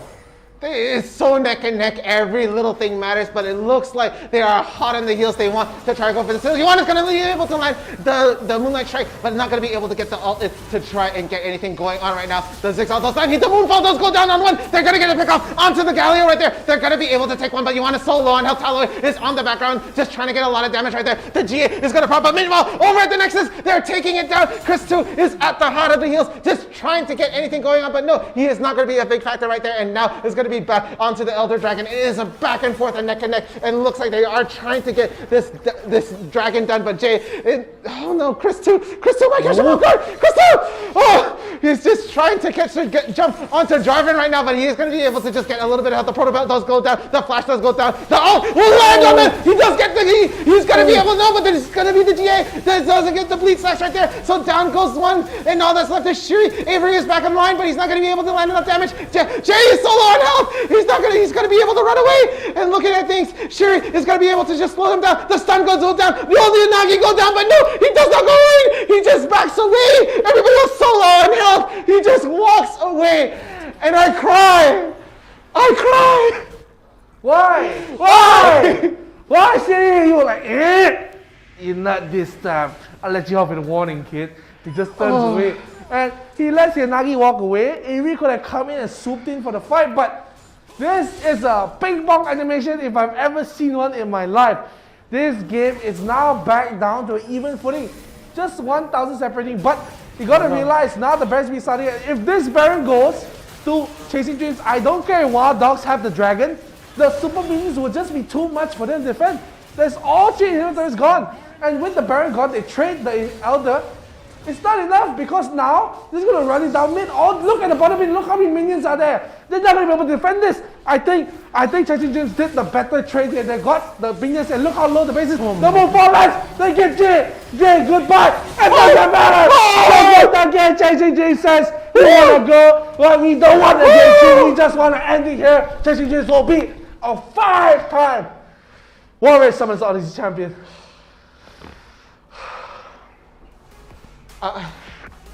I'm sorry for everybody in the chat right now for your ears. Oh my goodness, that was one of the most intense games I've ever seen. Oh my goodness gracious, but Chasing Dreams, they're your winners. 2-0. It was so close, it was neck and neck. But that last decision to make that Baron, to trade it for the dragon, oh, they knew they could do it because they were no. Let's take a look at the stats. NeonFaith, are you alive? I'm alive, man, but oh my goodness, I don't think Wild Dogs are alive into the match. Yanagi was the SVP, but MVP, no doubt in my mind, goes to Yuan. What a performance on a player. He turned the whole game on its head. They were down 3,000 gold. He came in, he landed the moonfall. He got it on 4 members. He got the solo 1v1 against Jay. And then in that last fight, he jumped in, gets a moonfall and 3 kills Jay again. And the rest of the team was able to just walk in the mid lane and just take it out and gonna be a what. But don't forget, Yanagi got a pentakill and he still lost. Oh my goodness, it was just, look at the damage that Yanagi was doing. We were saying that like, the 𝐋𝐿 will outscale the 𝐷𝐿 over time. But at the end of the day, you won. We all forgot about Yuan. And Yuan was really, really good. Chris2 able to take 4 kills under his belt too in one single play. Oh my goodness, it was in the hands, it was in the Wild Dogs' hands to take it, but Chasing Dreams just outplayed them. Just outplayed them so hard at the points where it mattered. Oh my goodness gracious me. I'm lightheaded, guys. Oh my. My goodness gracious me. Particular replays is just to get a wrap for understanding of how intense that match was. We're gonna start off early on. Chris was getting bullied and bullied in the lane. He couldn't do much. I mean, just look at the match here for the side of Wild Dogs. They will get a very strong start. They bully Chris2 away at the top side of the map. And now you can just see as well, Yanagi here does do the impossible, stays alive for so long, goes in, and I thought Avery were gonna flash and get the kill on Yanagi, but he picks up the honey fruit, able to walk away and stay alive. Oh, but just barely right there. And it looks like Yuan did try to go for the moonfall in the backline right there. Talon is going to be able to stay alive, but just barely. The honey fruit just keeping him up and alive. But looking at how well they started off, Wild Dogs were really keeping a hold of this game. They had such a strong lead. They were able to steal the Infernal Dragon, the very important dragon, right at the start, and they were just taking this lead with them. They were just dragging it, and they weren't going to give it away at any point in time early on in the game. But Chasing Dreams, they slowed down the game eventually, and here we see Chris2. He gets a sweet taste of vengeance with Renekton's blood in it, and he's going to be able to just equalize it slowly and surely right here. And Tyler, just to try and defend this tower, he does end up losing a life. Sherry is going to be able to pop back up, but look at this fight happening right here. They get the moonfall onto a lot of them, but it is Avery at the back. He has to Zhonya's and just flash away from the Cataclysm right there. But look at Chris2. He's able to just do a lot. The flash to go in to try and finish things off. Just one after another, gonna be able to get the kill right there, and all that 𝐷𝐿 can do is just run away from everything right there. And even here, they're getting poked out by so much damage coming in from the 𝐿𝐼𝐷𝐿 right there. The Cataclysm is gonna be able to get quite a bit, but the Moonfall lands in the back by 3, and with this momentum, 𝐸𝐿 was able to help the rest of the team take the Baron, and we are gonna be seeing a really big outplay coming up really soon against Renekton here. Yeah, and Jade, he thought he got 𝐸𝐿's number, but 𝐸𝐿 got him back, and he gets the kills here. I mean, what a play from 𝐸𝐿. And this is Jade says, hey man, I beat you up in the lane, let me beat you up. And then Jade, wait a minute, this is a part of the script. A flash away from the Javu will make it safe, and 𝐸𝐿, once again, does be the target of the rest of the members. He does try to survive here. Chris is to the rescue, tries to get the stop, and 𝐸𝐿 just obliterates the rest of the team. And we thought it's going to be the end here for Wild Dogs. Look at the goalie, look at the pressure coming in from Chasing Dreams, and my goodness, they were pushing in. 𝐿𝐼 goes a little bit too deep, you know, just in my opinion, goes a little bit too deep. Jumper ulti lands, the 𝐿𝐼 ulti lands. On top of that, the 𝐸𝐿 is fine. I mean, the 𝐿𝐼 is fine for Avery, but he just tries to stay alive. But look at the pop here from Yagi. Waha! One crit and he's gone. 𝐸𝐿 tries to go back in. He decides not to go in, and Chris, I thought for sure he's going to get the kill, but he was just a little bit shy of getting the kill onto Yanagi. And because Yanagi survived, he says, let's go for the Penta. I didn't even notice, he didn't show. And when he got the kill, suddenly, Penta kill. I'm like, what? What's happening right now, man?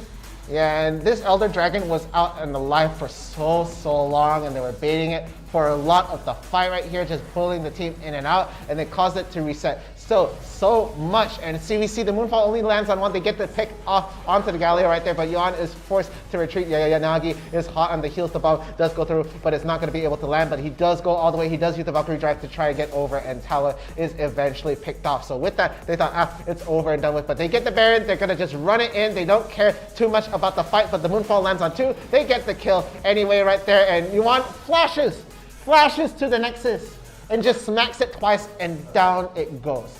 Just flash, Let me tell you, that's the rare occasion where Baron is much more important than Elder. They took it because they had so many minions. Super minions as well. They were like, they demolished the Nexus here, and Chasing Dreams, what a roller coaster, what a ping pong animation. They played with my heart. It was, I'm lightheaded from all that. That was a fantastic game to watch and to behold. Fantastic. I'll remember that for a long time. And everybody in chat, I hope you all enjoyed that game. But that's it. That's all for today.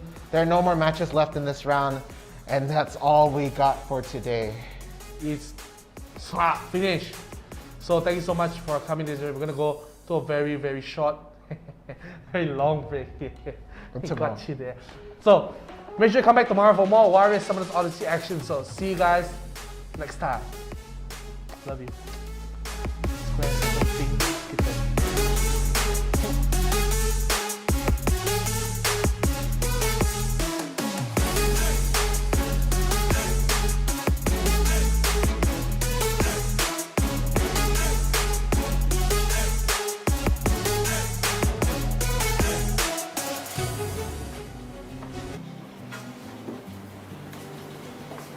Je suis intéressée par les affaires. J'ai choisi le programme de UTM pour poursuivre mes études. 我係一名 full-time diploma engineering 嘅學生，喺 Space 馬來西亞工藝大學。Selepas SPM, saya sambung belajar program asasi di Space University Teknologi Malaysia. Cuma 1 tahun, lepas tu boleh sambung degree di UTM. நான் space university technology Malaysia என்ற bachelor of general study BGS பட்டப்படிப்பை மேற்கொள்ளும் மாணவி நான் விரும்பும் துறையை நானே தேர்வு செய்யலாம். Di hari biasa, saya bekerja di sebuah syarikat. Tapi, di hari Minggu, saya merupakan pelajar program separuh masa di Space University Teknologi Malaysia. مع الصف الكلي 𝐒𝐮𝐦𝐦𝐨𝐧𝐞𝐫𝐬 أنا أستطيع أن أواصل دراستي في برنامج UTM IDP وجابان IDP.